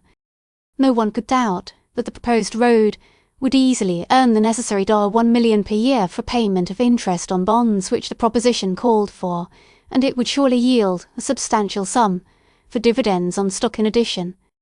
The principal conditions imposed by Messrs. Strong and Co. in making their extraordinary offer was that the motive power used on the road should be electricity, or some other element than steam, and that a uniform rate of fare of 5 cents within the city limit should never be exceeded. It was further insisted that the charter should provide that the city should not take over the road by purchase or otherwise, without the consent of 2/3 of the bondholders, and that capital stock should be issued only upon payment of its face value in cash into the company's treasury, the total amount of such stock never to exceed $20 million, except by consent of the bondholders. Strong and Co. further suggested that dividends upon stock should be limited to 10%. When earnings exceeded the sum necessary for the payment of a 10% dividend, fares should be reduced below the current rate. If the mayor and his advisers approved of the plan as outlined, they were invited to join in the name of the city with Messrs. Strong and Co. and others in petitioning the General Assembly at Albany for the necessary legislation. The mayor read slowly the letter, in which the plan was set forth in much greater detail than above outlined. When he had finished, he looked out of the window upon the trees in the City Hall Park and whistled softly. He allowed his mind to dwell for a few moments upon the significance of what was contained in the plain epistle he held in his hand. Its meaning for the metropolis of the Western world, over which he presided, was beyond his mental grasp at first. The one great peril which threatened to dwarf its prosperity and stunt its growth had been removed at a single stroke. It was too good to be true, and the mayor read the long letter from beginning to end a second time. The proposition was clear and specific, and the potent signature left no doubt of its genuineness. The mayor would have lost no time in sharing the good news with his friends and with the city itself, but a postscript contained a request that the matter should be regarded as confidential until there had been a personal exchange of views upon the subject. Strong and Co. expressed a desire for a private consultation at any time the mayor might appoint. So the private secretary of His Honour was dispatched at once to New Street to say that the mayor was quite ready to place his entire day, if desired, at the disposal of the firm. Mr. John Wharton returned with the secretary to the City Hall, and for more than 3 hours he was closeted alone with the chief magistrate. When his visitor had gone, the mayor dictated to his stenographer a statement for the press. He outlined the proposition of Strong and Co. who, he said, were acting on behalf of a syndicate which preferred to conceal its identity. Of its ability to carry out its proposal, the mayor declared he had received abundant assurance. The offer was not, in his estimation, the mayor explained, in any ordinary sense a business proposition. It took rank instead as the greatest private or public benefaction of modern times. It was a boon which would change the whole future history of the metropolis and of the Empire State.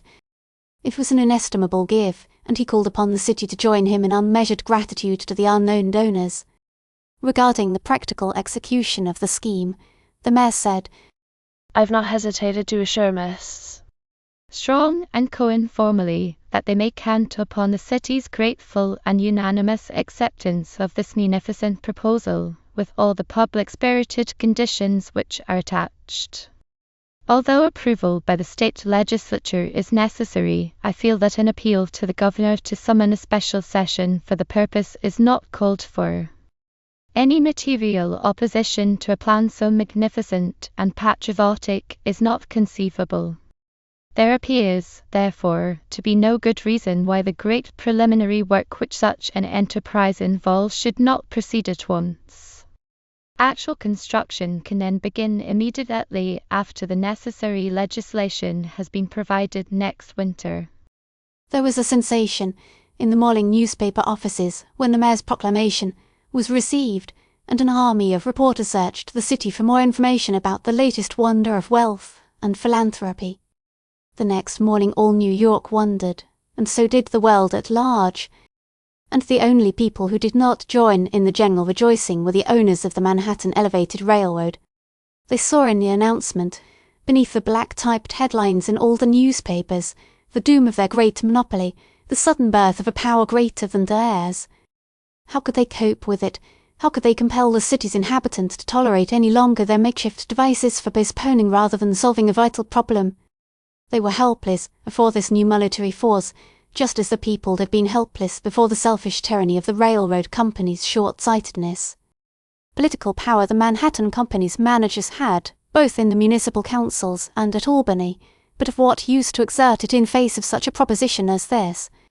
No politician of any party would dare to put a straw in the way of its execution. It is sometimes safe to defy an indifferent majority, but he is a fool who throws himself before the juggernaut of roused and unanimous public opinion. The owners of the Manhattan Elevated Road were not fools in all things, so the first effect of the mayor's news was a sharp decline in the price of their shares. The danger was, however, a distant one for them. By no possibility could so vast an undertaking be completed under 5 years, and within that time conditions would probably so change that there would be traffic enough to yield a reasonable profit to both systems. New bridges both to Long Island and New Jersey, to say nothing of tunnels, were also under way. These would furnish partial relief to the congestion, while they would bring fresh traffic to the short-distance service, which would become an important part of the elevated railroad system. Competition in what may be termed the trunk line business need not, therefore, be disastrous to existing rapid transit lines. It would rather come as a relief, just as the streetcar lines found the opening of the elevated roads to be 20 years before. But the public paid little attention to the first discomfiture of the elevated railroad magnates. Rather they rejoiced in it, especially as the erstwhile masters of the situation soon began to manifest a more conciliatory attitude toward their suffering patrons.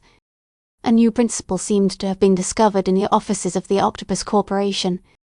Grievances that were easy of correction were remedied. Public opinion was worth catering to when you needed it. Arrogant defiance on one side, and exasperated endurance and hearty hatred on the other, was a condition of things which must not be allowed to continue, when the sufferers and haters would soon be in a position to take full revenge. So a very strange but becoming humility softened the attitude of New York's purveyors of so-called rapid transit. They endeavoured to convince the people that really they were doing the best they could. And so unresentful is the average New Yorker that after a few smiles at the hypocrisy of it all, he accepted the new facilities now supplied, and was appeased. Public curiosity found little to feed on in its search after the secret of the new monster rapid transit fund. The newspapers interviewed every reputed millionaire in the city. All expressed entire ignorance of the scheme and its authors. It was plain, several newspapers declared, that no man or set of men could accumulate such a treasure without the world's having some knowledge of their wealth. Some of those who denied having any information on the subject must, therefore, be lying. And forthwith a large portion of the press fell to speculating as to who the mysterious Croesus might be. For several days every body in the office of Strong and Co. was besieged with inquiries, not only from newspaper men, but from all manner of people. The annoyance became so wearisome that the firm drew up a statement which they sent to the newspapers, setting forth with some emphasis the fact that they were not at liberty to furnish any information about either the rapid transit scheme itself or its promoters. The plans were still crude. As fast as they were perfected they would be submitted to the authorities for approval, and would be given to the public. Meantime, they reserved the right to refuse to answer any inquiry bearing upon the subject. After a few days, public interest became less keen. The quest seemed hopeless. 2 or 3 multimillionaires, whose names had been used with persistent freedom by certain journals, in spite of their denials, sent such emphatic contradictions of the stories which credited them with generosity, that the mystery was, by nearly all, abandoned as unfathomable. When the matter had ceased to occupy the first place in public attention, nearly a month after the mayor's original announcement, The following article appeared one morning, in double-headed type, on the first page of The series of financial mysteries which has astonished the world during the past few months can reasonably be ascribed, in the absence of definite knowledge, to no more than a single source. Since early in December, the mints and the bullion market have been glutted with gold. A flood of the precious metal has been poured into the assay office in this city at the rate of $50 million a month. Prices in the stock market, in the face of most unfavorable conditions, have been forced to an abnormally high level by the rising tide of yellow treasure. The supply of actual money in the country has been increased during the last 6 months by almost, if not quite, $300 million. Various educational and other worthy institutions have been enriched within a few weeks by anonymous gifts amounting, to safe estimate, to the vast sum of $22 million. There is good authority for saying that in 1 or 2 instances the checks received by the beneficiaries have come from the same banking house in the city which is credited with handling the bulk of the vast deposits of gold at the assay office. It is a reasonable inference that all these great benefactions have come from the same treasury. There are not more than half a dozen private fortunes in America large enough to afford charitable disbursements upon such a scale. The owners of these fortunes have denied all knowledge of the great donations. There is no good reason for doubting their word upon this point. Bethers, Strong & Co. are the only persons who are known in connection with this mysterious wealth. They refuse all information about the origin and extent of the fabulous riches which they are distributing broadcast, or about the identity of their principals. They are, of course, thoroughly within their legal rights in declining to take the public into their confidence. But the matter has become one of tremendous public concern. The stability of trade, the money value of every description of vested interests, in fact, the industrial, commercial, and financial welfare of the country, all are directly involved in the rapid manipulation of such vast sums. While admitting that this modern Midas has used his power most beneficently thus far, it should be pointed out that the possibilities of evil are enormous. In simple self-protection, therefore, the public is justified in seeking by all honorable means to learn what portends from the same source. Taking into consideration all the circumstances, the conclusion is forced upon any reasonable mind that it is virgin treasure which is dazzling the world. In other words, it is an outpouring of gold from nature's storehouse, and not from any of man's reservoirs, that we are witnessing. Thus far we are in utter ignorance of the location of the new El Dorado. That it is a region of almost inconceivable richness has been amply demonstrated. Nothing in the history of the Californian or Australian goldfields will compare with it. The secret has been so well kept that it is impossible that it can be in the possession of many persons. It is a fair inference, therefore, that the deposit is within an extremely small area, and that the precious metal abounds there in an almost pure state. But in what quantities? Is the supply inexhaustible? The earth's yield of gold is usually estimated in ounces. We now have it supplied by the ton. The question of an oversupply of gold may become a serious, even an appalling one. The problem threatens soon to become vital. The mystery cannot remain a mystery much longer. Civilization may in self-defense soon demand its solution. In the meantime, a single hint may be offered. Early in November last, the steamship Richmond returned from a mysterious trip, several weeks in length, under private charter. She brought back a cargo, said to consist of ores and other minerals from South America. Was there any connection between her cargo and the sudden distribution of gold which began in this market a month after her arrival? Late in the afternoon of the day this article appeared in the Sun, the head of one of the most prominent law firms in New York entered the office of that paper and was soon closeted with a publisher. The two men were friends, and they chatted for a few moments on indifferent topics. Then said the lawyer seriously, "Now to business, for I have come on an extraordinary errand. I remember a few years ago that some of your quarrelsome contemporaries accused the Sun, among other things, of being for sale. You replied to the insinuation in a short editorial which said, yes, the Sun was for sale, and the price was $5 million. What I want to know is, whether that offer still holds good." "No, the price has gone up," was the smiling reply. "What is it now?" $10 million. "Are you prepared to turn the property over at that figure?" "Oh, yes, for spot cash." Still smiling. "Will certified checks do?"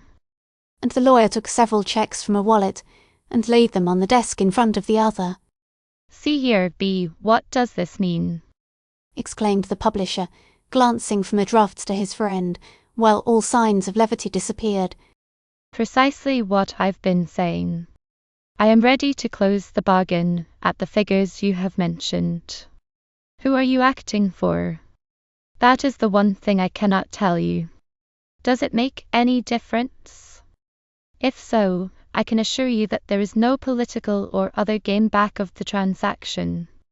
There is no intention to make any change whatever in the conduct of the paper if our offer is accepted. But it must be accepted at once or it will be withdrawn. What do you say?" "Of course, I must consult Mr. Dana and his other owners. I believe, however, it will be accepted. Can you give me a final answer tomorrow?" "I think so." "Will you come in the morning and talk the matter over with the directors? We can meet here at noon." "Yes, I will be here," said the lawyer, picking up his checks and rising to go.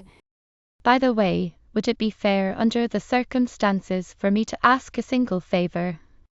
"Certainly, anything in my power." "It is only that you will delay any investigation of the gold mystery until this matter is settled." "Oh, now I see which way the wind blows. We'll talk of that tomorrow." Society an epoch-making voyage and its effect upon the European war cloud. London has been treated to so many surprises in United States finance that the events of the first 6 months of 1895 were at first received as merely fresh proof of the rule that it is the unexpected which always happens in American monetary affairs. The New York stock market is placed by most Londoners in the same category with French politics.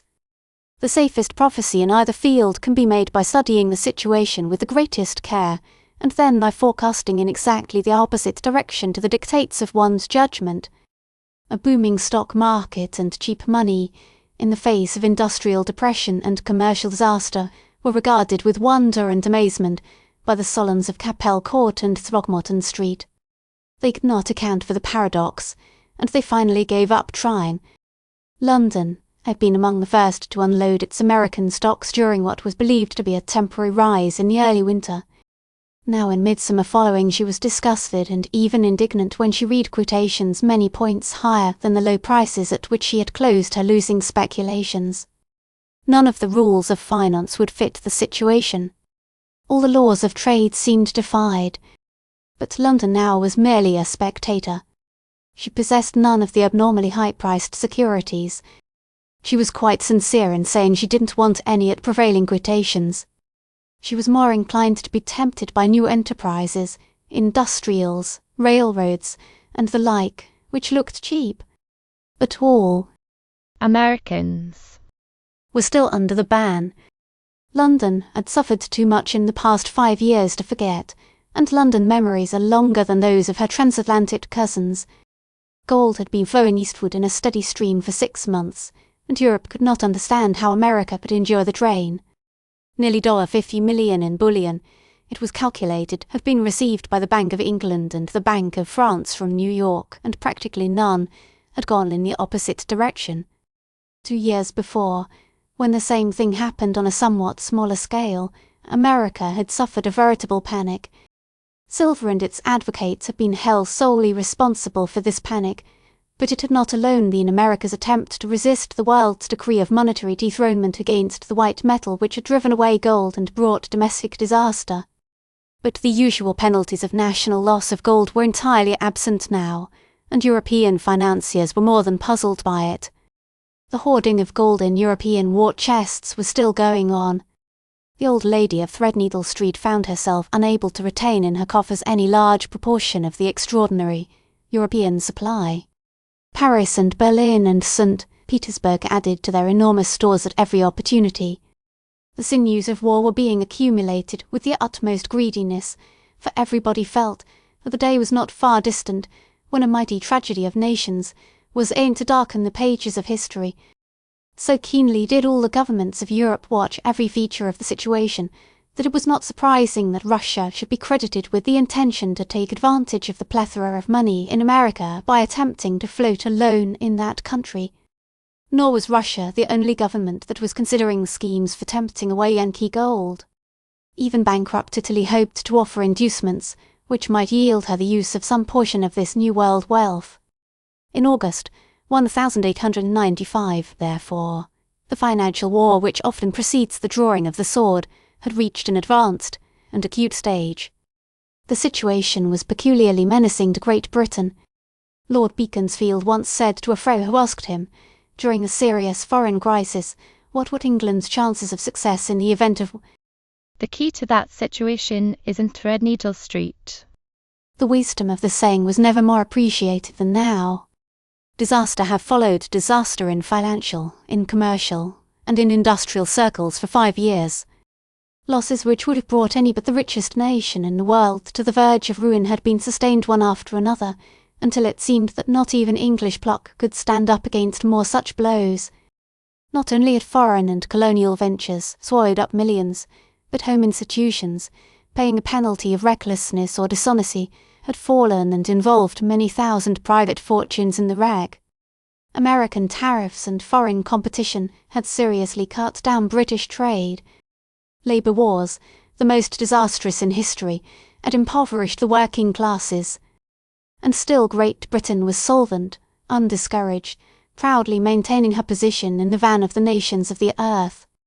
England's only danger lay in too great self-confidence.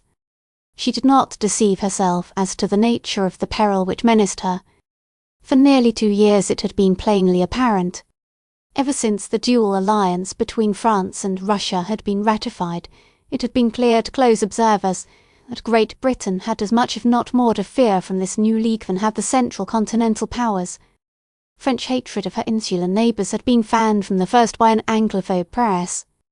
Diplomatic manoeuvres and the movements of Franco-Russian fleets had been almost openly hostile to English interests. The wonder was that real hostilities had been so long delayed. The secret of the delay was in the financial condition of the nations. Both France and Russia had for years been acting strictly upon the line of policy suggested in Lord Beaconsfield's remark. To put it in more direct language, gold is the arbiter of war. It was belief in this principle which had impelled France to wage a relentless tariff and trade war against Italy for 5 years. It was this which had led Russia to cram her treasuries with gold far above her peaceful needs. For the last 2 years both nations, the one by a customs campaign and the other by financial operations, had been striving to weaken the monetary resources of Germany and Austria. Opinion was divided as to the immediate object of this policy. If England was to be the first victim of the dual hatred of the Allies, then if possible the Triple Alliance must be so weakened that it would not voluntarily interfere in the quarrel with Great Britain. At all events, Italy had been impoverished and Germany and Austria had suffered considerably from the hostile policy of their opposite neighbours. In attacking the financial position of England, the French and Russian bankers had not accomplished much. Financial England is never at the mercy of foreign bankers. Bad management, colonial losses, South American ventures, great domestic frauds may spread distress throughout the country, but Great Britain never had cause to fear the plots of the political financiers of Paris, Berlin, Vienna and St. Petersburg. The manipulations and scheming of the past few months had had no other effect in London than to accentuate somewhat the uneasiness over the prevailing hard times. The Bank of England had been reorganised in respect to some of its methods, by reason of public criticisms a few months before, and it was now stronger than ever. There was reason for believing that it had not been idle in the great scramble for gold in which all Europe was engaged.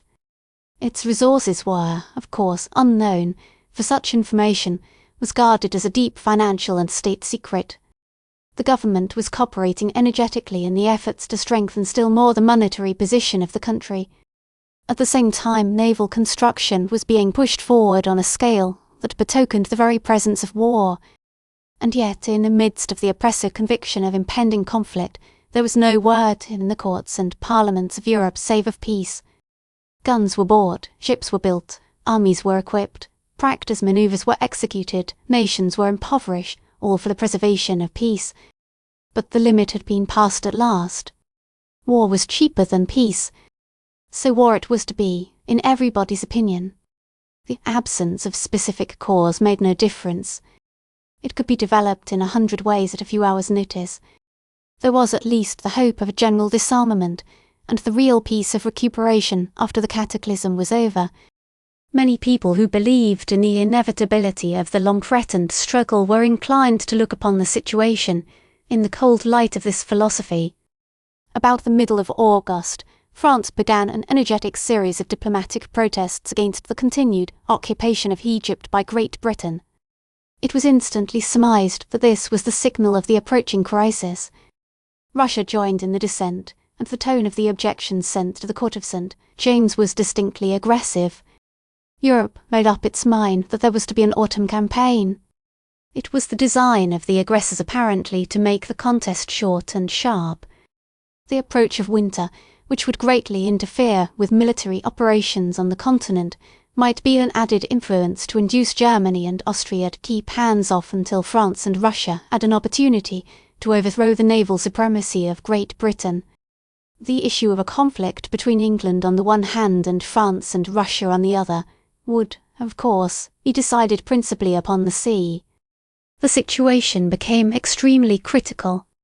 Great Britain, avoiding the responsibility for provoking hostilities, took advantage at first of diplomatic red tape. Delay was sought, and the diplomatic agents of the protesting governments developed impatience.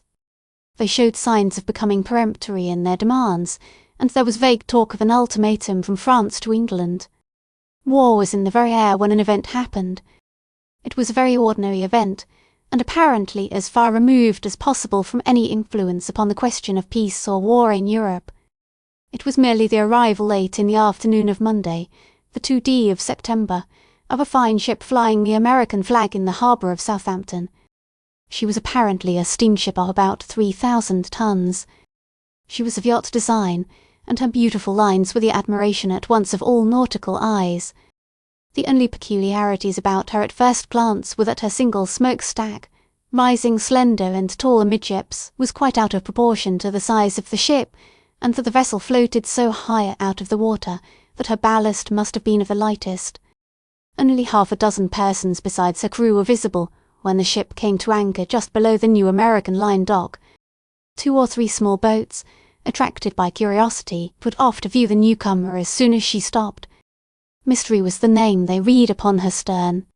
The boats made a slow circuit of the beautiful ship, and the boatmen were exchanging comments upon her graceful lines when an unusual sound of rushing water came from on board. The noise came from forward, aft, and amidships, all at once. The sound was a strange one, but the men in the boats paid little attention to it at first. They were admiring the nautical beauty of the big ship's overhanging stern, and expressing surprise at the size of her twin propellers just below the surface. One of the self-appointed critics had observed that she must have an extraordinary draught when loaded, for the gauge showed more than 20 feet with apparently only light ballast on board. Suddenly the man started up in great excitement, stared at the rudder post, rubbed his eyes and looked again. "I say, boys, she's sinking," he exclaimed. "It was 20 feet a minute ago and now it's 21, and going deeper." The men in the other boat looked too. Yes, the smooth water in which the ship lay was certainly climbing quite rapidly inch by inch up her steel sides. The men in both boats seized their oars and pulled rapidly alongside the vessel. No one was visible at the rail above. There was no commotion on board, but the men in the boats now recognised the strange sounds within the ship as the noise of water rushing into the hold. They rowed up opposite the bridge and shouted lustily. Their hail was not answered at first, but presently a naval cap, heavy with gold lace, appeared over the canvas shield at the end of the bridge. The wearer inquired "Well, what's the matter below there?" "Your ship is foundering. You'll sink in a few minutes if you don't stop the leak," was the reply, shouted back with great excitement. "Oh, I guess not," was the still indifferent response. "I tell you it's so. You settled 2 feet in 5 minutes. You can't save her now. You'd better get your boats out or you'll get wet. There's no time to lose." And the boatmen began to push off apprehensively. How much water is there here? Asked the officer on the bridge, in the same tone he would have inquired what was the population of Southampton. About 6.5 fathoms. "Oh, well, that will keep my feet dry. Guess we'll let her sink." And the gold lace cap disappeared. The men in the boats were dumbfounded. They pushed off at a safe distance, and then sat at their oars waiting for the catastrophe. The noise of inrushing water continued, though not so distinctly, for some minutes longer, and the steamship settled steadily to a lower level. She was fully 4 feet deeper in the water than when the boatmen rowed out to her. They were now able to look over her low rail, and they saw half a dozen of the crew putting things to rights about the decks as unconcernedly as though the ship was safely at her dock. The rush of water was no longer heard. One of the boatmen hailed a friend in the other dory. "I say, Ben, I believe she stopped filling. What kind of a craft is she?" Some of her compartments must be full, and the others are keeping her afloat. "She beats me. Mind her smokestack, Jim. It's no bigger nor a ferry boat's, and not a whiff of smoke or steam has she shown since she came in." Just then the ship lowered one of her small boats, and a couple of sailors rowed ashore a man in citizen's clothes, who carried a package of papers. He was Captain Penniman of the private yacht Mystery, on a roving commission from New York.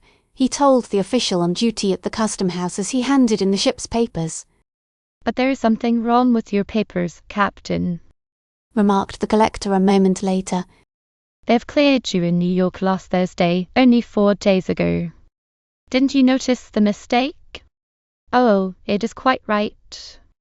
We left New York at 9 o'clock Thursday morning. Won't you have a New York Herald of that day?" And the captain nonchalantly offered a newspaper to the customs officer. "Crossed from New York to Southampton in 4 days. Impossible. It's more than steam can do." And Her Majesty's customs representative looked at the captain in incredulous and rather resentful amazement. "Just what we have done, nevertheless. But you are right about steam. The Mystery is not a steamship. We passed Sandy Hook Lightship at 10:31 last Thursday morning, and we reached the Needles at 4:38 this afternoon. Allowing for the difference in time, that makes our running time just 4 days, 1 hour, and 7 minutes. The course we took was 3,110 miles, so our speed averaged about 29 knots, or 32 miles an hour. We ran as high as 35 miles an hour for several hours in succession. If you doubt my statement and the evidence of the papers, I'll be pleased to furnish you with additional proof if you will come on board with me." And Captain Penniman watched the growing astonishment on the Englishman's face with some amusement. "I cannot doubt your word, Captain, but what you tell me is almost incredible," spoke the collector after a long pause. He picked up the New York newspaper and examined the date lines and dates of various news dispatches, as though still incredulous. "You know, Captain, the speed record between the 2 ports is now 6 days, 4 hours, and some minutes. It was considered a great exploit when the new boats of the American line cut the record down about 7 hours recently. When you tell me you have reduced it by more than 2 days, you won't blame me for being incredulous. You say the Mystery is not a steamship. What in the name of modern wonders is she, then? We shall have to invent a new name for her, I reckon, was the captain's reply. We use no steam and carry no coal for her engines. She has no boilers, in fact. Her motive power is liquefied carbonic acid gas. We carried it in steel cylinders, and its expansive power, which is equivalent to a pressure of about 2,000 pounds to the inch, drives our engines. Yes, she's the wonder of the world today, concluded the captain, proudly. I never heard of such a thing. I thought you were going to say electricity. You Americans are doing everything by electricity nowadays. No, electricity may come to it someday, but it costs too much and it cannot be stored as this can. You will never get much higher speed with steam, because of the enormous consumption of coal required. We can carry enough liquefied carbonic acid to drive the Mystery 3 times around the world, and the cost is about 20% that of coal. Come on board and look her over. We've kept her profound secret on the other side, but now that we know what she can do, we are quite willing she shall have the fame she deserves. I guess the news of this trip will make a sensation in London, eh? And the captain rubbed his hands softly and chuckled. It won't be believed, replied the collector sententiously. I will go aboard with you at once with the greatest pleasure. Let me finish entering you first. You have no cargo, I suppose? Yes, we have a small cargo. What is it? Picking up a pen. About 200 tons of gold bullion or native gold, consigned to the Bank of England to the Order of Munster and Thorpe. The collector dropped his pen, stared speechlessly for a moment, and then flushed angrily. I'd have you know, sir, he exclaimed in savage tones, that I am not here to be made game of. What do you mean by coming here with such yarns? Give me your proper ship's papers, enter your vessel in a regular way, and get you gone. And outraged official dignity glared at the captain of the Mystery in righteous anger. Captain Penniman did not seem offended, nor was he repentant. He rather sympathised with the other's wrath, and yet was amused by it. He judged it would be hardly prudent to allow his amusement to become visible, so he preserved a serious countenance. I beg you to observe, he replied conciliatingly, that my papers are perfectly regular and complete. You can hardly doubt the corroborative evidence of New York newspapers on the point of the time of my departure from New York. As for my cargo, I admit it is an unusual one, but I have brought none of it ashore with me. If you will come on board, I will show you that it is just what I have declared it to be. Besides, there's no duty on gold, is there? The revenue officer now sat in helpless bewilderment. He looked again at the newspaper and at the ship's papers. Her cargo was not specified in the latter, but the date of leaving New York seemed to be clearly established. His credulity was able to digest that fact, marvellous though it was, in the face of such evidence. But 200 tons of gold. Why should not a wonderful ship have a wonderful cargo? It was a tremendous strain to put upon the mental apparatus of even so important a functionary as Her Majesty's Collector of Customs at Southampton. But he struggled hard to meet the emergency. His face was still flushed, and he breathed heavily for a few moments, apparently in fear of an apoplectic stroke. It was a noble effort to keep reason still seated on her throne, and it succeeded. How much money do 200 tons of gold represent? He asked faintly, after a long silence. Oh, a matter of £25 million or thereabouts, was the reply. Enormous, but I thought it was more, was the comment of the man, still dazed, but trying to recover his mental equilibrium. Well, as I said before, I shall be glad to show you the ship if you care to go aboard of her with me, said Captain Penniman, rising. I'll be thankful, though, if you will kindly refrain from mentioning the nature of our cargo until tomorrow. The crew know nothing about it, and I want to get it up to London without attracting attention. I must arrange for docking and engage a special train to take the bullion to the city early tomorrow morning. I'll attend to that now and call for you in half an hour or so, if you wish. I shall thank you for the privilege of inspecting the mystery," said the customs officer, whose manner now indicated respect bordering upon awe. When the two men were rowed out to the vessel a little later, there was quite a fleet of small boats hovering about her, their occupants all manifesting the greatest curiosity. Captain Penniman took his guest aboard, and they plunged at once into the mysteries below. Above decks, she was simply one of the best type of great private steam yachts. When the engine room was reached, it was not apparent to a landsman's eye that the machinery of the mystery differed much from that of an ordinary modern steamship of her size and general type. Captain Penniman merely remarked that he did not understand himself the technique of that department. "I believe," he said, "that much of our machinery remains just as it was originally constructed for steam. Carbonic acid gas is introduced into strong cylinders just as steam would be. It comes through an automatic valve which regulates the pressure and puts the power of this new agent under the same control that steam was held in. They tell me that this valve, which delivers just the requisite quantity of carbonic acid gas for each stroke of the piston, is the invention which furnishes the key to the whole discovery. Attempts have been made for several years to utilize the tremendous expansive power of this liquefied gas, but none of them succeeded until this valve was devised. I tell you, my friend, steamships will become more out of date than sailing vessels as soon as the success of this experiment is known. But how do you get such terrific speed? By using larger propellers and turning them faster. Our screws revolve at about 110 revolutions a minute, while those of the so-called crack liners make only 85 to 90. We have shafts as large as those of a 12,000-ton boat, and they have stood the strain coming over without a sign of weakness. But come into the boiler room. Instead of the great hot fire hole with dozens of blazing furnaces and coal heaped about, there was a small apartment, or rather two, one each side of the engine room. The still bewildered collector saw only 3 long rows one above another of what were apparently copper cylinders such as are supplied to the soda water fountains in America.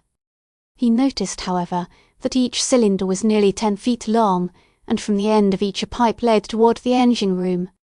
Each of those cylinders, explained the captain, contains liquid carbonic acid under high pressure. They are tapped one after another, and the escaping gas in the engine cylinders furnishes the motive power that drives the screws. I've been rather anxious all the way over lest one of them should explode, but they tell me the danger is much less than of an ordinary boiler explosion. The men in the engineers department were some of them afraid at first of being poisoned by escape of the gas. You will notice that the air down here is as fresh and pure as it is out of doors. We have the finest ventilating system I ever saw on any ship.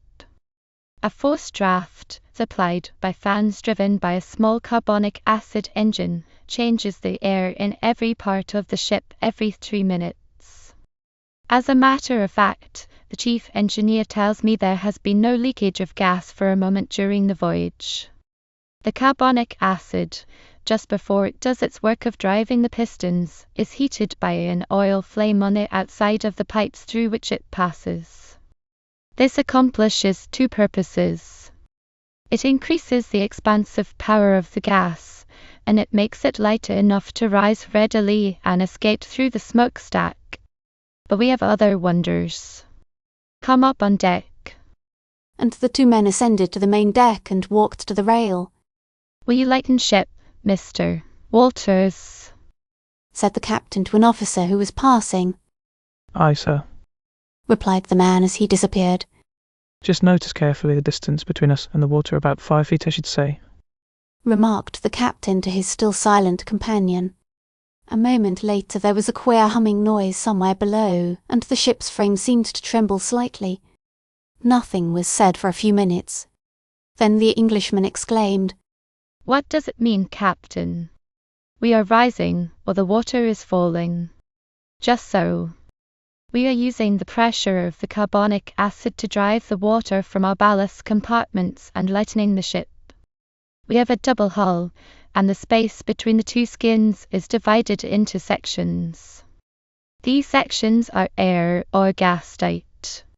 When they are filled with water, and we wish to empty them, we have only to open the plugs at the bottom by turning a rod running up to the deck, admit compressed gas above, and the water is quickly forced out.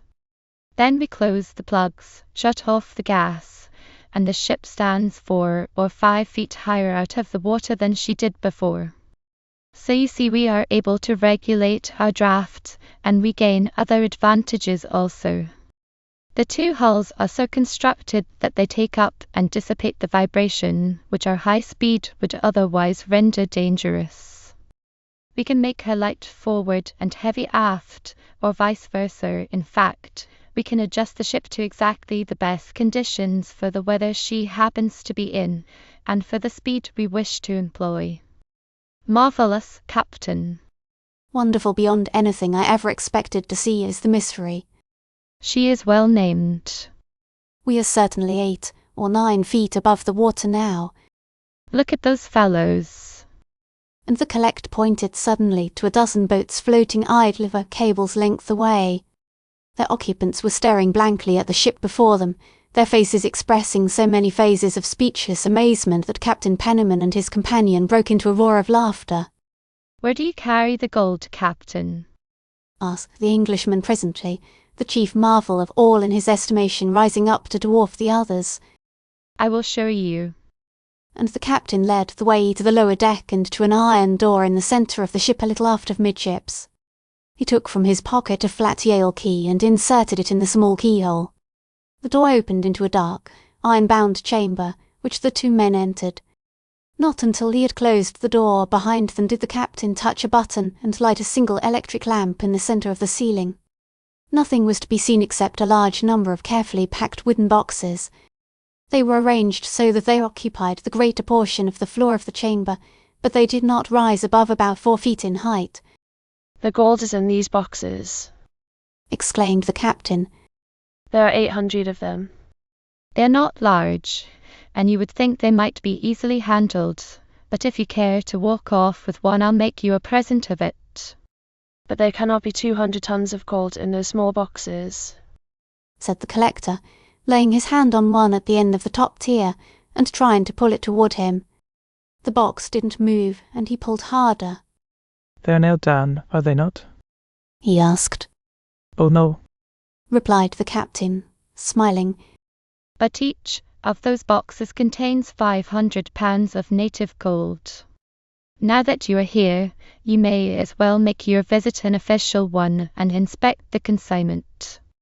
I presume if I open for you any box you may designate it will suffice for the lot, will it not? Certainly. Still struggling vainly to stir one of the topmost boxes, and giving it up rather breathlessly. Suppose you open this one. Indicating a box in the middle of the front row.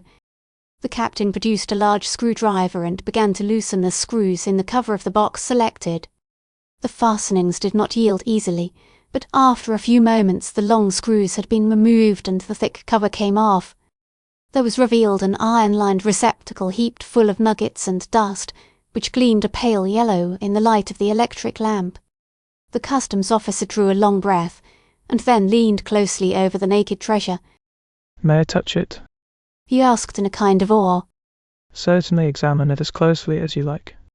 The officer plunged both hands suddenly into the golden mass and tried to lift up heaping handfuls as though it had been pebbles and sand. The extraordinary weight prevented him, and he allowed the yellow dust to sift back between his fingers. How heavy it is, was his only comment. I've seen enough, he added presently, as he smoothed down the surface of the gold, so that the captain could replace the cover. When the screws had been tightened again in their places, the two men left the treasure room and went on deck. The collector had nothing to say until he prepared to go ashore. He was sober and rather distrait as he bade the captain good day. I must beg your pardon, sir, he said, for my bit of temper at the office. You must admit that what you told me was calculated to make a man incredulous. You have the most wonderful ship and the most wonderful cargo that ever came to Southampton or any other British port. This is a memorable day for me and for all England, too, I make no doubt. The London papers printed with reservations the next morning a long Central News telegram from Southampton describing the new marvel of the seas. Such a feat as that of the unknown American ship Mystery was incredible, declared the sage London editors. Nevertheless, they dispatched their naval experts, the Southampton, by the earliest trains to expose the hoax. Before they arrived, the precious cargo of the Mystery had been safely landed, sent to London by special train, and was duly lodged in the vaults of the Bank of England before any rumour of its existence had reached the city. The eminent gentlemen who expose so relentlessly in the columns of London's great dailies the shortcomings of the British Admiralty did not seek out at once the ship they had come to investigate. When they reached Southampton, they sought instead the Collector of Customs, who had been quoted as authority for the tall story which had been sent to the papers the night before. When they found him, they began asking insinuating questions which speedily caused that functionary, still rather nervous after the shocks to his system the day before, to fly into a violent temper. Don't you think we had better send for his physician at once? The man is mad, sarcastically observed a correspondent to one of his fellows. One or two reflections upon his sanity finally led the angry officer to take from his desk the New York paper, which Captain Penniman had given him. He spread it out before the eyes of the now amazed newspaper men. Then he gave them a plump invitation to leave the office. Not another word would he say to them. The delegation lost no time now in going to the dock where the Mystery lay. They were still incredulous, but bewildered. They had a good deal of difficulty in getting aboard, but Captain Penniman had been more than half expecting them, and when word was passed to him he invited them to inspect the ship. They were even more interested than the Collector had been by what they saw. They were still sceptical, however, about the speed of the vessel. I'll tell you what I'll do, gentlemen, said the captain suddenly. The distance from here to the Lizard is 110 miles. It is now 11:30. We've nothing special to do this afternoon. We can cast off in 5 minutes, run to within sight of Lizard Light, and be back here in time for you to take an early evening train to the city. Then you can see for yourselves what the Mystery can do. There was a chorus of approval, and 10 minutes later the ship was under way. She ran down the Solent at a speed that amazed not only the visitors on board, but all on shore or afloat who watched the strange ship. Not until the Needles had been passed and the open sea was before her did the beautiful vessel fully rouse herself. By this time her draught and weight had been perfectly adjusted for the best work. Journalistic cynicism and blasé indifference were not proof against what followed. The excitement of an international yacht race was tame in comparison with the exhilaration of the Mystery's marvellous speed. The group of correspondents gathered upon the bridge and sheltered themselves behind the breast-high canvas against the gale which the motion of the ship seemed to create. They were almost silent for some time after the captain had turned the indicator. Full speed. The swift panorama of the shore, the flashing past in dizzy succession of the nearer waves, the lashing of the strange hurricane in the midst of a sea almost smooth, the throbbing, pulsing tremors of the living ship beneath them, created new emotions which silenced comment. The ship's prows pointed to the west, and she leaped forward as if some strange magnetism was drawing her back to the land which had given her birth. The sea welcomed her, embraced her for a moment, and sped her on. The waves opened a path for her without violence, and marked it in silvery white like the tail of a comet, as far back as the eye could reach. Neptune bowed his trident before her and became a willing vassal. The winds alone rebelled and strove to hold her back. Even Captain Penniman's eyes kindled with enthusiasm as he walked up to his guests and asked their opinion of the Mystery's qualities. It was not until they had sought shelter from the wind a little later in the saloon that they gave expression to their feelings. You have introduced a new epoch in navigation, Captain, said the naval expert of the Times expressively. The days of steam are gone by. America has once more revolutionized the naval construction of the world. The mystery will be more important in history than the Monitor. A new race for naval supremacy must begin tomorrow. In a word, gentlemen, he concluded, as the vast significance of the subject grew upon him, the building of this ship is the most important event of this half-century. Yes, we've got the biggest story to tell tomorrow morning that any newspaper has told in our day, added another, in whom the journalist instinct was uppermost. They inspected the splendid ship throughout, and before they had finished word was passed to the captain that the Lizard was in sight about 6 miles off. "Let us see," said the captain, glancing at his watch and figuring on a bit of paper. Call it 104 miles, and the time is 2 hours 54 minutes. That is nearly 36 miles an hour. I think that will do. Ask Mr. Walters to shape her course for Southampton. Before half the distance to Southampton had passed, each of the half-dozen correspondents had ensconced himself before a pile of white paper at a table in the saloon, and was grinding away for dear life upon the narrative which was to astonish the world on the morrow. And the world was astonished, doubly so, for just before parting with his guests Captain Penniman quietly informed them of the nature of the cargo which the Mystery had carried on her maiden voyage. They received the announcement with amazement, and as soon as they set foot ashore hastened to the telegraph office to advise their respective editors to seek corroboration of the extraordinary news from the bank officers. The world's surprise over the strange tale was extensively mixed with incredulity in many quarters. But 3 days later this latter emotion was changed to consternation in the cabinet councils of France and Russia, when it was announced that the British Admiralty had purchased the wonderful American ship Mystery, had engaged her staff of engineers, and would speedily equip her for special naval service. The next day came the news that a special government loan of £20 million for naval construction purposes had been taken en bloc by the House of Munster and Thorpe for an American client. The papers further announced that the government would as speedily as possible equip certain existing warships with the new motive power employed on the Mystery, and would build new ones similar in general design to the American ship, but heavily armoured and on a larger scale. The difficulties which seemed to make a peaceful settlement of the Egyptian question impossible began to disappear. The representations of France and Russia became more conciliatory. The darkest of recent war clouds vanished before the month had passed. Chapter 10 on Shadows of Great Evils. Robert Brent was in London for the first time since he started upon his almost hopeless quest of fortune's favour in the summer of 1893. He had been the only passenger on the Mystery, whose epoch-making voyage a few days before was still a marvel of the old and the new worlds.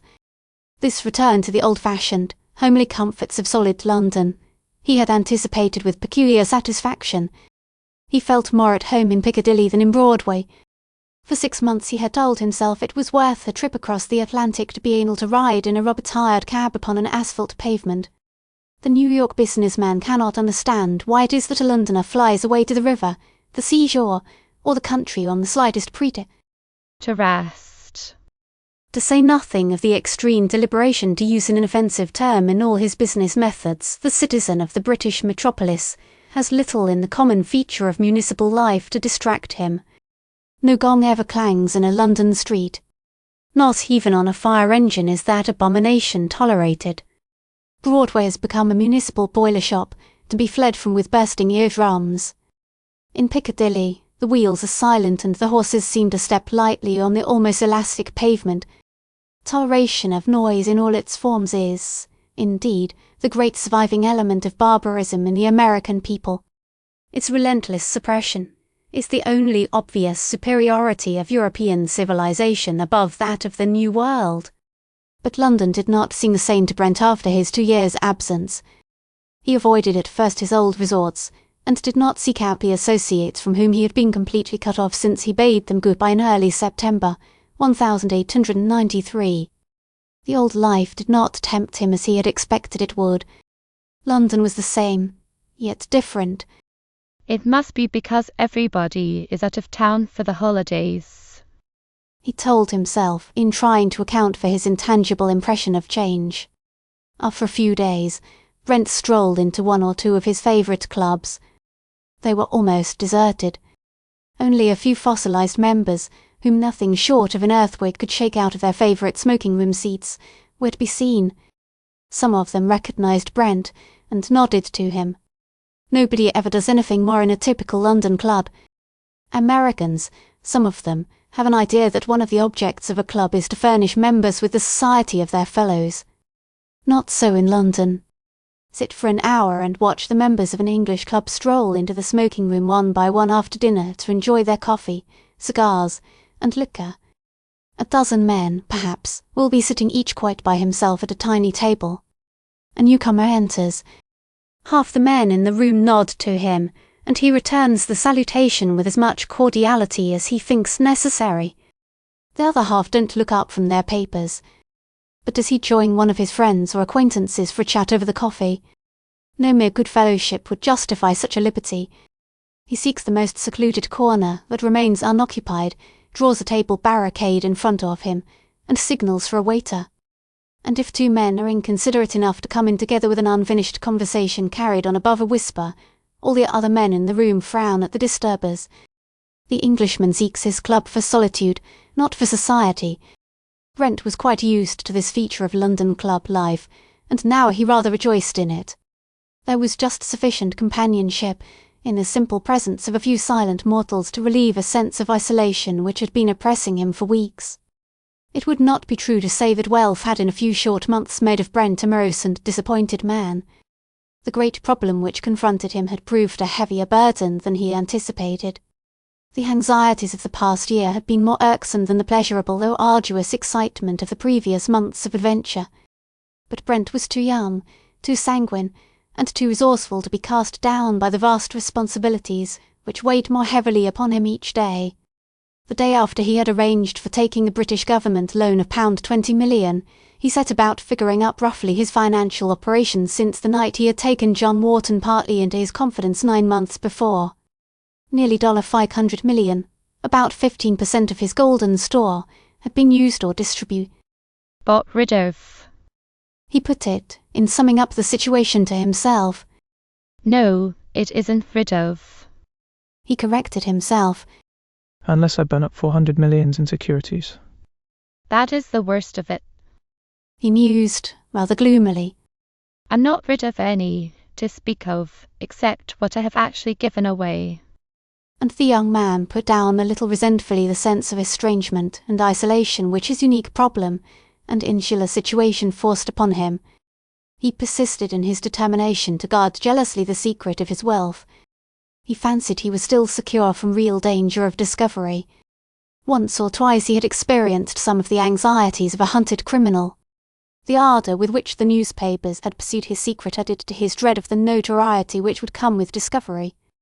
Let it not be imagined that this trait in Brent's character was a singular and un-American whim. There is not an Astor, a Vanderbilt, or a Rockefeller who would not gladly sacrifice a great fortune from his possessions to escape from the isolation in which wealth has imprisoned him. The privilege of meeting one's fellow-men upon a basis of sincerity is a boon quite unappreciated until wealth has taken it away. A man of many millions must do one of two things. Either he must build a wall about himself which he will permit no stranger and few of his so-called friends to pass, or he must arm himself with unrelenting suspicion and incredulity until his waning faith in human nature almost disappears.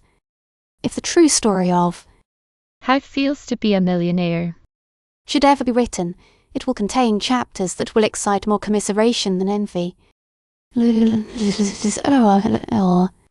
Poor millionaire is not likely to become an object of popular pity and sympathy, but he is often not a bad fellow after all.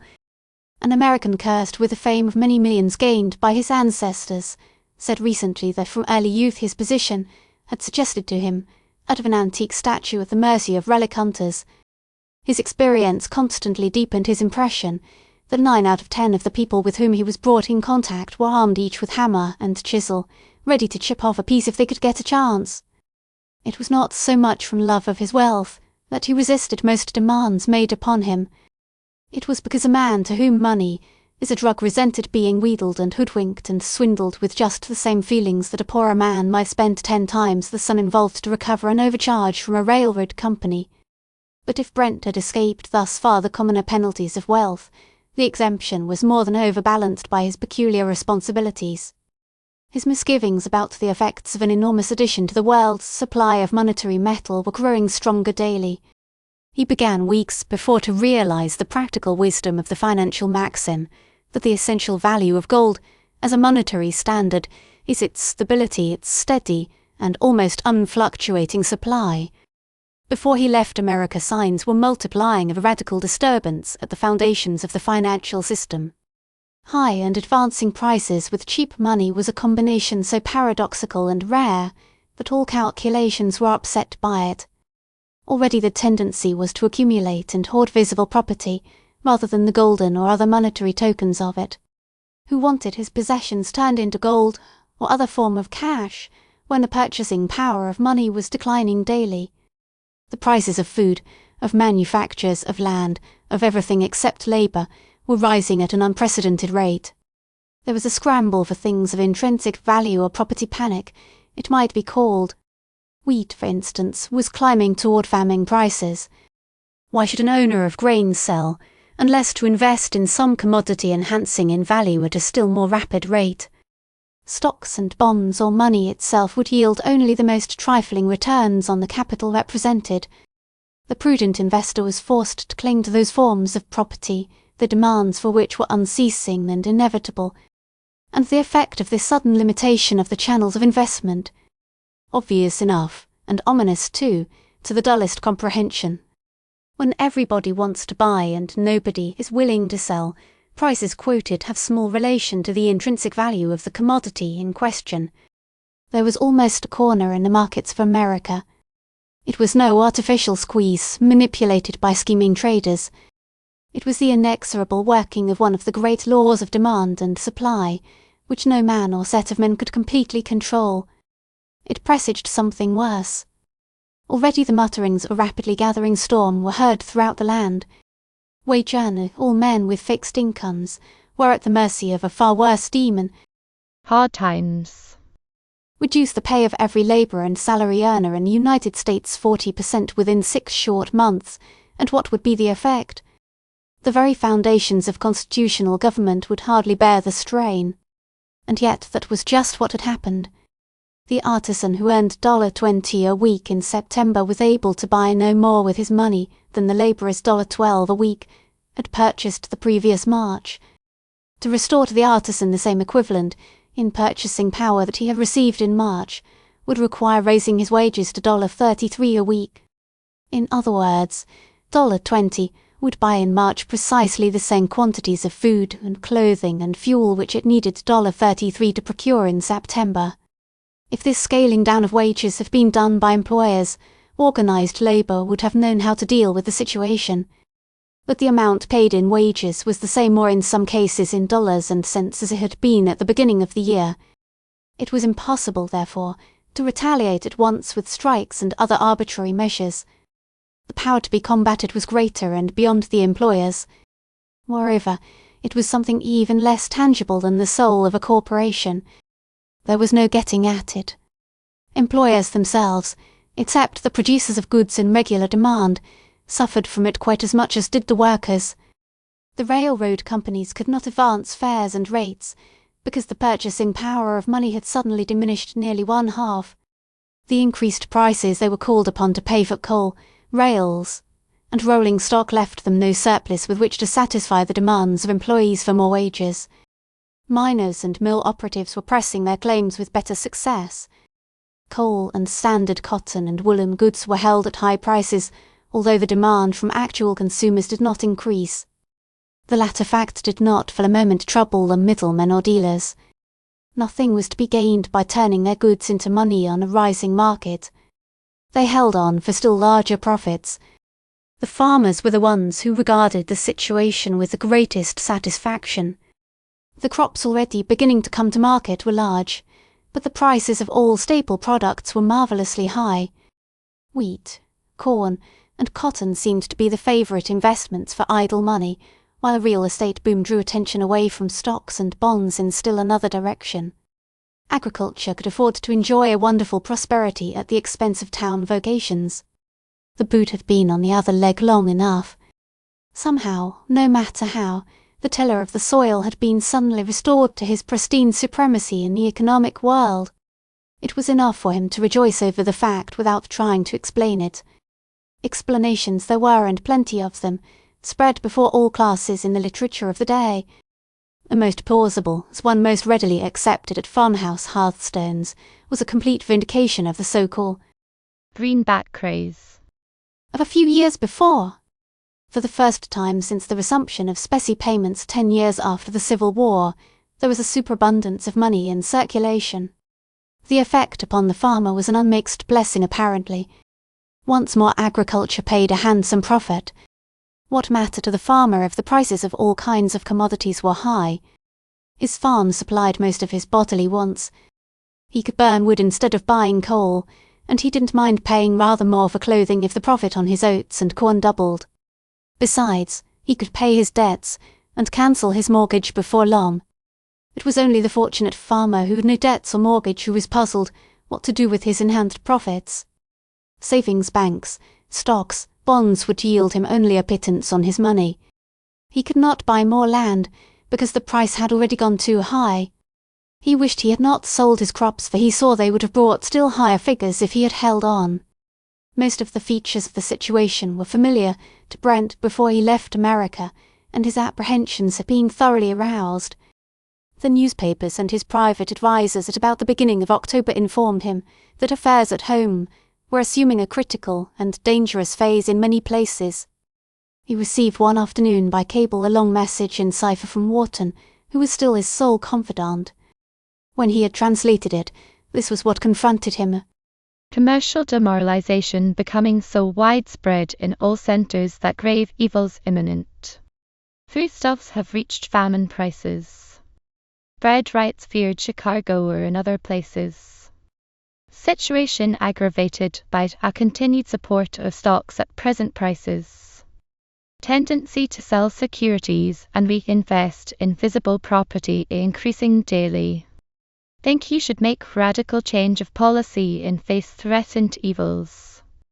Much regret your absence. Cannot you return for at least brief visit? Emergency may compel prompt action any moment to divert disastrous consequences. Please cable full instructions and sail if possible. Wharton. Brent was seriously alarmed and discouraged by this dispatch.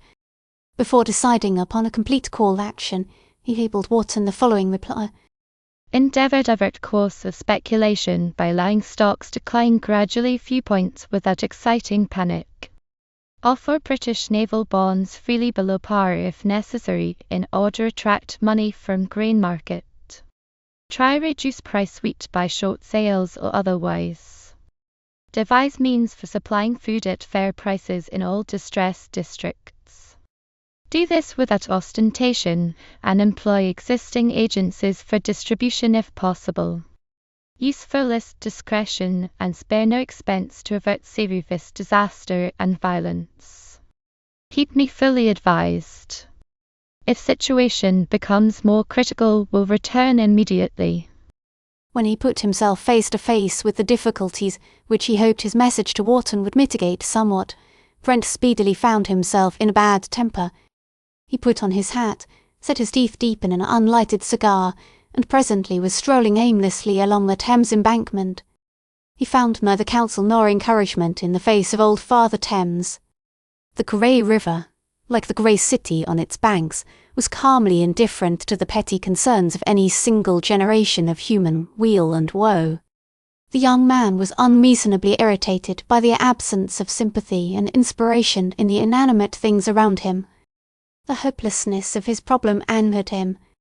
Building the mystery is the only sensible thing I have done since I landed the staff in New York, he told himself bitterly, while he leaned over the stone abutment near Cleopatra's Needle and watched with heedless eyes the gathering veil of dusk upon the river.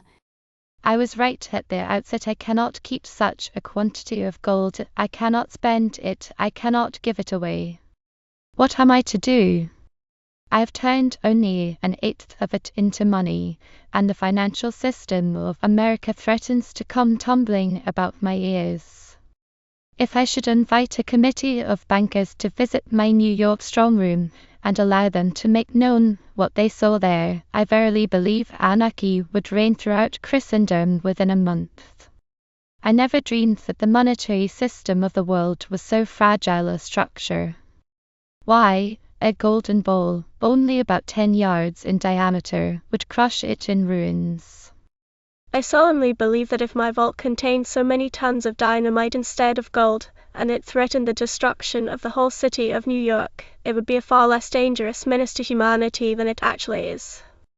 The crushing sense of responsibility with which his thoughts suddenly overwhelmed the young man threw into his face a grey look of age, which might have been the reflection of the gathering shadows. His attitude had unconsciously become one of such dejection that a policeman passing by looked at him sharply. A ragged urchin with the inevitable box of matches, which is always the excuse for London mendicancy, accosted Brent at the same moment. Wax lights, sir, penny a box. No response. Have a light, sir. The cigar's no good to you, sir, without a light. And the boy lit a match and held it up before the tip of the cigar still in Brent's mouth. Brent woke up. He turned rather angrily at first, but the half-impudent, half-winning smile on the dirty but bright face looking up at him, while its owner stood on tiptoe with the burning match, checked the sharp rebuff on the end of his tongue. His mood changed. He allowed the boy to light his cigar. Then he took from his pocket at least half a dozen golden sovereigns, put them into the lad's hand without looking at them, and turned away. The boy gasped. For an instant he hesitated, then he started to run. He had not gone more than a dozen steps when he stopped suddenly. He stood still for a moment and then came slowly back. See here, mister, he explained, with reluctant honesty, holding out the bright yellow coins toward Brent. Them isn't happenstance gold. I know it, youngster. You're welcome to them. Here's another for your honesty. Dropping one more sovereign into the grimy hand. The variety of emotion that revealed itself through the dirt on the small boy's face was so rapid that Brent almost burst out laughing. But the climax surprised him. It was genuine pity in the bright brown eyes, when after a long silence the little lad came a bit closer, glanced significantly at the darkening river, and I say, mister, a toff like you ain't got no call to be here. You might fall in, you know, or some blokes might come along and chuck you in for your ticker. If you're going to stay, I'm going to stop along too. I can swim, and the police boats are right here at the Temple Wharf. And after a moment, he added, Come up to Charing Cross and I'll give you back the coin all except the last one. I ain't got no use for so much. Not in a year. Brent listened to this speech in amazement. Good God. The boy thinks I am going to drown myself. He can't account for indifference to gold on any other hypothesis, he said to himself. Putting a friendly hand on the ragged shoulder, he replied, with reassuring hearty, Well, my lad, I'll go with you to Charing Cross, if you like. But don't be alarmed. I haven't robbed a bank, or escaped from a lunatic asylum, or been jilted by a sweetheart. My only trouble is that I've got more of those things, pointing to the clutched hand in which the boy still held his coins, than I know what to do with. By the way, I don't think I need to swim as much as you do. The boy looked at him mystified and unbelieving. Nobody's got that, sir, he said, answering the point in Brent's remarks quite beyond his comprehension. Even the Lord Mayor hasn't got more coin than he can do with. The boy is quite right, said Brent to himself. No other man in all Christendom is cursed as I am. What real aid or sympathy could I get even if I sought it? This to silence the suggestion which had risen in his mind that he should sacrifice even the privacy of life, which he had guarded so jealously, in order to gain the wisest counsel for the solution of his momentous problem. They walked up to the Strand, these two, and the odd companionship attracted some attention in the crowded thoroughfare. Brent noticed that the lad looked with considerable interest into the window of a cheap restaurant, and it prompted the question. Are you often hungry, youngster? Oh, yes, most always, but I had a pretty good feed this morning, Was the matter-of-fact reply. Let's see how much you can eat now, Said Brent with some interest, turning back to the restaurant. Just what I was going to do, sir, as soon as you had no more use for me, Responded the boy with enthusiasm, and quickly added, But I'll pay for it, and stand treat for you too, please, sir. Brent laughed, but said nothing, and the boy, assuming an air of supreme importance, led the way to an unoccupied table far down the narrow room. Sit here, sir, said he, pulling out a chair for his guest and holding out his hand for Brent's silk tile, which he put upon a peg by dint of climbing upon another chair to do it. Bring a menu, He commanded grandiloquently of a grinning waiter who came up. He handed the greasy slip of paper to Brent and observed confidentially, Don't mind the expense, sir. We'll have a big feed. And the small host's eyes sparkled in anticipation. Brent tried hard to preserve his gravity as he explained that he wasn't very hungry, because he had eaten heartily in the afternoon. The boy seized the bill of fare and examined it critically. The most expensive dishes it boasted cost 9p, and the variety was extremely limited. Haven't you got any gibbet hare or any roast beef and Yorkshire pudding? Inquired the ragged gourmand with some scorn. No, we don't have joints and hot dishes ready in the evening, but we can cook you a good steak or cutlets, said the waiter. Well, bring us some cutlets and steak and potatoes and bacon and sausages and fried onions and bread and butter and tea, large cups and some Bath buns and cheese. Running his eye rapidly down the list. That's all now, I say. In sudden inspiration. How much is a bottle of fizz? Fizz. Yes, the bubbly stuff that toffs drink. Oh, champagne, do you mean? We haven't any, but I can send out for a bottle. Brent thought it time to interfere. He didn't want any fizz, really, he explained in answer to the incredulous look in the boy's bright eyes. Beer, then? No, he didn't want even beer, and the meal that had been ordered was quite fit for a king without any additions. The boy dismissed the waiter, but continued studying the bill of fare for some moments in some anxiety. Do you think that will be enough, sir? He asked presently. They've got some fried liver and some cold boiled ham that I know would be good. Brent assured his anxious entertainer that he would be quite unable to touch liver or ham after such a repast as had been ordered. The waiter returned to ask what he should serve first. Bring it all at once, was the boy's prompt instruction. And hurry it up too. It came presently. All at once. And it quite filled the table. Just help yourself, sir. Ain't this great? Golly, what a feed. And the boy sat forward on the edge of his chair, his eyes dancing with excitement, and urged his guest to sample all the dishes at once.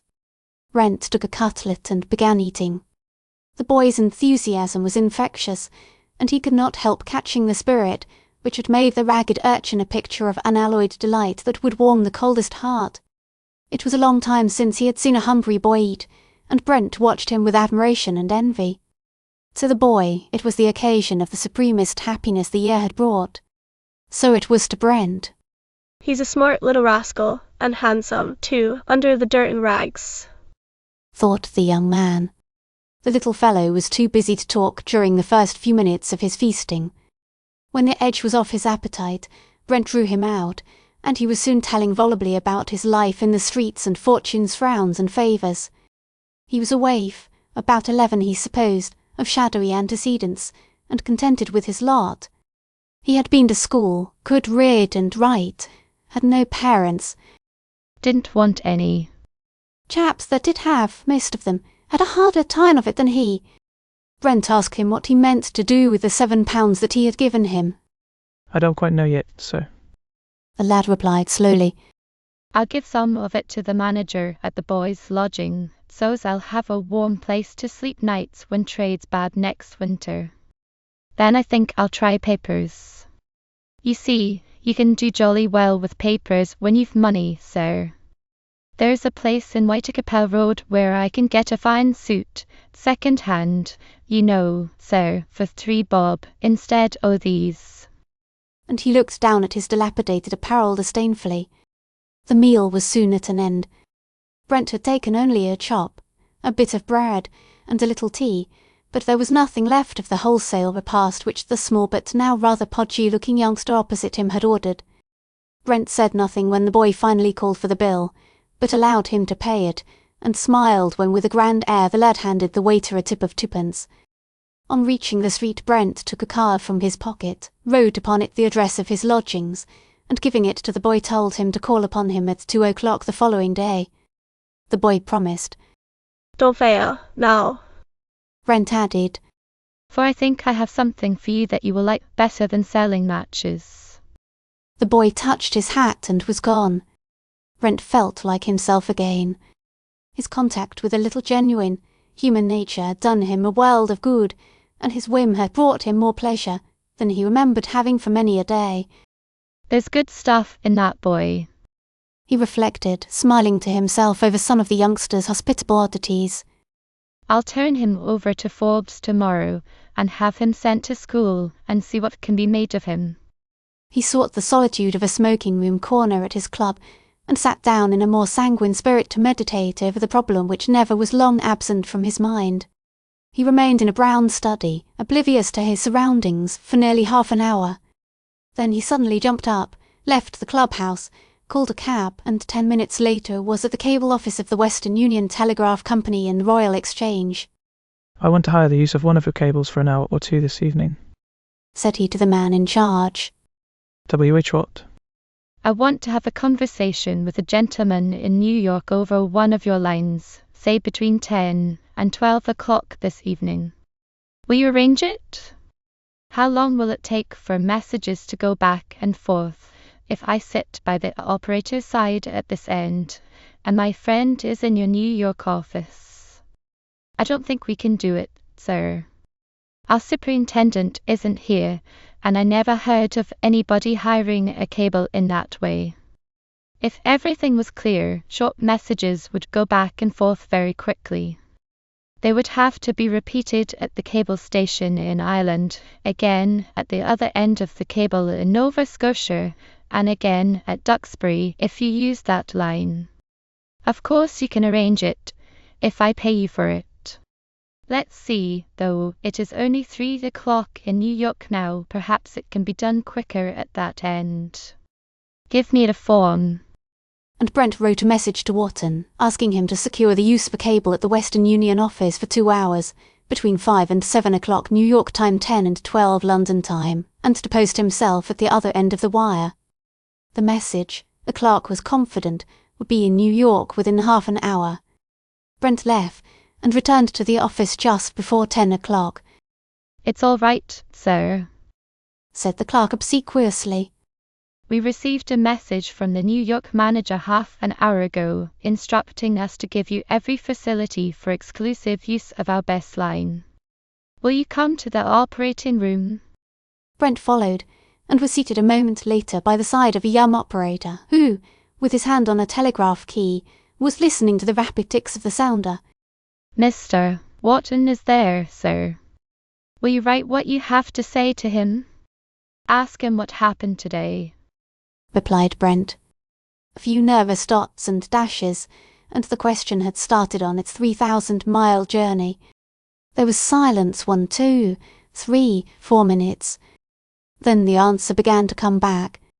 The telegrapher wrote it down rather slowly, and with occasional pauses between the words, for the cable does not bring a message as rapidly as a landline can carry it.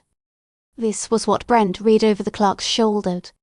Followed your suggestion in stock side after a regular market, closing about 2% off. Sold wheat freely, but market did not break the week. Bought 50,000 barrels flour, which I'll offer retailers and bakers tomorrow at sharp reduction.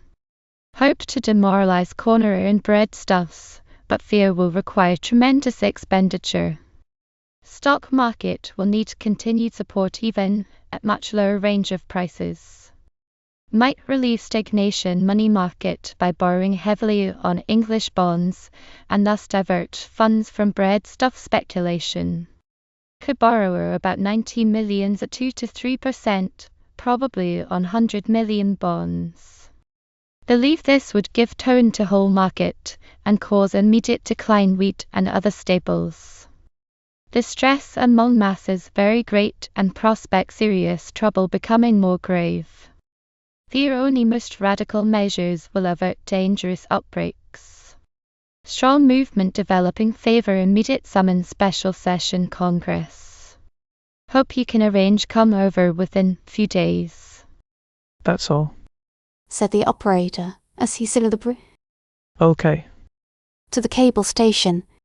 As soon as Brent had read the last word he ceased putting pen and scribbling only a few words or heat, according to the operator's suggestion, in order that the wire might not be idle, who replied as follows: Much surprised and distressed that situation so serious. We must remedy it at any cost. Hope Congress not be summoned. Some folly sure to result, and things bad enough now. Your suggestion about bond loan excellent. Please act on it at once, of course avoiding greater disturbance than necessary in market. Just as well let stocks decline 5 or 6% more if can be done without exciting panic. Scarcer and dearer money with lower range prices stock market ought make it easy secure breaking grain. Do you think a full supply food at reasonable prices in principal cities will avert outbreaks? If so, use every effort to provide it promptly. Would suggest applying flour at old rates to such bakers as will agree sell bread at ordinary prices. I appreciate great difficulty situation, but beg you use best efforts and fullest discretion dealing with it. I authorize you sacrifice freely all resources which I have left in your hands, if necessary, in order to cope with any public evils which may arise. I have important plans on continent for next few weeks, but in view emergency which you describe will postpone them, and sail American line Saturday. The last word had gone within a minute after Brent had finished writing. The interval was 7 or 8 minutes before this reply began to come back. Think I fully understand. Believe no necessity can arise for assuming full power you authorize me to use. I appreciate great responsibility. Would be glad to escape it, but will do best in my power. Thankful you are returning. Shall endeavor postpone any extreme measures till you arrive. Yes, think can postpone crisis in cities by breaking prices food supply. Shall give first attention to that feature problem. Then shall use every effort drain market of surplus money without causing panic stocks. Of course you wish all funds accumulated to remain idle. And Brent answered her. Certainly, and if turn in tide should draw investment attention to stocks at low prices, do not hesitate to sell freely any of our securities to supply such demand. Would it be good idea consult Secretary Treasury about relief measures in order show administration no necessity summon special session? Wharton's reply was, Yes, if agitation becomes stronger, and perhaps in any event. Necessity for haste so many directions makes it imperative that have assistance several agents whom I must take partially into confidence. May be compelled to consult both national and local authorities in execution some plans. Have not decided definite course action, but will do so tonight, and push vigorous execution along all lines. If suggestions occur to you before you sail, please cable them. Brent scribbled in answer. All right. Do your best, old fellow. I leave everything to you with perfect confidence. Good night. And after a moment, the instrument ticked back an answering. Good night. From under the ocean.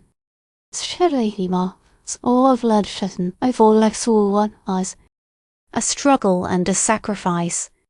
There was a good deal of disappointment among the passengers of the steamship Paris as she steamed up from Sandy Hook toward Quarantine, In the dusk of Friday evening of the week following Brent's conversation by cable with his New York representative. The ship had failed by less than 2 hours to reach the quarantine station before sunset. The exasperating and absurd regulation, under which the health officers of the port refused to give pratique to any vessel between sunset and sunrise would, therefore, keep the ship's company of 1,000 persons prisoners for 12 long hours almost within sight of their destination. The delay was particularly annoying to Brent, whose rising apprehensions had made the voyage irksome and long. The splendid ship, only 2 years before the Queen of the Seas, had seemed slow. She had made her name and record. Her qualities and powers were known. Ships, like men, become time servers and lose ambition. Not since she was first outstripped by a younger rival had the Paris match even her own best speed. Brent missed the exhilaration which the tingling nerves and throbbing pulses of the Mystery had communicated to every one on board during her conquering voyage of a month before. The new-born ship, a third the size of this powerful Leviathan, had seemed to feel a sympathetic yet absolute mastery of the element in which she moved from the moment her prow first tossed aside the astonished waters of New York Bay. Neptune favoured youth and audacity, and had contempt for age and experience and mere size.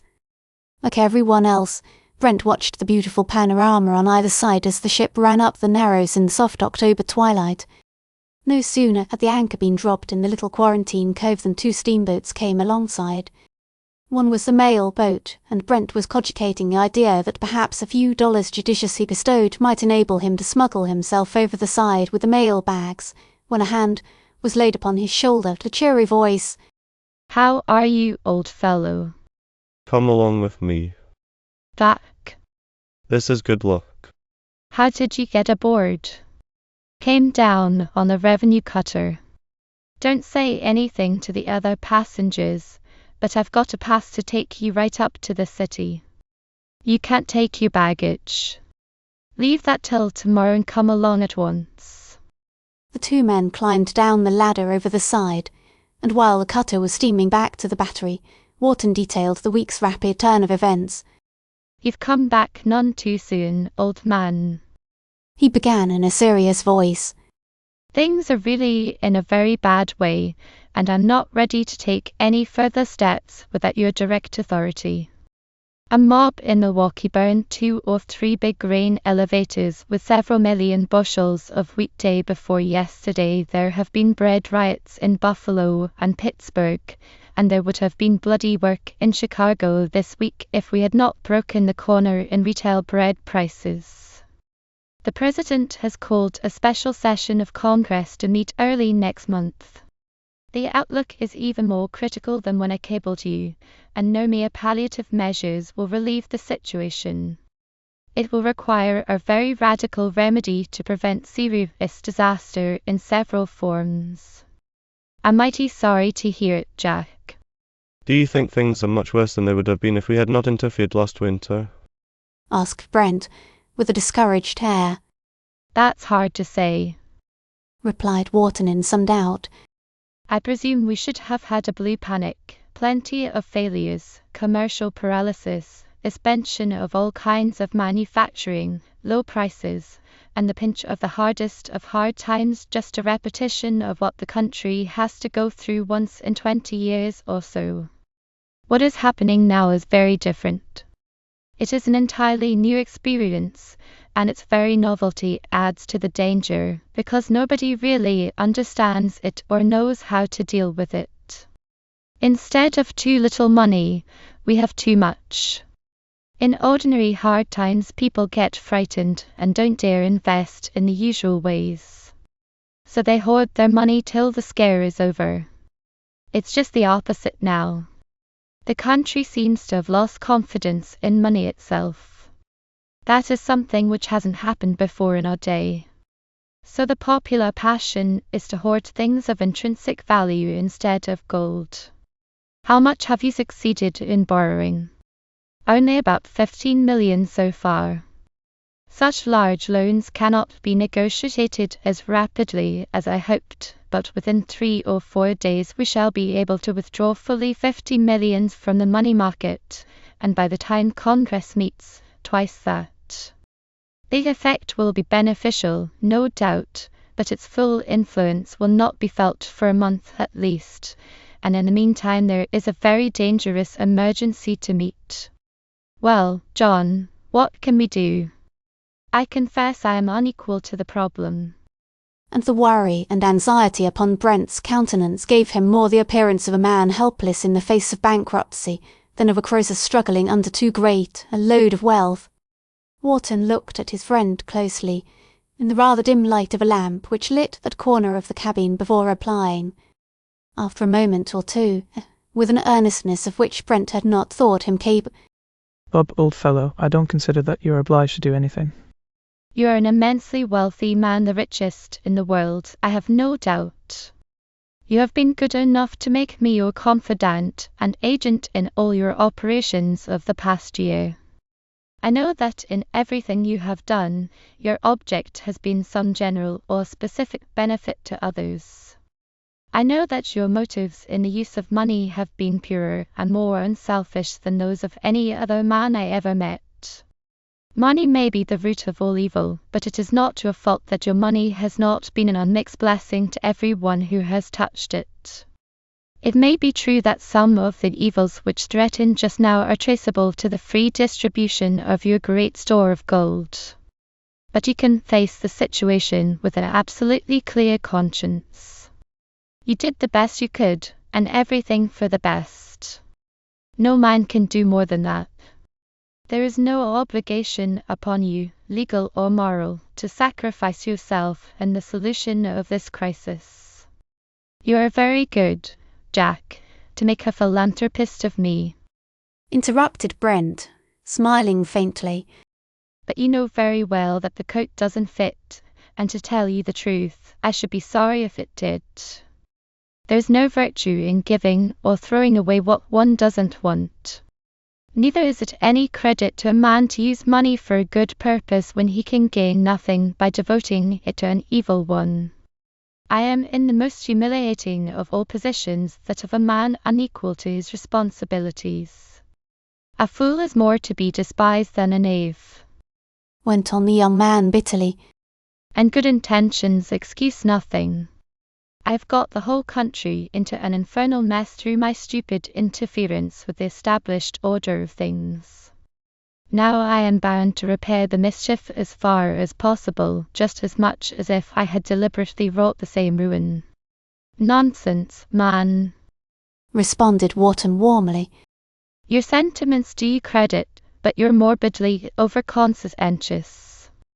And so far from being a fool or stupid, there isn't one trained financier in 100 that wouldn't have made worse mistakes than yours. Of course you know it will make a big hole even in your fortune to restore the financial world to its normal condition. In fact, I don't know how it's to be done, though I've no doubt we can much improve the present situation. Let me see, you have added about $500 million to the world's monetary supply of gold. I hope you haven't a few hundred millions more still in reserve. Brent had been pacing restlessly back and forth in the little cabin. He stopped suddenly at Wharton's last words, hesitated a moment, then faced his friend with a gesture, half of defiance, half of despair, exclaimed, That's the worst of the whole accursed business, Jack. I haven't used a sixth part of the stuff yet. It was not merely surprise that overspread Wharton's face as he stared speechlessly at his friend on hearing his words. It was a half-dazed, apprehensive, helpless expression which the shock of bad news first brings to a man's countenance. It was a strange picture, the deep and genuine distress of these two men over the possession of fabulous wealth. Money may usually be depended upon to intensify the passions of its possessor. Is it contrary to human nature to say that its unstinted supply will overwhelm even selfishness and greed? Or was the desire to escape the burden and responsibility of superfluous millions only another form of selfishness? The two men were silent, a long time, the one striving to realize the tremendous, the terrible significance to the world of those 10 pregnant words, the other enjoying a certain relief that at last his weary load was shared by another's shoulders. It was Brent who spoke first. Jack, my boy. he exclaimed suddenly, the genial spirit of college days coming to the surface once more under the influence of his confession. I'll turn it all over to you, and there is certainly more than 5,000 tons left, and cry good riddance if you'll take it off my hands. Wharton was still silent. There's an offer for you, man. Brent went on lightly. Untold wealth, boundless power, immortal fame, all without lifting a finger. Can you refuse? There was neither eagerness nor greed in Wharton's eye. He had appeared careworn and jaded under the pressure of his extraordinary labours of the past week when he met Brent on the steamer. Now he seemed suddenly to have grown 10 years older. Don't joke, Bob, it's too serious. It's appalling. He wearily replied to his friend's last question. But I'm not joking, said Brent more seriously. I'm in dead earnest. You are much better fitted for this responsibility than I am. I shall be quite contented with a few millions to live upon and develop a few hobbies. Then you can work out the greater problem to the best advantage. It is in your line and not in mine. Furthermore, I have perfect confidence in both your heart and your head for the solving of it if it can be solved. You have been very generous to me already, Bob, was the earnest response. But what you propose would be cruelty rather than generosity. However, I presume not one man in a million would look at it in that light. I shouldn't myself 6 months ago. But I am stunned by this news. What you told me last December seemed too good to be true. This is quite the reverse. My first impulse is to beg you to take this gold back where it came from, or rather to bury it, sink it, destroy it somehow, and never let the world know it existed. The mere suspicion of its existence would plunge the markets of the world, the whole financial system, into chaos, and throw us back to the primitive methods of barter and trade under barbarism. Gold would be demonetized instantly and become a mere commodity before any gold repeal acts could be passed. You have seen the effect of flooding the market with gold in the last few months. We are on the verge of disaster now, and only prompt corrective measures will save us. What would happen if the whole truth were known? Why, man, it is almost beyond one's power to conceive the ruin that would be wrought. But I must have time to think. There are 1,000 things to be considered before you can act, Bob, and I fear you must call in the assistance of wiser heads than mine. I never until now quailed before responsibility, Robert, but I do before this. The very fate of civilization may almost be said to hang upon your decision. And a sense akin to awe deepened the lines in the young man's face as he rose rather unsteadily to his feet, and put both hands on the shoulders of his friend. You do not need to impress upon me the fearful importance of it all, John. Brent responded sadly, all the lightness vanishing from his tones and manner. The knowledge of it has been growing upon me for weeks until it has crushed out half the charm of life. I wish I had told you the truth at the outset, for it would have enabled me to avoid some mistakes, and the accursed secret would have been easier to carry if you had shared it. Never mind now, it is still a problem of tomorrow, while that of today is difficult enough. Every remaining ounce of gold shall remain where it is until we have decided upon its final disposition. Well, here we are at the wharf. And the two men went ashore, took an elevated train uptown, and Brent established himself in his former quarters at the Waldorf. Wharton remained until long after midnight, discussing plans and expedients for easing the situation where the pressure was greatest. His face was haggard and white when he finally said good night. I almost wish you hadn't told me about your vault full of reserves, he observed wearily. It will worry me all night. I haven't known what insomnia was until lately, and it's the very devil. Take care, old fellow, responded Brent anxiously. You are working far harder over this business than I am, and heaven knows it's never out of my mind many minutes at a time. We can't either of us afford to break down. Just take the thing philosophically, which means, look at it with the eyes of a fatalist. We can do just so much and no more, and we are doing it. I'm not going to let my hindsight abuse my foresight any longer. I shall sleep better tonight than I have slept for 6 months, and you can do the same if you will remember that my abominable troubles are beyond your reach until 10 o'clock tomorrow. Sit down a minute longer while I tell you a little story.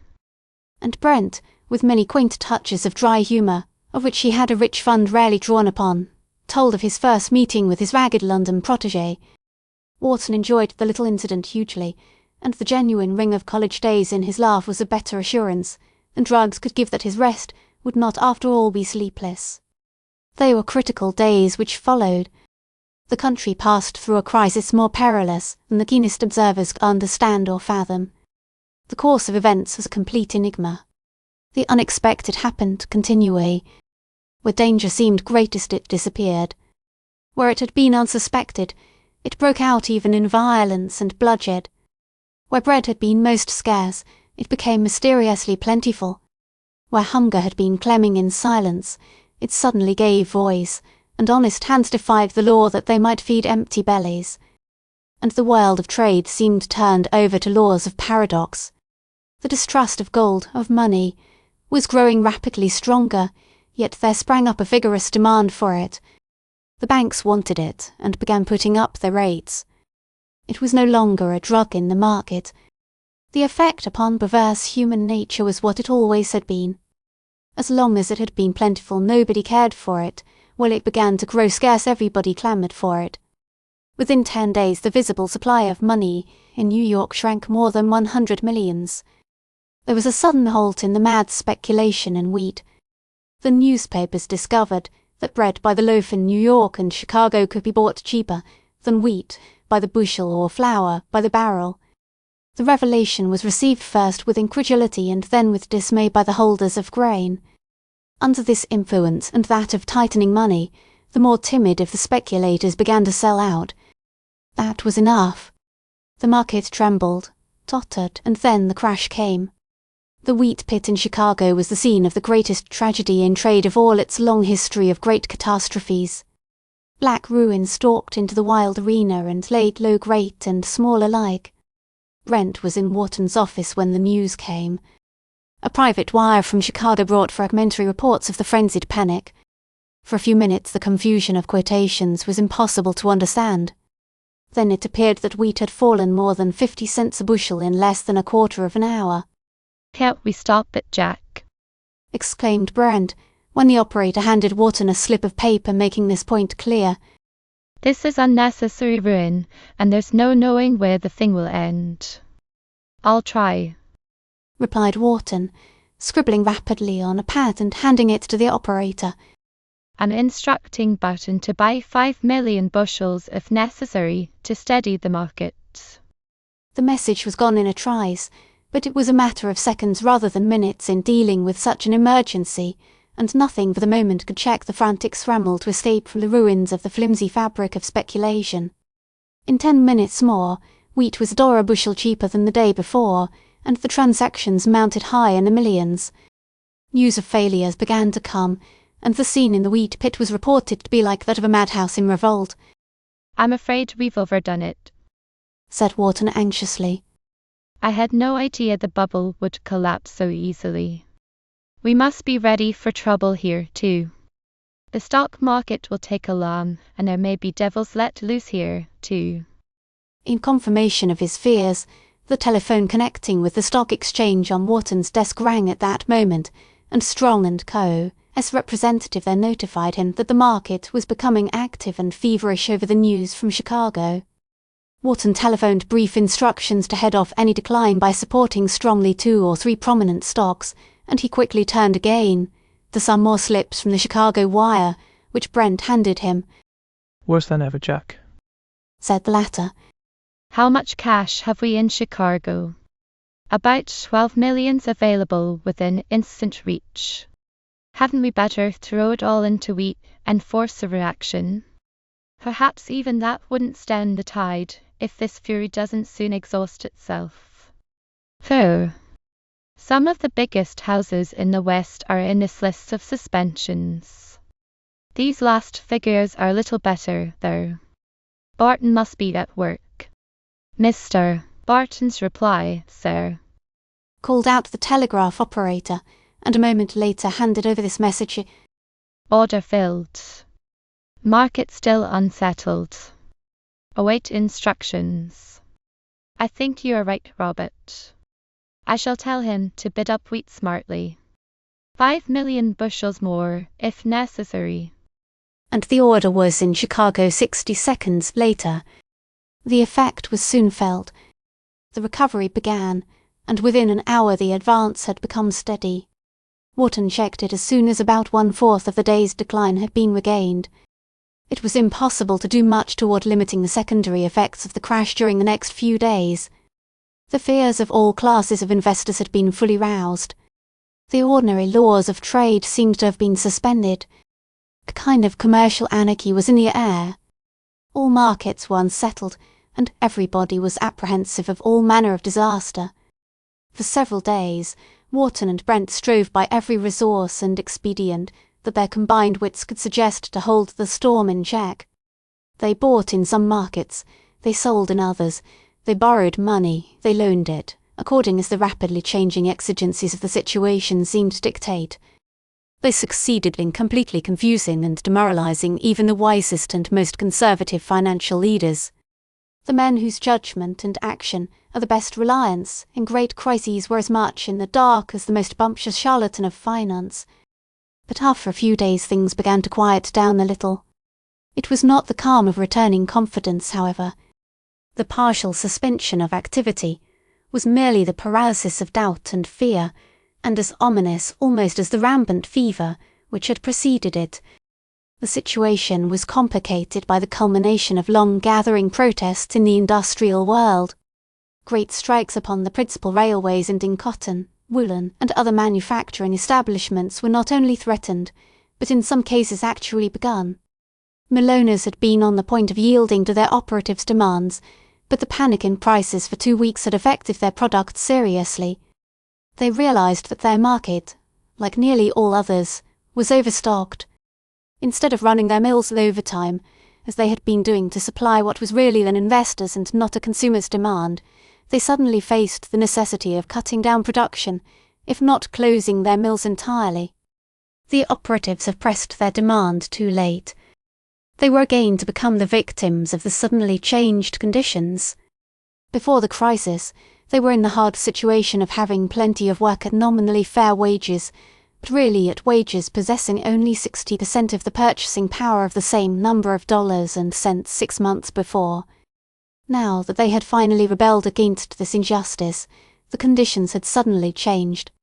Prices of the necessaries of life had fallen, but before the wage earners could take advantage of the return to old conditions, their demands for more money were met by the announcement that there would soon be no work at any price.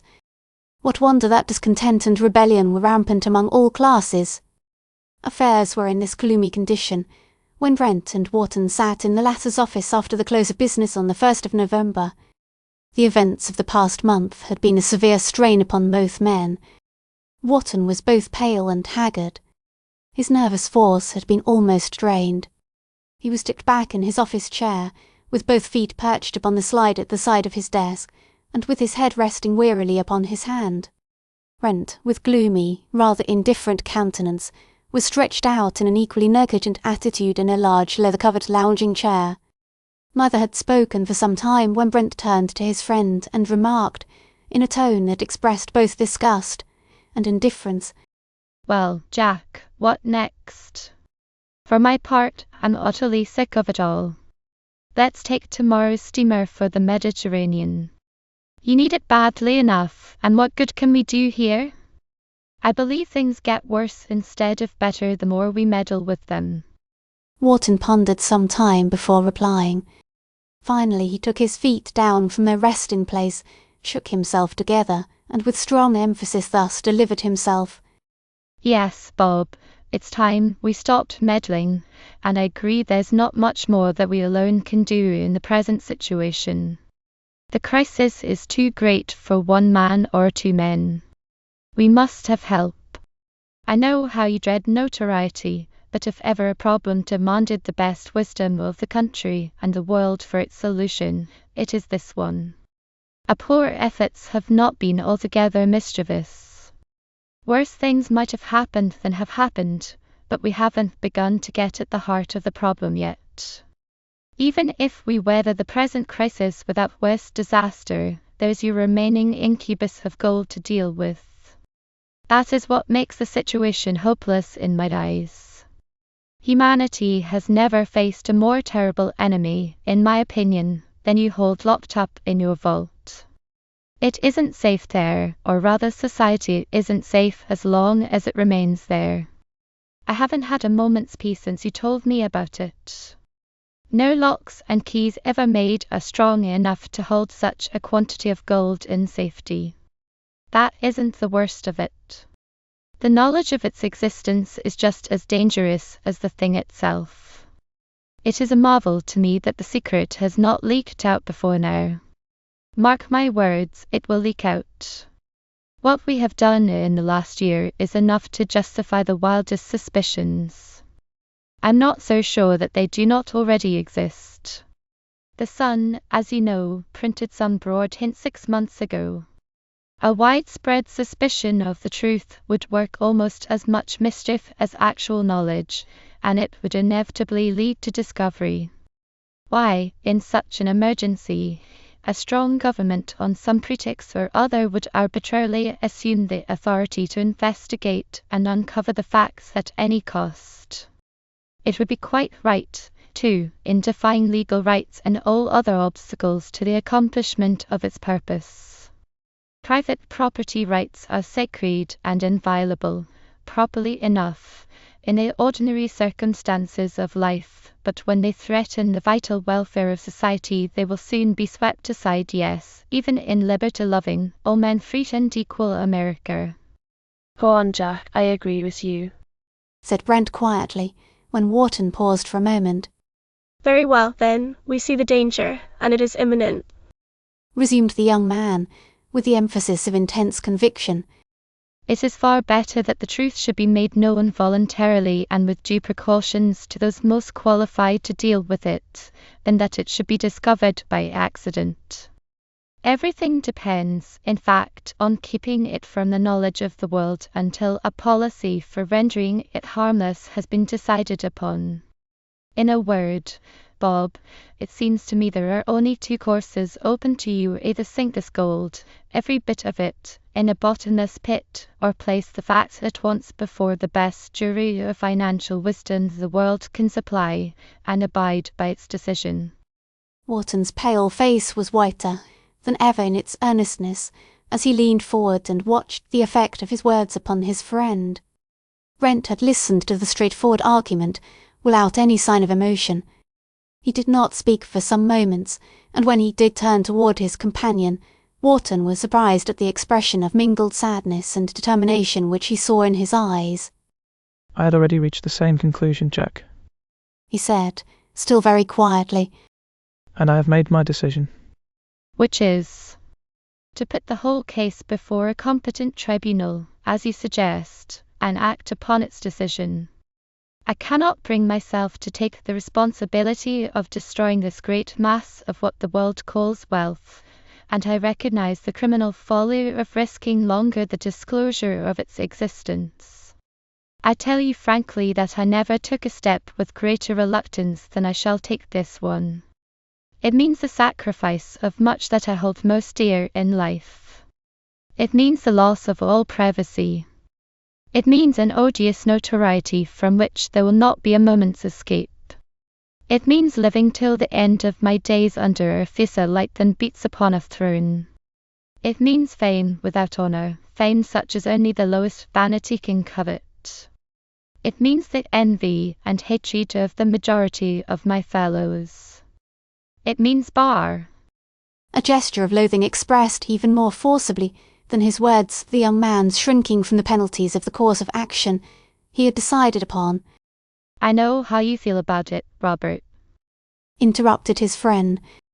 and I sympathize with you sincerely in your dread of becoming in a certain sense a public character, but I think you take a wrong view of your position and of the attitude which the general public will assume toward you.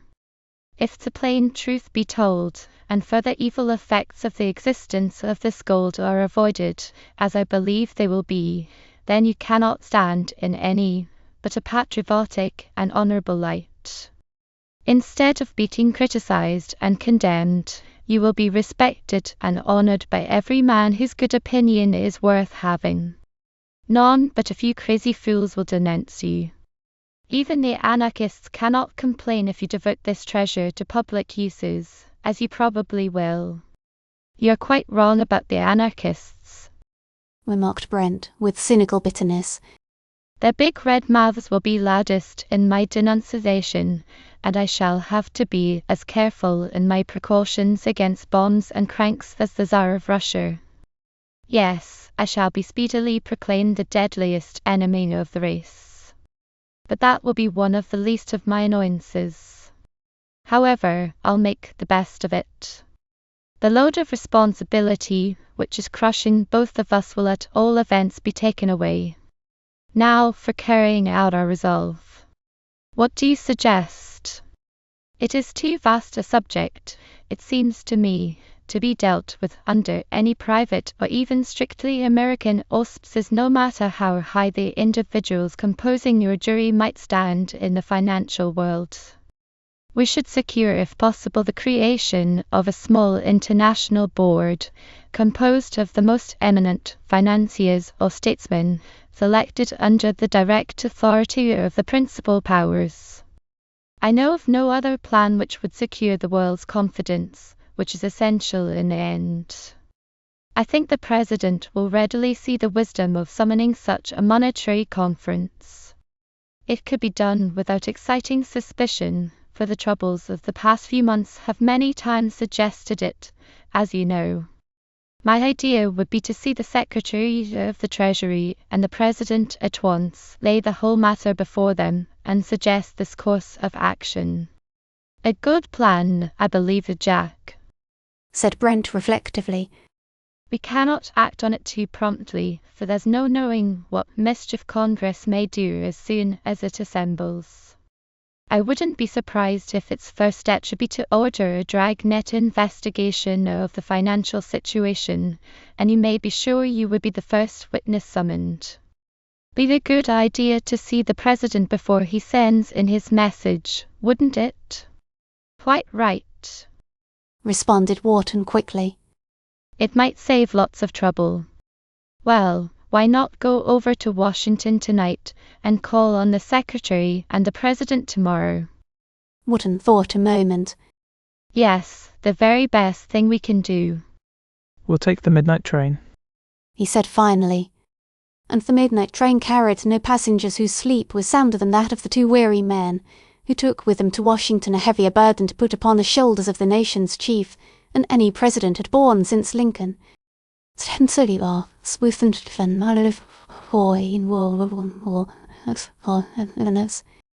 A consultation at the White House.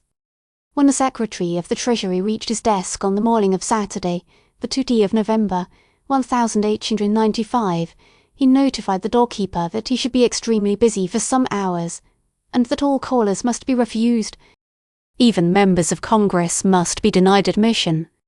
Nevertheless, a few minutes later, the attendant came hesitatingly into the Secretary's private room with 2 cards.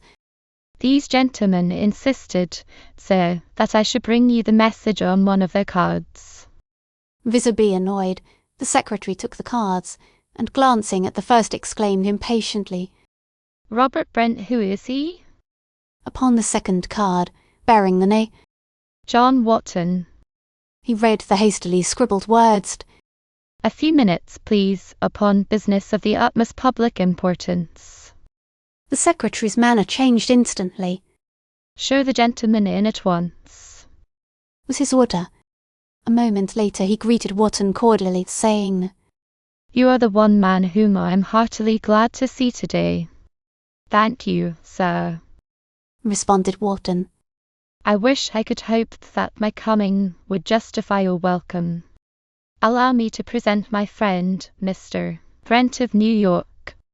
The two men shook hands, and when they had seated themselves near the secretary's desk, Wharton went on to Let me explain at once that Mr. Brent is the principal for whom my firm has been acting in all the operations with which our name has been connected during the past year.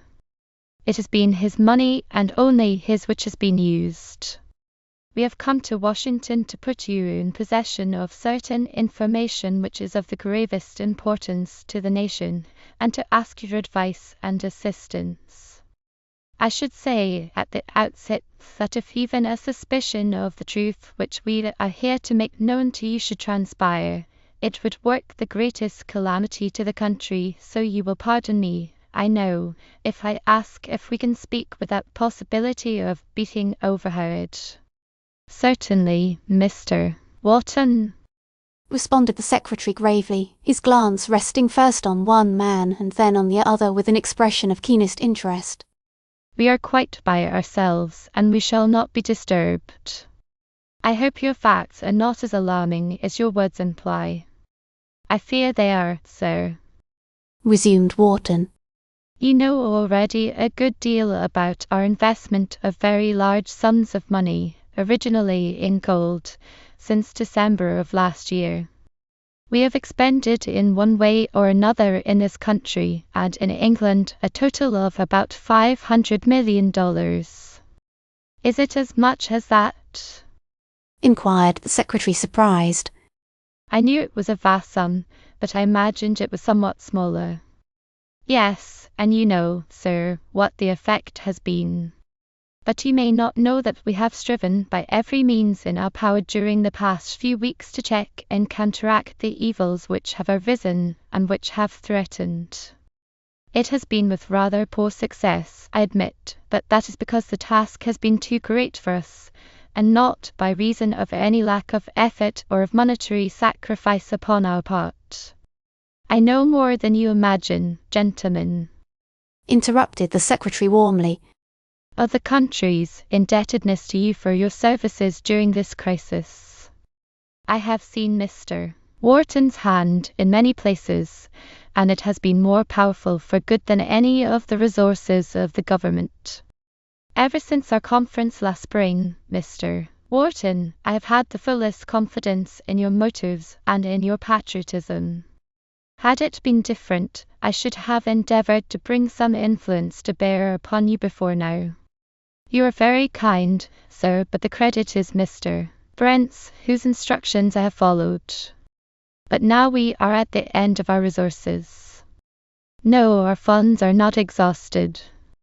Noticing the surprise in the secretary's face. It would be far better if they were. The fact is, and this is what we have come to tell you, that our funds are practically inexhaustible. Mr. Brent has still stored in New York more than 5,000 tons of gold, or nearly $3 billion. The Secretary of the Treasury started forward in his chair, looking from one man to the other in agitated amazement. Can this be true, gentlemen? 5,000 tons of gold. He exclaimed presently, in tones of gravest foreboding. Literally true, so I'm sorry to say, replied Brent, to whom the secretary seemed to turn for confirmation of Wharton's startling announcement. Then, indeed, are we in danger, not only we but the whole world. Suddenly springing to his feet, the secretary pressed an electric button and said energetically, Gentlemen, this is not a matter for us alone. Will you go with me at once to the President? Both men assented, the confidential assistant appearing at that moment. The secretary said to Telephone to the White House and ask if the President will see me and two gentlemen at once upon a matter of the most vital importance. An affirmative reply came in a few moments, and the three men started for the Executive Mansion, the trip being made almost in silence. They were admitted at once, on reaching the White House, to the President's private office. The President, judging from the litter of papers upon the desk at which he sat, had been hard at work. He seemed slightly surprised at seeing two strangers enter with the secretary, but he acknowledged the introductions with quiet affability. He recognised Wharton's name at once and expressed especial satisfaction at meeting him just at that time. I've thought several times within the last month of inviting you to call upon me, continued the President, for I have no doubt you can supply us with valuable information and suggestions bearing upon the financial situation. Wharton was about to express his appreciation of the honour, when the Secretary of the Treasury addressed his chief with such gravity of manner that conventional commonplaces were dropped at once. Mr. Wharton and Mr. Brent have come to me with a statement of such tremendous import that I have brought them here at once without inquiring into particulars. I should say in the first place, explained the Secretary, while the President listened with close and rather surprised attention, that Mr. Brent is the owner of all the gold which has been so mysteriously introduced into circulation during the past year, and that Mr. Wharton has been his agent in all the transactions with which we are familiar. The fact which I have hastened to bring instantly to your attention is this: these gentlemen inform me that the amount of virgin gold which they have thus far put upon the market is about 500 millions, but this enormous sum is less than 1/6 of their total store of the metal. The President, while the Secretary was speaking, had been unconsciously fingering a large paperweight near the edge of his desk. His surprise was so great at the Cabinet Officer's last words that by an involuntary movement he sent the heavy implement clattering to the floor. No one in the anxious group noticed the noise. The Secretary began pacing the room nervously. Brent's face was melancholy, Wharton's worried and worn. The President seemed to lose colour for a moment, and then an expression of stern determination such as gathers in the faces of resolute men confronting sudden emergencies came upon his. There was a trace of sternness in his voice also when, after looking keenly at Brent for a moment, the inquired, "Can this be true, Mr. Brent?" Yes, answered Brent, almost guiltily. "Unfortunately, it is true. May I ask what you propose doing with this gold?" pursued the President. "That I do not know, sir. It is to ask your advice that I am here. The responsibility is too great for me. I stand ready to devote it to whatever purpose will best conserve the interests of the country and of humanity," was the reply. "Thank God for that," responded the President, evidently much relieved. "for you have in your hands a power for evil greater than I imagined any man possessed. What you have done already has not made me suspicious of your motives, although you will probably admit that some mistakes have been made.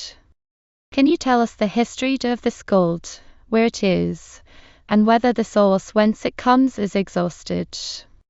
I will gladly tell you everything except the location of its original bed." Brent replied, "That is a secret which is not mine to share. It was chiefly to prevent the overrunning of the region by gold hunters that I was permitted to take it away. Besides, the knowledge is no longer of importance, because I assure you that the wonderful deposit is completely exhausted. The gold, some 5,000 tons remaining, is stored in a private vault in New York. It will remain there until the soundest wisdom I can avail myself of determines its final disposition." The President left his chair, walked over to the young man, and held out his hand. Brent rose in some surprise and accepted the hand-clasp, while the President exclaimed warmly, "Mr. Brent, I honour you for that sentiment, and the country will honour you." "Unless you were governed by a generous spirit, we should be face to face with almost certain ruin. As it is, a more difficult problem it would be hard to imagine. I confess I should not venture to suggest a solution without long and careful deliberation. But it's not a new problem to you two gentlemen. Will you not give us fully your views of the situation? Mr. Wharton is much better able to discuss the matter than I am," responded Brent, while all four drew up chairs in a close group. "We have endeavoured during the past month to ward off or mitigate such evils as we could in the commercial and financial worlds by various expedients and palliative measures, some of them wise perhaps, and some of them otherwise. We have come to the conclusion, however, that it is beyond our power unaided to restore tranquility and soundness. We have succeeded in withdrawing about 150 millions in cash from circulation. Another 100 millions of the 500 millions distributed was placed abroad, and at a fair estimate I should judge about 50 millions more had found its way out of the country. So I calculate that the circulating medium in the United States is about 200 millions greater than it was 1 year ago, or before we began operations. That is the situation, as I understand it, regarding the present placing of the gold which I have introduced into the market. For the future, I am anxious to cooperate in any way you may advise for the relief of present difficulties. Then comes the larger question of the disposal of the remaining 3 billions of gold now on my hands. It is as much a matter of concern to the whole world as to America. I should like to submit the problem to a commission, necessarily small, and composed of the highest statesmanship and financial wisdom of the world. I know of no way of doing this except through you. It would, I think, be within your power to convene such an international monetary conference. Only the great powers need be invited, and without disclosing the secret, even to the heads of governments, an intimation of the importance of the matter could be conveyed through diplomatic channels, and thus you could secure the selection of delegates of the highest ability and influence. Of course, no hint of the truth must be allowed to transpire until this conference has decided upon a final policy, and arrangements have been made for putting it into execution. The President listened to Brent's statement with close attention and manifest interest. He remained for some moments in profound thought. At length he said, On first consideration, Mr. Brent, I am inclined to approve of your suggestion unreservedly. There are difficulties, but I think they might have been overcome. I will talk the matter over with the Secretary, and we will all discuss it together again a little later. What is more pressing for the moment is our present policy. The Congress, as you know, meets next week. I was engaged in reshaping my message when you came in. After what you have told me, it may be necessary to redraft it entirely. I was prepared to recommend vigorous measures to bring about restoration of confidence, even to the suspension of the free coinage of gold, if such a policy seemed advisable. But with all the other mints of the world still open, and with your assurance that no more additions will be made to the unnatural supply of gold, such a course appears to be unnecessary. We have already curtailed the work of the mints. You know they have all been coining gold day and night at top speed for months, and still have been unable to handle a fraction of the metal offered. Hereafter they will run only during regular hours and at ordinary capacity. Have you noticed, by the way, gentlemen, how completely you have solved the silver problem? Yes, sir, responded Brent, smiling. We have almost succeeded in both demonetizing gold and remonetizing silver. True, resumed the President. And you have quite succeeded in demonstrating the folly and futility of trying to maintain by legislation the value of an oversupplied article, be it silver or gold or anything else. We've attempted the impossible in this country more persistently than anywhere else, and we suffered a heavier penalty. Now your deluge of gold has restored this old-fashioned ratio of the world's production of the two metals, and the price of silver without any legislation or manipulation, simply in obedience to the laws of trade, has risen to its old level. Perhaps it would be more correct to say that gold had descended toward the silver level.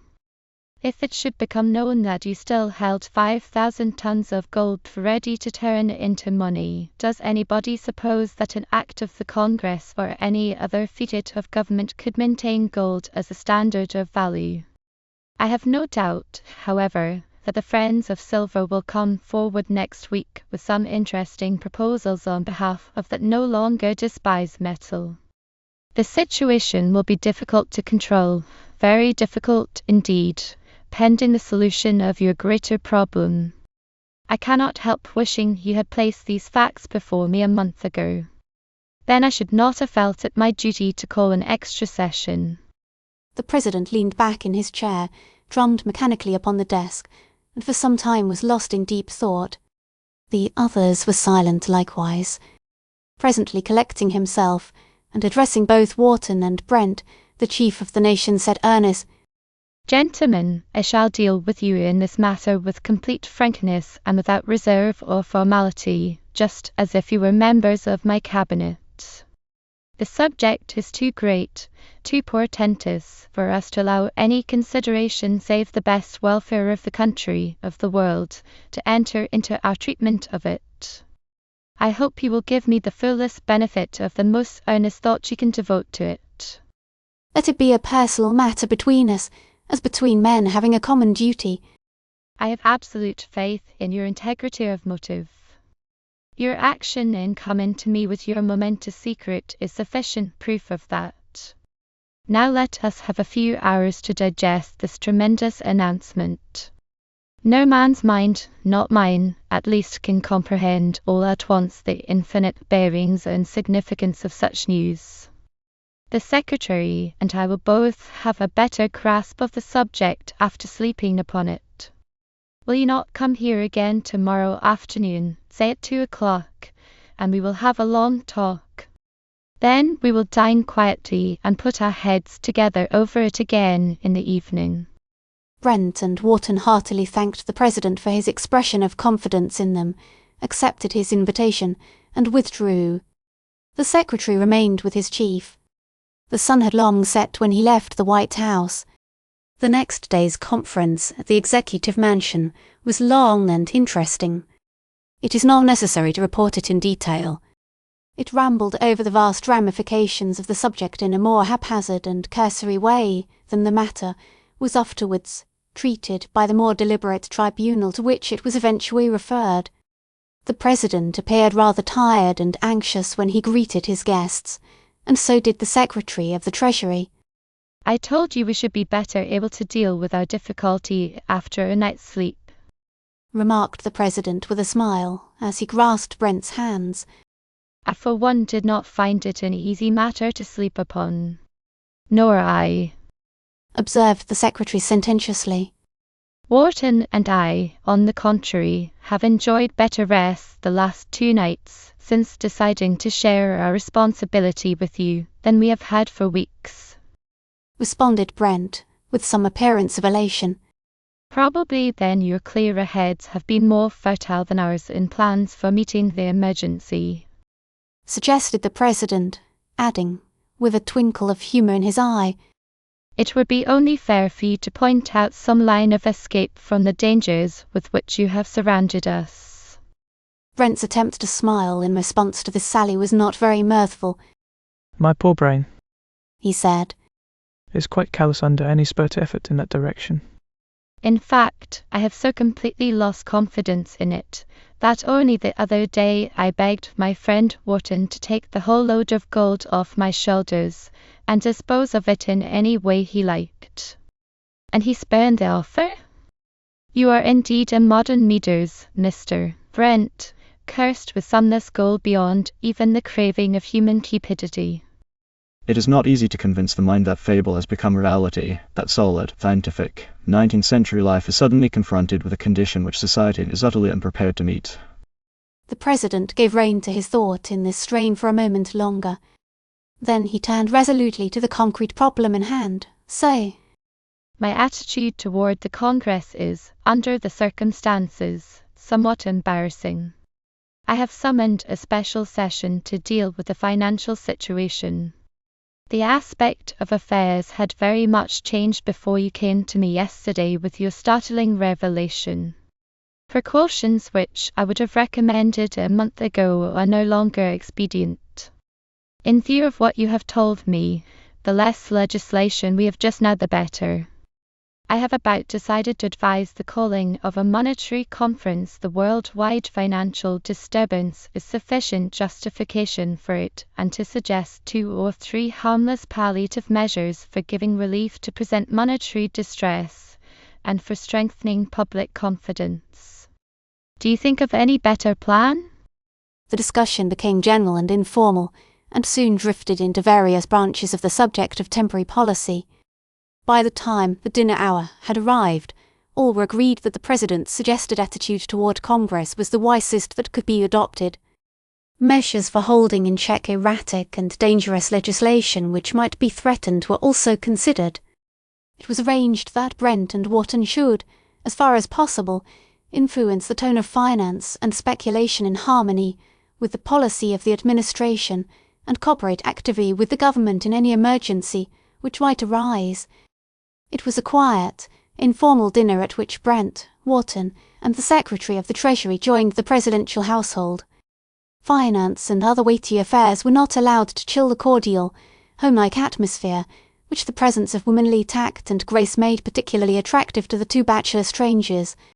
Sunday evening at the White House is usually the one strictly home hour of the week, but Brent and Wharton were not for a moment allowed to discover that they were unwanted intruders upon a much-cherished privilege. The meal was not a long one, and when it was over the gentlemen withdrew for their cigars to the President. Den, as he termed it. Though the conversation soon drifted back to the greater feature of Brent's golden problem, the proper disposition of his hidden billions.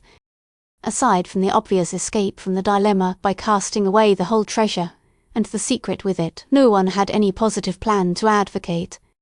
Various tentative suggestions were discussed as they arose in one mind or another, but there seemed to be strong objections to all of them.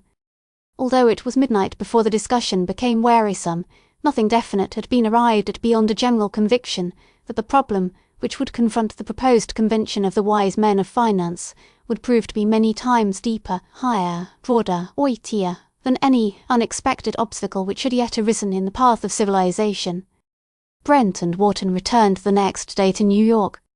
They prepared to cooperate with the administration for the maintenance of financial and commercial tranquility in every possible way. Then came the assembling of Congress. Some disappointment was expressed in many quarters over the President's message. More had been expected of the administration in the way of relief legislation than the document suggested.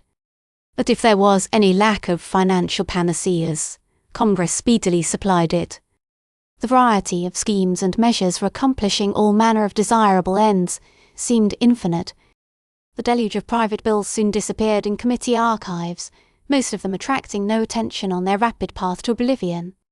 The President proved a true prophet in the matter of propositions regarding silver.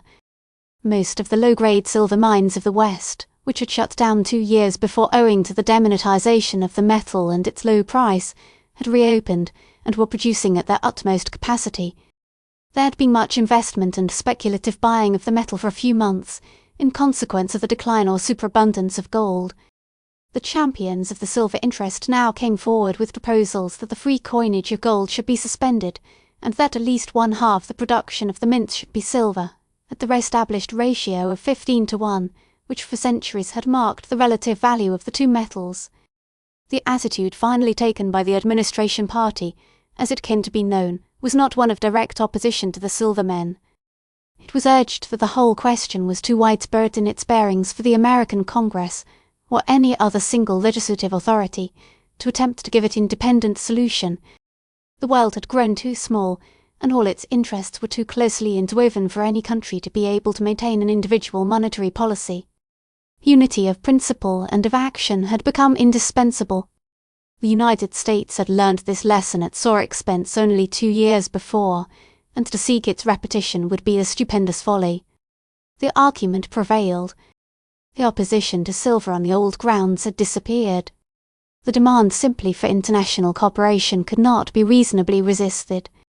The suggestion of an international monetary conference speedily received unanimous approval. The invitation was issued by the President to only the principal European powers late in November. It received a promptly favourable response in every case, and it was soon decided that the conference should meet in Paris on the second week in January of the following year, 1896. Congress turned its attention to temporary and special measures for mitigating commercial and industrial distress. The general paralysis of business continued, and everybody felt that the suspense would last until the united action of the nations had settled the world's monetary policy. There was, therefore, a widespread feeling of impatience for the assembling and the decision of the Paris Conference. Wharton and Brent found plenty to do in these intervening weeks. After all they had done during October in fighting panic and distress, and under Brent's determination not to use any fresh capital from his store, they were no longer able to dominate all markets with controlling hand as they had done for months before. They accomplished much, however, in steadying prices in the stock market, the loan market, and some of the markets for staple produce and manufactures, and the lapse of time without fresh serious disasters begot a sort of confidence in the public mind. The administration, partly by means of its alliance with the authors of the financial crisis, was able to do much in the same line. Brent and Wharton were in constant communication with the Secretary of the Treasury and the President, and they made frequent trips to Washington for consultation. On one of these occasions the President invited Brent to act as one of the American delegates to the monetary conference. The young man promptly declined. "I want to keep out of the public eye as long as I possibly can, sir," he explained. There are to be only 2 delegates from each country, and the natural selection will be a leading statesman and a great financier. If you should select an unknown man for a post more important than even a seat in your cabinet, the country would be amazed, and then a great hue and cry would be raised against you and against me. It would also distinctly imperil the secret of the existence of this gold, which we must guard at any cost. No, sir, I must not attend the conference in any official capacity. I am prepared to go there and explain my position to the members in secret session. That will naturally be expected of me. But I must not be publicly identified with the conference and its raison d'etre in any way whatsoever." "You are entirely right, Mr. Brent," responded the President. "You are, however, fully entitled to sit upon this board if you choose.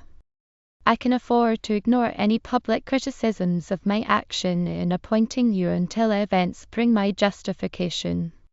But, as you have said, we cannot afford to increase by a feather's weight the danger of discovering of your secret. I have decided to ask the Secretary of the Treasury to go as one American representative. Can you suggest the second?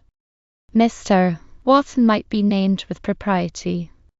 He has come before the public so prominently during the last year as the director of vast financial schemes that his selection would be regarded as appropriate." "No, sir, I think not," said Brent thoughtfully. "In the first place, it will be necessary for him to remain in New York in charge of my affairs while I am abroad, and then, too, the selection of an older and better known man would be more acceptable both to the American public and to the foreign members of the board. Wharton and I, you know," Brent added, smiling, "are part and parcel of the case. We are the accomplices of the defendant treasure which is to be tried, and we cannot sit upon the jury. Would that more of our countrymen were as diffident of renown and power," exclaimed the President, with a fervour born of a ripe experience with clamorous American ambition. For nearly a month before sailing for Europe, late in December, Brent was busy night and day. Not only did the demands of the monetary situation occupy much of his time, but he was obliged to give his personal attention to the fitting out of his first annual shipload of supplies, which according to his compact with the chieftain of the Kalachits must arrive in Patagonia on the 1st of January. He chartered a stanch steamship of about 4,000 tons, and loaded her with a large and valuable cargo. He made his purchases with a great deal of care. Arms and ammunition of the latest patterns he sent according to stipulation. Clothing and fabrics, appropriate to primitive wants in a severe climate, he supplied liberally. Large quantities of foodstuffs in various non-perishable forms were put on board. He included also a collection of simpler labour-saving implements and agricultural tools, in hope that they might encourage new industrial ambitions among the stern and valorous people of the far south. The cargo, when completed, quite filled the ship, and represented an expenditure of nearly $1 million. To Captain Penniman of the Mystery was entrusted the command of the expedition. His instructions were to clear for Buenos Ayres, and after recoaling, to proceed to the natural harbour on the coast of Patagonia, which Brent indicated upon the chart. Minute directions were given for navigating the inlet, and the exact spot for anchoring was pointed out on the special chart which Brent supplied.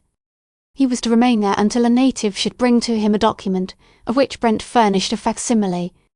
Then he was to discharge his entire cargo upon rafts which the natives would bring alongside. This accomplished, he would receive from the native who produced the original document a sealed packet. Thereupon he should sail at once to New York and deliver the packet to Brent or his representative at Strong & Co. S office in New Street. The steamer sailed from New York on its mission in due course, December 7. During the last few days before his departure, Brent made an emergency agreement with Wharton and the President. It seemed wise to take some precautions regarding a course of action in case of the disclosure, accidental or otherwise, of the secret of his treasure house during his absence in Europe. Each of the four who had knowledge of the facts was convinced that a premature betrayal of the truth would plunge the world into financial chaos, unless the danger could be removed by a single stroke. It was therefore arranged that if necessity should arise, every one of the wooden cases in Brent's vault would be loaded as quickly and quietly as possible under protection of the United States authorities upon 1 or 2 men of war to be kept in readiness in New York Harbor. These vessels would at once put to sea, and their cargoes would be thrown overboard in mid-ocean. As soon as this had been accomplished, the President would issue a proclamation setting forth all the facts and assuring the world that all danger had passed. All the quartet, who considered the matter one afternoon at the Executive Mansion, heartily approved of this arrangement, and they one and all felt a large measure of relief when the dreaded emergency had been provided for. On Saturday, the 28th of December, Brent sailed for Europe in company, with the Secretary of the Treasury, and the great banker who had been named as the second representative of the United States at the International Monetary Conference to meet in Paris 2 weeks later. The verdict of the world's wise men of finance. The Grand Salon of the French Foreign Office was once more the meeting place of a great international tribunal. 4 years before, an imposing bench of famous jurists had sat in the same chamber to arbitrate the differences between two peoples who wisely preferred the impartial judgment of a court of nations to the arbitrament of war. The lofty salon, with its fine tapestries, its historical works of art, its soberly rich furnishings, had not at all the appearance of a high judicial chamber. As the sittings of the Bering Sea Arbitration Board had suggested, it seemed arranged rather for the assembling of the Privy Council of an emperor. A high, throne-like seat for the presiding officer was placed at the end of the room farthest from the entrance. At each side of the President's chair was another place of honour for one of the 2 members who were to act as secretaries. Grouped in a large semicircle were 11 richly carved desks, each provided with a great leather chair. The members of the Monetary Conference were but 14 in number. They represented Great Britain, France, Germany, Austria, Italy, Russia, and the United States. They assembled on Thursday, the 9th of January, for their first business session. The previous day they had been welcomed by a President of the French Republic, and had been entertained at the Elysee. At their brief meeting for organisation, they had made choice of one of the German representatives as President, and of an Italian and an Englishman as secretaries. Now that the formalities were over, the 14 men were anxious to undertake the rather vague task which they understood was before them. All the European members had received intimations from their respective governments that matters of the gravest importance would be brought before the conference, by the American delegates. They had gained no hint as yet about the nature of the proposals or disclosures. A statement from the representatives of the United States was awaited, therefore, with keenest interest and curiosity by all the other members. Their solicitude had been increased by an earnest request from the Americans that not only should all the sessions of the conference be held with closed doors, but that no officers, outside the membership of the board, should be appointed, and that no stenographic or other records be kept, save such as might be made by the official secretaries. When, therefore, the great men in statesmanship and finance who composed the small but august body found themselves ready for the performance of their official duties, they looked for some explanation of these extreme precautions. As soon as the President had called the conference to order, just after 12 o'clock, the American Secretary of the Treasury rose to address the members. His manner even before he began to speak was extremely grave, and his opening words were so ominous that the faces of the men who listened, accustomed though they were to dealings with great affairs, became anxious and apprehensive. This was what he said. Mr. President and gentlemen, it is known to most of you that the United States government has followed a somewhat peculiar course in taking the initiative for the summoning of this conference. You will expect, therefore, some explanation of its action from the representatives of that government, and such explanation it is my duty to place before you. We bring to you a task so difficult and yet so delicate, that if its nature should be but suspected outside this chamber, all hope of its successful performance would disappear. You will pardon me, therefore, if I preface my message to you with a word of warning. I am about to make known to you a fact so ominous, so threatening to the world's prosperity and the financial systems of all countries, that the President of the United States has deemed it wise in summoning this conference to withhold it even from the governments which you represent. I beg of you at the outset, therefore, that not only shall the ordinary obligations of secrecy, which of course we all recognize, be imposed, but that for a time, at least, we shall restrict ourselves even from communicating the subject of our deliberations to our official superiors. I know that I am making an unprecedented request, a request which some of you on first consideration will feel yourselves powerless to grant. I shall not press the suggestion upon you for decision until the facts which seem to me to justify it are fully before you. The nature of those facts will reveal to you a peril which not only warrants, but impels the assumption of an authority and responsibility which under ordinary circumstances we should seek to avoid. I now come to the burden of my message, which is soon discharged.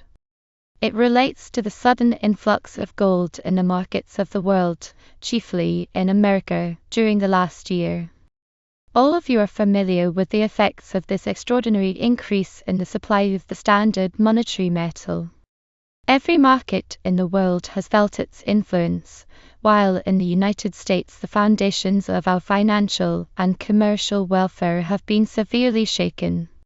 Since the assembling of this conference was proposed a few weeks ago, there has been some subsidence of the general disturbance, and the monetary world has shown a tendency to adjust itself to the new conditions. It is my painful duty to destroy such confidence as you may have in the security of the present financial or monetary situation. The quantity of gold which was added to the world's monetary supply during the first 9 months of 1895, in addition to the normal output of the mines, was no less a sum than $500 million, 100 million pounds sterling. This was native gold, all coming from a single source. The owner of this metal has since withdrawn from circulation about one-half the sum either in gold or legal tender. This action partly accounts for the checking of the financial disturbance in the United States. The danger which we have already faced is bad enough, but it is insignificant in comparison with that which I have to reveal to you. It is this. There remains in the same vault from which these millions have been taken the equivalent of nearly $3 billion, 600 million sterling, in the crude gold of nature. The effect of this announcement upon his hearers was so great that the Secretary of the Treasury stopped speaking for a moment. Some faces were pale, others flushed, all bore evidence of intensest feeling. All the dignity of a great international court vanished. They needed no explanation to carry to their minds the full significance of the speaker's words. The personal application of the sudden news came home first to some of them. One man of many millions, who a few minutes before had appeared the embodiment of the conscious power of wealth, seemed stricken with an agony almost of death. His face turned haggard with sudden age. Unconsciously wiped away the cold drops that gathered upon his forehead, muttering, "It is ruin, ruin for us all."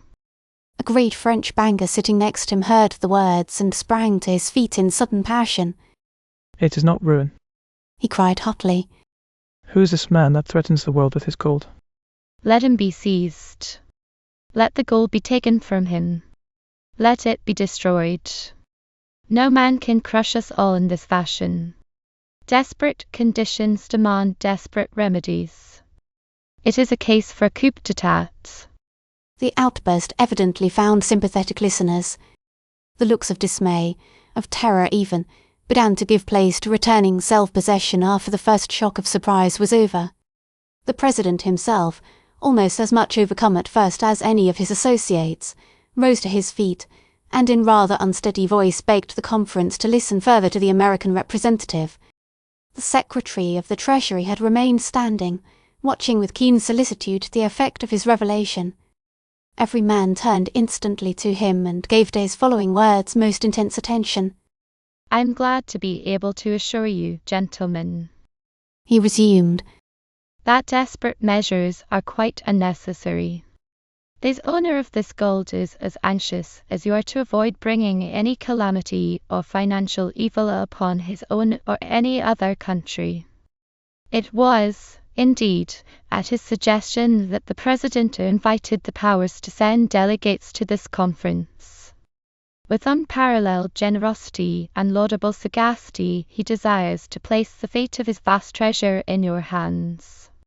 That is the task which I bring you, gentlemen, and I know you will give to it the unselfish and sagacious consideration which its importance demands. I renew now my suggestion that all knowledge of our deliberation shall be confined strictly to the actual members of this board." An English delegate took the floor the moment the Secretary sat down. I desire, Mr. President, to second the motion of the United States Secretary of the Treasury, he said impressively. I do this in direct violation of the instructions of my government, but it is a responsibility which I do not hesitate for a moment to assume. The emergency demands it so clearly in my mind that the question seems scarcely debatable.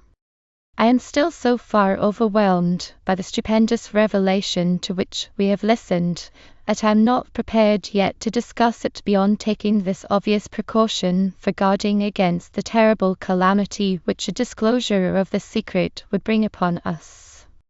The proposition was at once adopted unanimously by the conference. The representative of the United States Cabinet again took the floor, saying, "I have purposely refrained, gentlemen, from saying anything about the history of the enormous treasure which I have described, or about the details of what has thus far been done with it. The owner of the gold has come with me to Paris. I much prefer that ye learn from his own lips all that he has to impart about his past policy and his plan. I move, Mr. President, that Mr. Robert Brent, of New York, be invited to attend the sessions of this conference and that he be privileged to take part in all debates. The motion was instantly passed, and the Secretary left the room to secure the attendance of the man of whom these great men of statesmanship and finance found themselves in sudden awe. When Robert Brent entered rather diffidently the magnificent chamber a few minutes later, he found himself the object of an interest that was rather disconcerting. As he advanced up the room by the side of the Secretary, the President of the conference suddenly left his high seat and came to meet him. In an instant every man present followed his example. The young man was surrounded by distinguished potentates, anxious to do him honour.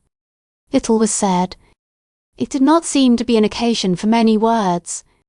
Brent grasped the hands held out to him cordially and at length proceeded to a seat by the Secretary's side. When the President had again taken the chair, the Secretary formally introduced the young man to the conference, inviting him to explain his position and purpose. Brent faced his small but distinguished audience with evident embarrassment and hesitation. The almost painful eagerness and earnestness in every countenance speedily made it clear to him that his words were awaited with a deference entirely free from criticism.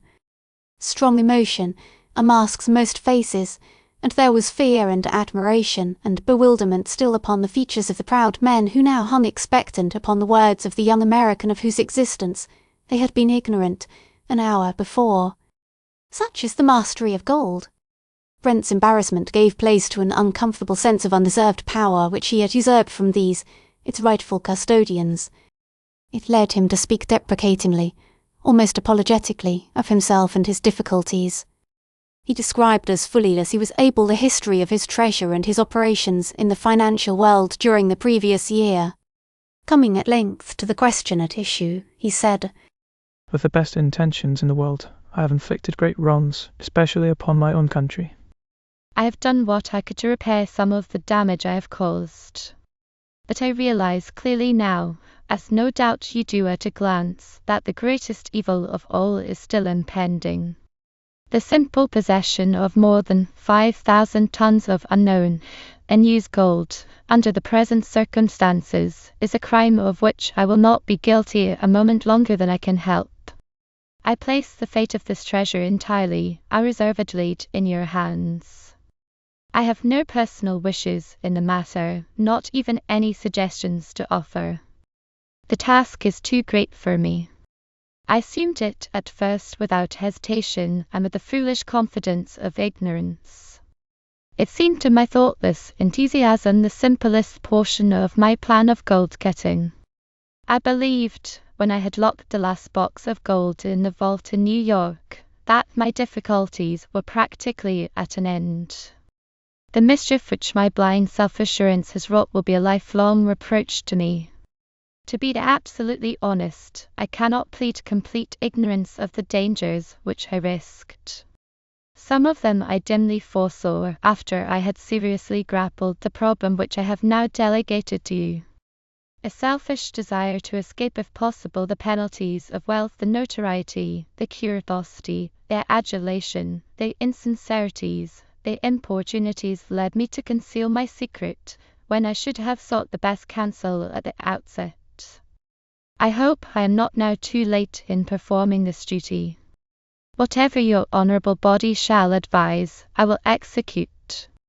I place at your disposal not only the gold not yet used, but certain other moneys and securities, embracing all of my property with the exception of a fund of $100 million, which I reserve for the carrying out of certain obligations which I have undertaken, and in part for my own use. The remainder, and it will amount at a rough estimate to $3,300,000,000 or £660 million sterling, shall be devoted in whole or in part in such manner as you prescribe to the execution of international enterprises too great for private capital to undertake. Or I am prepared, if you so advise, even to sink the treasure in mid-Atlantic. The motionless, almost breathless silence in which the conference had listened continued for a moment after Brent had finished. It was broken by a French delegate, who sprang to his feet, and without any of the dignified formalities which the occasion demanded, exclaimed excitedly, "The gentleman has named the solution of the problem in his last sentence. It is the only solution. Any other will bring disaster, ruin, chaos. Let the gold be sunk in the sea. The honourable representative of France may be right, Mr. President," said a great German banker in response. "but we have before us a task which demands the most careful, the most profound consideration which we can give to it. We have all of us, I doubt not, been overwhelmed by the mere statement of its terms. We are in no way prepared at this moment to devote that calm and dispassionate thought to the subject which is necessary. I move that the sitting be suspended until tomorrow." The formal session was speedily ended in response to the motion, but no one left the chamber. All gathered about Brent and plied him with questions so incessantly that 2 hours had passed before any one thought of going. Even then the delegates separated with the agreement to meet again for informal consultation in the evening at one of the hotels. The dispatches which they sent to their respective governments were non-committal and evasive, while other inquiries about the business of the conference were refused any information. No attempt was made at the subsequent sessions to return to the formalities and dignities of procedure which the startling nature of the opening speech had so effectually banished. The debates were man-to-man business consultations of the most earnest and practical description. Nobody had any pet theories to put forward or any hobbies to ride. There was a single-minded purpose on the part of every man to seek and find an escape from a danger which, in the estimation of them all, grew more threatening and more appalling every hour. They recognized at once the necessity for reaching an early solution of their problem. The secrecy of their deliberations might itself excite suspicions. Their home governments would soon become displeased over their reticence. In fact, the British ministry intimated very promptly to the English delegates that their silence regarding the proceedings of the conference was unsatisfactory. It became necessary to limit the time during which the policy of secrecy should be continued. The delegates finally informed their superiors at home that they had bound themselves to preserve silence in regard to all matters coming before the conference for 1 month. In cases where this was a violation of instructions, cabinet ministers were informed that the step seemed justified by certain exigencies of the situation, and that the end must justify the temporary defiance of authority. In the early stage of their deliberations, the temptation was strong upon the delegates to adopt the easy and obvious plan suggested by Brent at his first appearance before them. If the entire mass of gold should be loaded once more upon a ship and sunk in the fathomless depths of mid-ocean, the unique problem would be completely solved, and none like it would ever arise probably to distract the brain of man. But there was something inherently revolting and intolerable, especially to these men of money, in the thought of thus destroying untouched and unused the greatest mass of what the world regards as wealth which had ever come into the possession of men. Reason told them, so they all agreed at the outset, that to attempt to employ this treasure in the monetary world would destroy or reduce to almost nothing the value of all gold, now held in the belief that it was the securest form of wealth. They did not need to go beyond the A, B, C of finance and political economy to make that truth apparent. 2 or 3 of the older delegates recalled the agitation in the money markets of the world which followed the California gold discoveries of 1849. There had been a loud clamour, especially in the United States, for the demonetization of gold, for the same reason that silver was attacked as a monetary metal when its production increased in large proportion. The yellow metal had been almost in disgrace for several years, while its modest white rival had possessed in a higher degree the essential quality of stability. At one time, early in their deliberations, the old controversy between bimetallists and monometallists which the problems so closely involved threatened to make some division among the delegates. But the danger was soon overcome. Monetary conditions, throughout the world, had already been so changed by the influence of the fraction of Brent's treasure, which had been poured into the channels of trade, that matters of argument, a year before had now become matters of accepted fact. Previous opinions and convictions were willingly revised in the light of new and unsuspected conditions. No man sitting at the conference board was so strongly wedded to hobbies or theories as to oppose them for an instant to the stupendous facts now presented. The air was most effectually cleared at the moment. A disagreement seemed possible by a plain, straightforward statement of the situation by one of the English delegates. Speaking in simple, business-like fashion, he said, "Gentlemen, I do not think we need concern ourselves too seriously with the question of bimetallism. It is a matter which need not be directly passed upon by this conference. I admit that our decree upon the fate of this gold will have an almost decisive effect upon the monetary use of silver, but let us look at the matter from another and, I believe, broader point of view. Our problem really amounts to this: how shall we, in deciding the destiny of this gold, secure to the world the greatest stability of monetary values? In other words, how much, if any, of this gold can be devoted to monetary and general use without seriously disturbing proper standards of value? When we settle that point, the ratio between gold and silver will adjust itself. I submit that it is not in the power of any government or combination of governments to fix that ratio arbitrarily in defiance of the actual ratio of the supply of the two metals.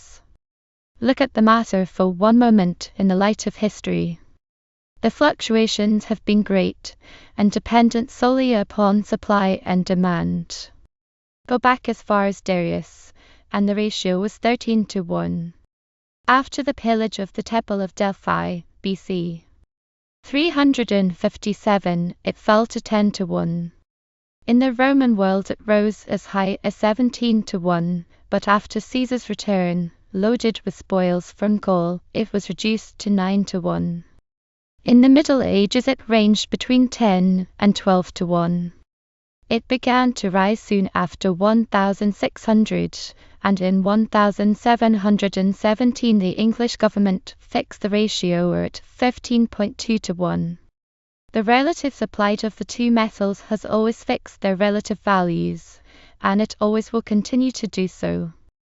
Our task is to determine what is the world's necessary consumption of gold, that is, what should be their annual supply for maintaining a steady standard of values.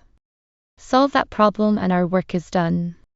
The gold production of the world during recent years has averaged little more than 25 million sterling, $125 million. In 1852 it was 36 million sterling. The latter yield was too great, no doubt, for the world's financial needs at that date, but most of us will agree, I think, that the vastly increased trade of the end of the century demands much more than the comparatively meager supply of recent years. In fact, the world was suffering from the first stages of a gold famine when Mr. Trent landed his cargo of treasure in New York. I beg you to remember, gentlemen, that I represent a creditor country. It would be greatly to the advantage of England if every ounce of Mr. Brent's gold could be buried in the bottom of the sea. But England is unselfish and honest enough, I believe, not to require the payment of the debts due her in coin of enhanced value. Give us a solution of this problem which will maintain all obligations at their original value, actually as well as nominally, and England will be content. My suggestion, therefore, of a general basis for settlement of our problem is this: establish a fund out of this gold in charge of a small international commission. Estimate carefully the sum which may safely be added to the present average gold production of the world. Let the fund be large enough for 20 or at most 25 such annual additions. Charge the commissioners with the duty of expending the agreed sum annually upon great international enterprises, as Mr. Brent has suggested. Then let the remainder of the gold be loaded upon a ship and thrown into the sea at the earliest possible moment. It was not long before the entire discussion of the conference was devoted to this proposition. Its general policy soon received the unanimous approval of the delegates, but when it came to details there was much difference of opinion. There was no certainty that the ordinary gold production would remain $125 million yearly. In fact, a considerable increase was probable. South Africa was making enormous additions to her annual contributions. British and Dutch Guiana and other South American states were developing new and important fields, while Australasia was gradually increasing her production. On the other hand, the mercantile, as distinct from monetary consumption of gold, was steadily increasing, and it was estimated by most of the delegates that this demand would absorb practically all the natural increase. After several prolonged debates, the conference fixed upon $200 million as the maximum quantity which might be added to the world's supply of gold without disturbing the conditions of trade. When it came to the practical regulation of this supply, there were serious difficulties. The power which it was necessary to delegate to the controlling board was greater than that of kings, greater than had ever been entrusted to the hands of man. They would be virtually the keepers of the world's purse, the bankers of all Christendom. The power of giving prosperity or adversity to nations, or to one country at the expense of another country, would rest with them, to whose hands could responsibilities so vast be safely consigned. There was also the almost inevitable danger of international jealousy in the expenditure of such colossal sums.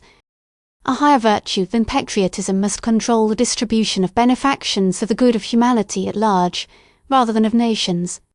All the great international projects which had been brought seriously before the world would not consume in their execution half the treasure now at command. The delegates talked in a desultory way of the Nicaragua Canal, great sanitary schemes for purifying the continent of Europe, the stamping out of cholera and other plagues at their source in the East, the irrigation of the western plains in America and of portions of African deserts, the tunnelling of the English Channel. They became hopelessly confused and divided upon this branch of the subject, and speedily abandoned it as too vast and too technical for consideration, by a temporary assembly. A proposition to divide the gold, which it might be decided to distribute annually, pro rata, according to population, among the governments of Europe and America, was rejected after brief consideration.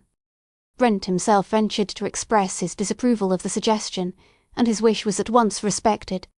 Such a plan would lead, argued, to more extreme militarism in Europe, while in America it would yield merely a temporary easing of the burden of taxation and jobbery at Washington.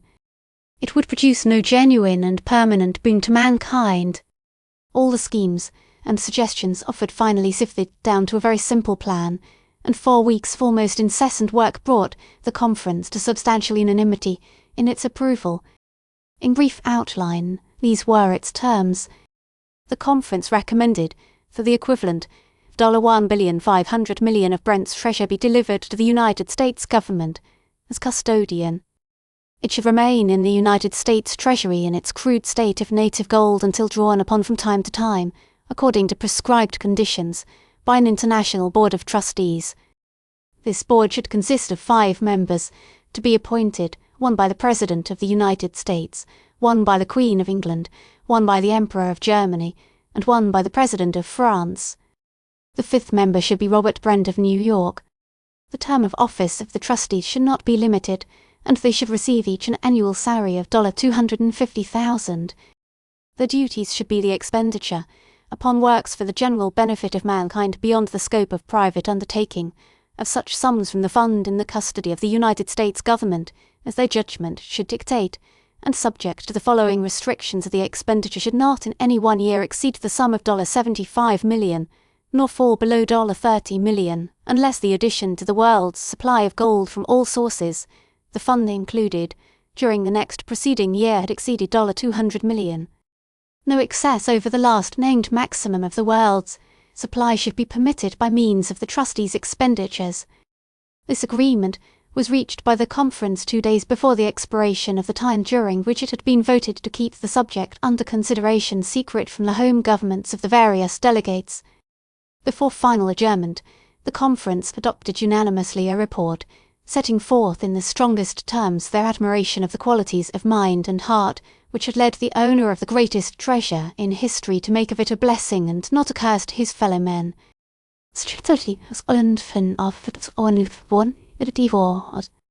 A burial at sea. Without waiting to learn how the rulers of Europe received the confidential reports made to their governments by the delegates, Brent took passage for New York on the first steamer leaving after the adjournment of the conference. Every man who shared the great secret feared that a dangerous crisis, requiring sharp, decisive action, might arise at any moment. The deep discretion of diplomacy successfully conceals many momentous truths, but here was a fact less easy to control than the contents of Pandora's box, once the cover had been raised. It was to be made known, under pledge of secrecy, to be sure, in 6 capitals of Europe. Was it reasonable to expect that a piece of knowledge of stupendous interest to the whole world would remain long in the keeping of several scores of men, without a hint of it transpiring? It had been the judgment of the conference that simultaneous announcement should be made in all countries of the result of the deliberations within 2 weeks of the adjournment. Brent desired to reach New York in time to arrange for the loading upon a man-of-war such portion of his treasure as was to be sacrificed before the public disclosure of his plan should make their execution a matter of supreme popular curiosity and interest. If the verdict of the conference should fail to win the approval of the great powers, the only safety would lie in coupling the news of the existence of the gold with the announcement that it had already been sent to its fathomless grave.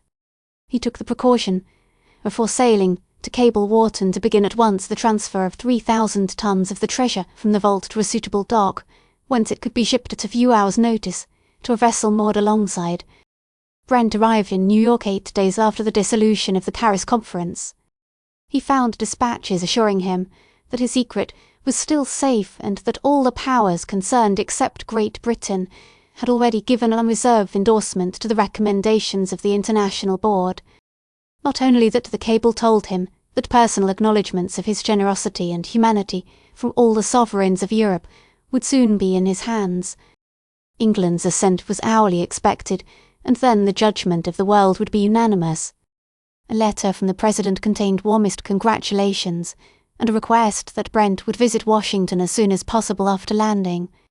Wharton greeted him with a return of that almost boyish enthusiasm which Brent feared had been permanently banished from his friend's nature by the anxieties of the last few months. His task during the time that the great problem was under discussion in Paris had been an arduous one, but with the help of the government, serious evils had been successfully combated. More than half the contents of the vault, more dangerous than dynamite, was safely stored and guarded in a North River dock, and the new battleship Massachusetts lay with steam up in the stream ready to respond to any call. Wharton advised Brent to go at once to Washington, and early the next morning both men called at the White House. They were warmly welcomed by the president. Brent described at some length the work at Paris, and the final arguments, which produced substantial unanimity among the delegates. The president's congratulations were heartily sincere, and he expressed himself in unreserved accord with the verdict which had been reached. While they were talking, a message arrived from the State Department announcing Great Britain's approval of the findings of the conference. The dispatch added that in compliment to the United States government, the flagship of the British North Atlantic Squadron had been ordered to New York to act as escort to the American man-of-war which should carry the condemned portion of the treasure to its ocean grave. Wharton expressed an ill-natured suspicion that the real motive behind this compliment was a desire to make sure that the mid-ocean burial actually took place. The president smiled at the suggestion, but he said nothing. The British government evidently notified this action to the other powers, for later in the day similar messages from Paris, Berlin and Rome announced that men of war of the respective countries had been ordered to New York on the same errand. The president discussed with his visitors the time and manner of making the momentous announcement to the public. The Paris plan to publish the news simultaneously in all countries 2 weeks after the conference adjournment, or 5 days from the present date, could now be carried out without difficulty. Brent desired to send the Massachusetts to sea with her condemned cargo before the news was made public, but the courtesy of European governments in sending ships to take part in the ceremony made this impossible. It would be at least a week, in all probability, before the fleet could be assembled.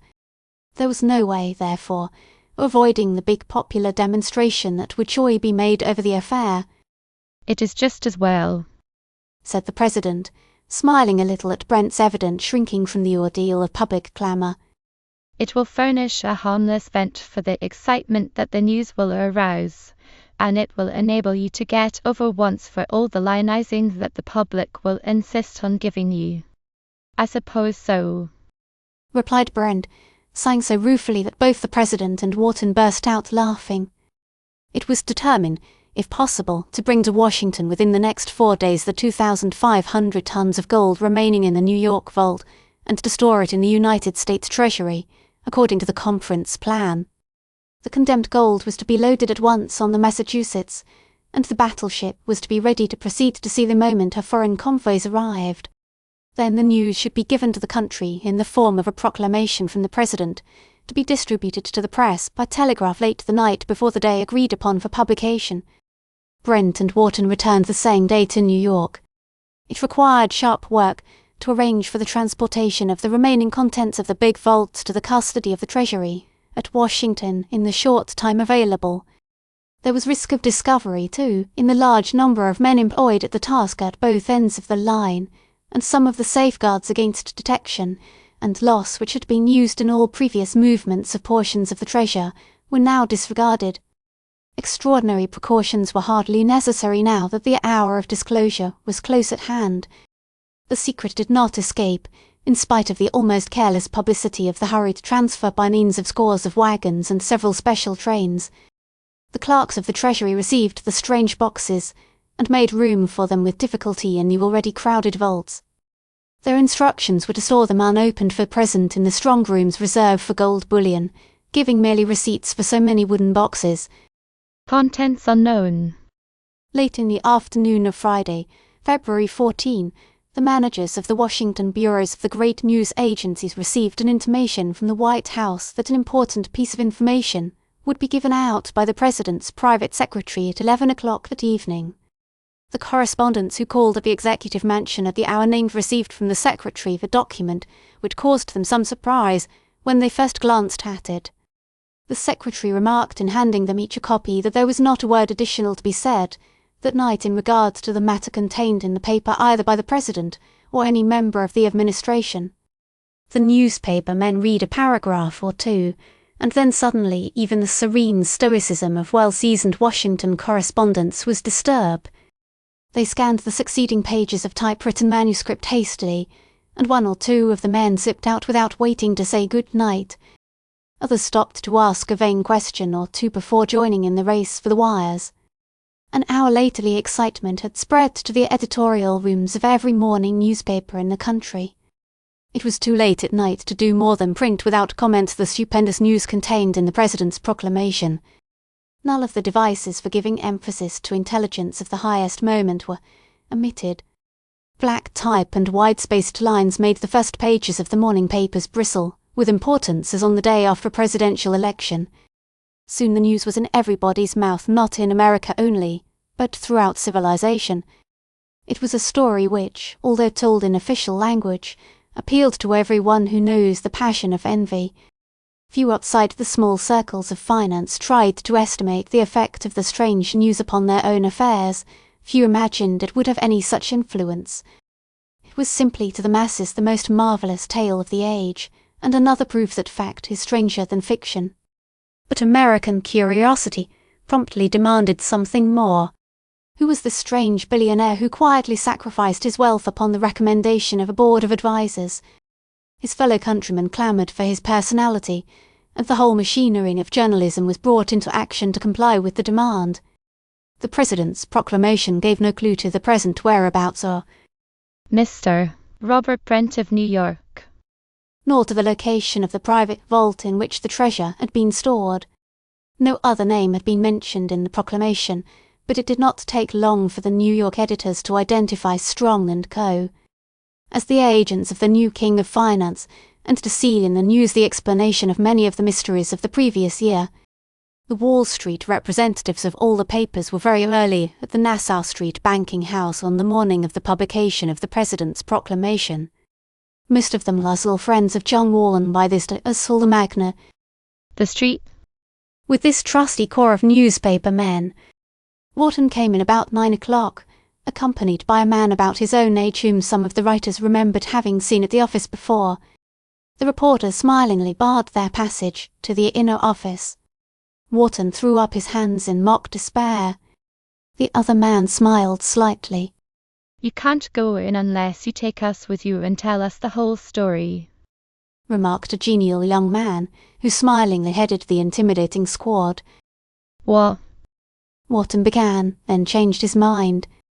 No, I'll not bluff you gentlemen. It's of no use.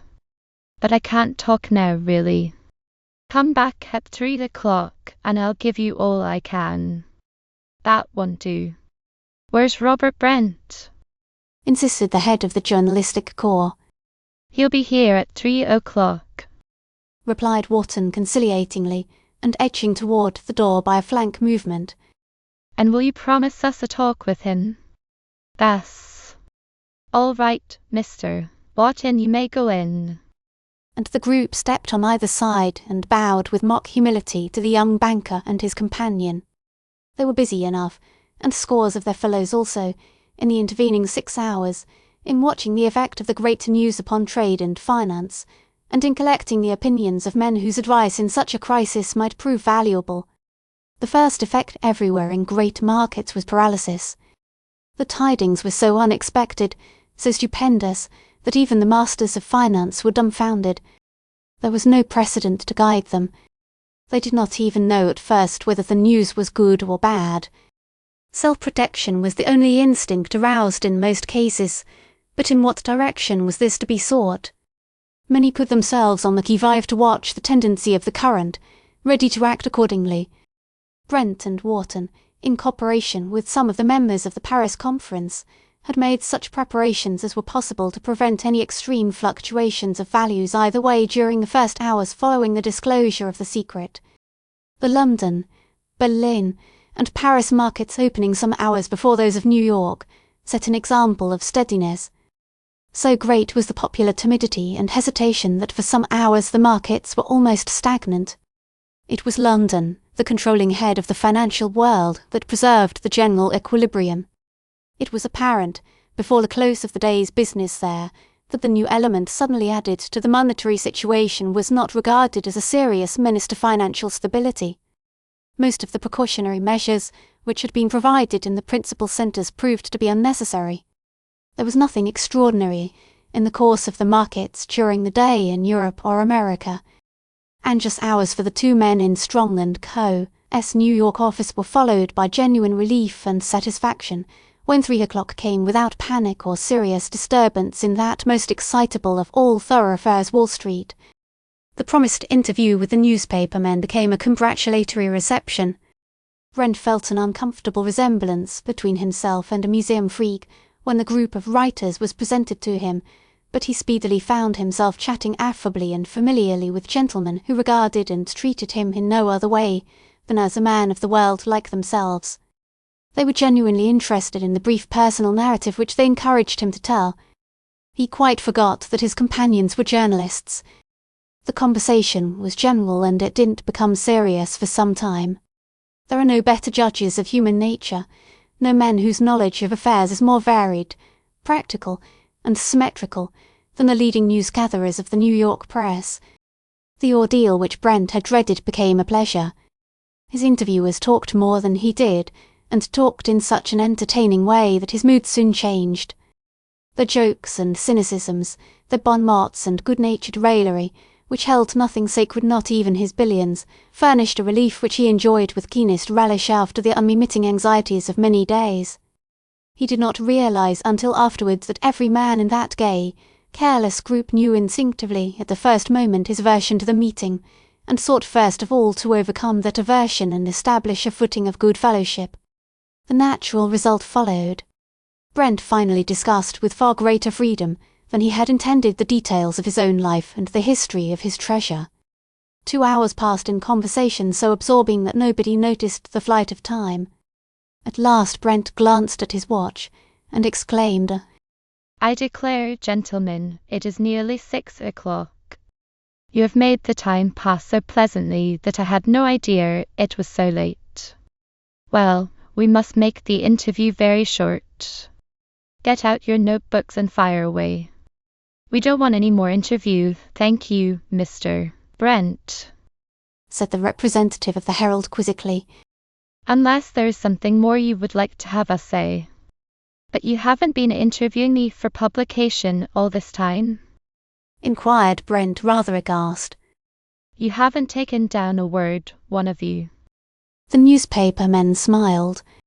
"Evidently this is your first experience with reporters, Mr. Brent," remarked the Times man.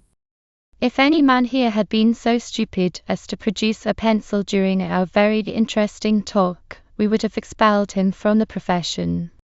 And as for a notebook, there isn't a man of us who has possessed such a thing since he left the infant class of journalism. You'll have to go to England to find that intimidator still in use.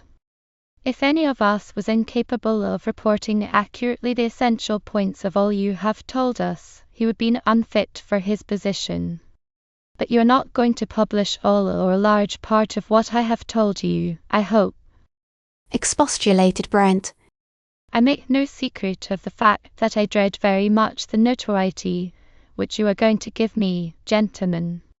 Why cannot we draw up a brief outline of such facts as will be demanded by popular curiosity and let the world be content with that? Really, Mr. Brent, you will do much better to leave the matter to our discretion," remarked the gentleman from the Sun. "You cannot escape being made the most prominent figure of the day. More will be said and printed about you in the next few weeks than about any other living man. If the simple truth in reasonable detail is not made known, then there will be speculation and fables without end. Better let us give the facts in straightforward fashion, and satisfy the thirst for information at the outset. Am I not right, Mr. Wharton?" Wharton's practical experience during the previous few months led him, to frankly endorse the journalist's advice. At all events, gentlemen, observed Brent ruefully, I hope to escape without having my face made as familiar to the world as a presidential candidate's. Don't, I beg of you, print pictures of me. Just what I was going to mention, said the world man eagerly. Pictures of you will certainly be printed in 9/10 of the newspapers of America within a week. Why not give us a good photograph, and then the sketch artists won't be compelled to draw bad caricatures of you. Never, exclaimed Brent in despair. The worse the caricature, the better I shall like it, if I cannot escape altogether. At least I shall not be in danger of recognition from the sketch artist's efforts. Brent groaned in spirit when he glanced at the next morning's papers. They seemed filled with nothing but the story of himself and his gold. His interview of the previous afternoon was reproduced all too faithfully. He was amazed by the completeness and accuracy of the narrative, which filled 3 or 4 columns of each journal. Wharton cheered him up. It was the best thing that could happen, he declared. There was nothing left to be told, and the excitement would soon wear off. Nothing was ever more than a 9 days' wonder in New York, and then he would be left comparatively in peace. Besides, the newspaper men had scrupulously acceded to Wharton's request that nothing should be said about the whereabouts and personal plans of the young master of millions. They had even hinted that he would resent very sharply any attempt to invade the privacy of life, which he prized above wealth. 4 days later the last of the foreign warships that had been assigned to convey the condemned gold to its fathomless grave arrived in New York harbour, and anchored in North River. The Massachusetts had already taken on board her precious cargo. Enough had become known about the plans for destroying the treasure to raise public curiosity and excitement to fever pitch. The authorities determined to abandon all secrecy in the arrangements and to carry out their execution with imposing formalities. Noon of Thursday was the time fixed for the departure of the fleet. Certain naval evolutions and much saluting and other courtesies would attend the farewell. Every available vessel of the United States Navy would take part in the ceremonies. The President and the Cabinet would come from Washington, and a great banquet, at which Mr. Brent and the officers of the foreign ships would be the principal guests, would be given on the eve of sailing. These and other plans for making memorable an occasion unique in human history were hastily prepared. These few days were not particularly happy ones for Brent. He was able to escape many of the honours and much of the publicity which would have been forced upon him. He was most pleasantly disappointed by the absence of all envious and abusive notes from the chorus of public comment upon the situation. The criticism would come later, he told himself, but he was thankful for the present immunity. Not that he relished much more the fulsome laudations that were poured upon him from all sides. He speedily wearied of praise which he was sure was not deserved. Especially irksome did this become at the great banquet, where he and his gold were the almost exclusive themes of after-dinner eloquence. He acknowledged these tributes from great men with a diffidence and brevity which might have signified lack of appreciation, but his words were received with flattering enthusiasm. The extravagant, though eloquent eulogy, in which his health was proposed by a famous orator, aroused emotions more gloomy than proud in the young man's breast, and many noticed the expression of sadness upon his face as he silently acknowledged the compliment.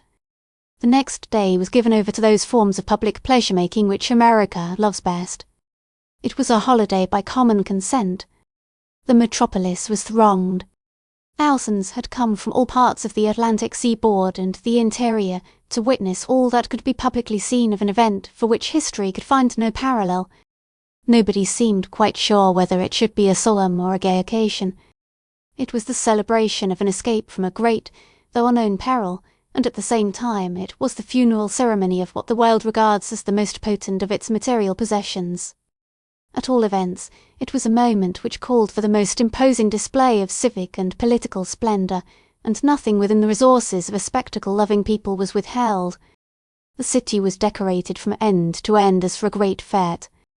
There was a great naval, military, and civic procession on Broadway, stretching almost from the Battery to Central Park. The descent of the fleet of home and foreign warships down the North River was a triumphal parade not less imposing than the great naval review in celebration of the Columbian anniversary. Whistles shrieked, sirens screamed, cannon roared in deafening, unbroken chorus from the Palisades to the Narrows. An unnumbered multitude of craft great and small swarmed in the wake of the majestic warships. Down past the Statue of Liberty, past the green slopes of Staten Island into the whitening waters of the open sea the floating city moved. New York escorted to her very gates the dumb guest whose presence she coveted but dared not tolerate. No prisoner ever went to execution so honoured by his judges. Sandy Hook was the farthest limit to which the majority of the vast fleet cared to venture. The choppy sea beyond was too rough for most of the frail and overloaded pleasure boats which composed the greater part of the volunteer escort. It had been announced that the warships would steam straight out to sea at full speed for fully 48 hours before executing their strange mission. No ordinary craft could hope to witness the final act take place almost in mid-ocean. Some few private yachts and other seagoing vessels convoyed the stately men-of-war some miles farther toward their vague destination, but by sundown none but the 5 great battleships remained upon the sea. They sailed abreast almost due east. The Massachusetts, in the centre of the line, was flanked on the right by the British and Italian men-of-war, and on the left by the French and German ships. Nearly a mile separated each vessel from its nearest neighbour. In the same relative positions they steamed on through the night and all the next day. A stiff wind from the southeast and a lowering sky made a turbulent, forbidding sea, and it was not deemed wise to engage in any of the evolutions and sea courtesies that would otherwise have been indulged in. The night brought a welcome change. When the morning of Saturday dawned, the blue depths of the sky and the green depths of the sea were as clear and calm as though the stately ships lay anchored in the Bay of Naples. All the morning the signal flags fluttered greetings and congratulations from ship to ship. At 10 o'clock the Massachusetts signalled a request that the fleet should reduce speed and draw in closer, so that half a mile only should separate the ships. An hour later the flags on the United States vessel signalled an invitation to the admiral and staff on each of the other ships to come on board, and the fleet came to a stop for the purpose. The wind had entirely died away, and the slow swell of the ocean was like molten glass. No sooner did the screws cease to revolve than the ships changed suddenly from grim, threatening engines of destruction to bright and gay brides of a smiling god of the sea. They bedecked themselves from stem to stern, from masthead to gunports, in a glory of bunting and colour. Boats were launched and richly uniformed officers sped over the green water to the flagship of the international squadron. Ensigns were dipped, salutes were fired, and guests were welcomed with all the dignified courtesies of naval etiquette. On board the American battleship every preparation had been made for the peculiar duty which had been assigned to her. The admiral in command desired to make Robert Brent, who was the only civilian on board, the central figure in the performance of the day's task. Brent had declined positively to act any part save that of spectator. The only special privilege he asked was permission to present to every man in the fleet a souvenir of the occasion in the shape of a substantial nugget from the gold-laden boxes. So when the foreign commanders came on board the Massachusetts, the boats which brought them took back each to its ship a box so heavy that davit and tackle was necessary to raise it to the deck. Many boxes from the magazine of the Massachusetts, where the gold had been stored, were brought upon deck before the visitors arrived, but none of them had been opened. A squad of marines stood guard over them on the upper deck forward. A large iron chute, projecting about 6 feet beyond the side of the ship and directly over the water, had been placed in position. At the upper end of the chute a small inclined platform had been constructed. It was so contrived that when by means of tackle and falls one of the wooden boxes had been placed there, its contents might easily be tipped into the chute and carried by gravity over the side and into the waves. Just before 12 o'clock, the visiting officers and all the ship's company of the Massachusetts were assembled on her deck in full view of the nearest ships of the squadron on either side. The American admiral signalled the fleet to move forward in the same order at quarter speed. As noon drew near, the ensigns were dipped on each of the 4 convoys, and their heaviest guns began to thunder forth the national salute. Just before 8 bells struck, the company on the deck of the Massachusetts was startled by an unexpected incident. The first box of gold had been placed on the platform at the mouth of the chute, and by the admiral's direction the ship's carpenter had removed the screws and taken off the cover. A shining yellow mass was exposed to the view of the 400 men assembled. There was a moment's silence. Then, before the Admiral could step forward, there came an inarticulate cry from the ranks of the sailors. A veteran seaman sprang forward and ran to the open box. His face was distorted with a kind of rage. He cried out brokenly but incoherently. Before anybody could check him, he reached the gold and plunged his hands into the bright treasure. He lifted it up and watched it drip through his fingers. The moment's paralysis of the spectators was quickly over. The sergeants of marines seized the madman on either side and without unnecessary violence led him away. There were others among those who watched the incident who shared the feelings which had been strong enough to unhinge the intellect of the poor maniac.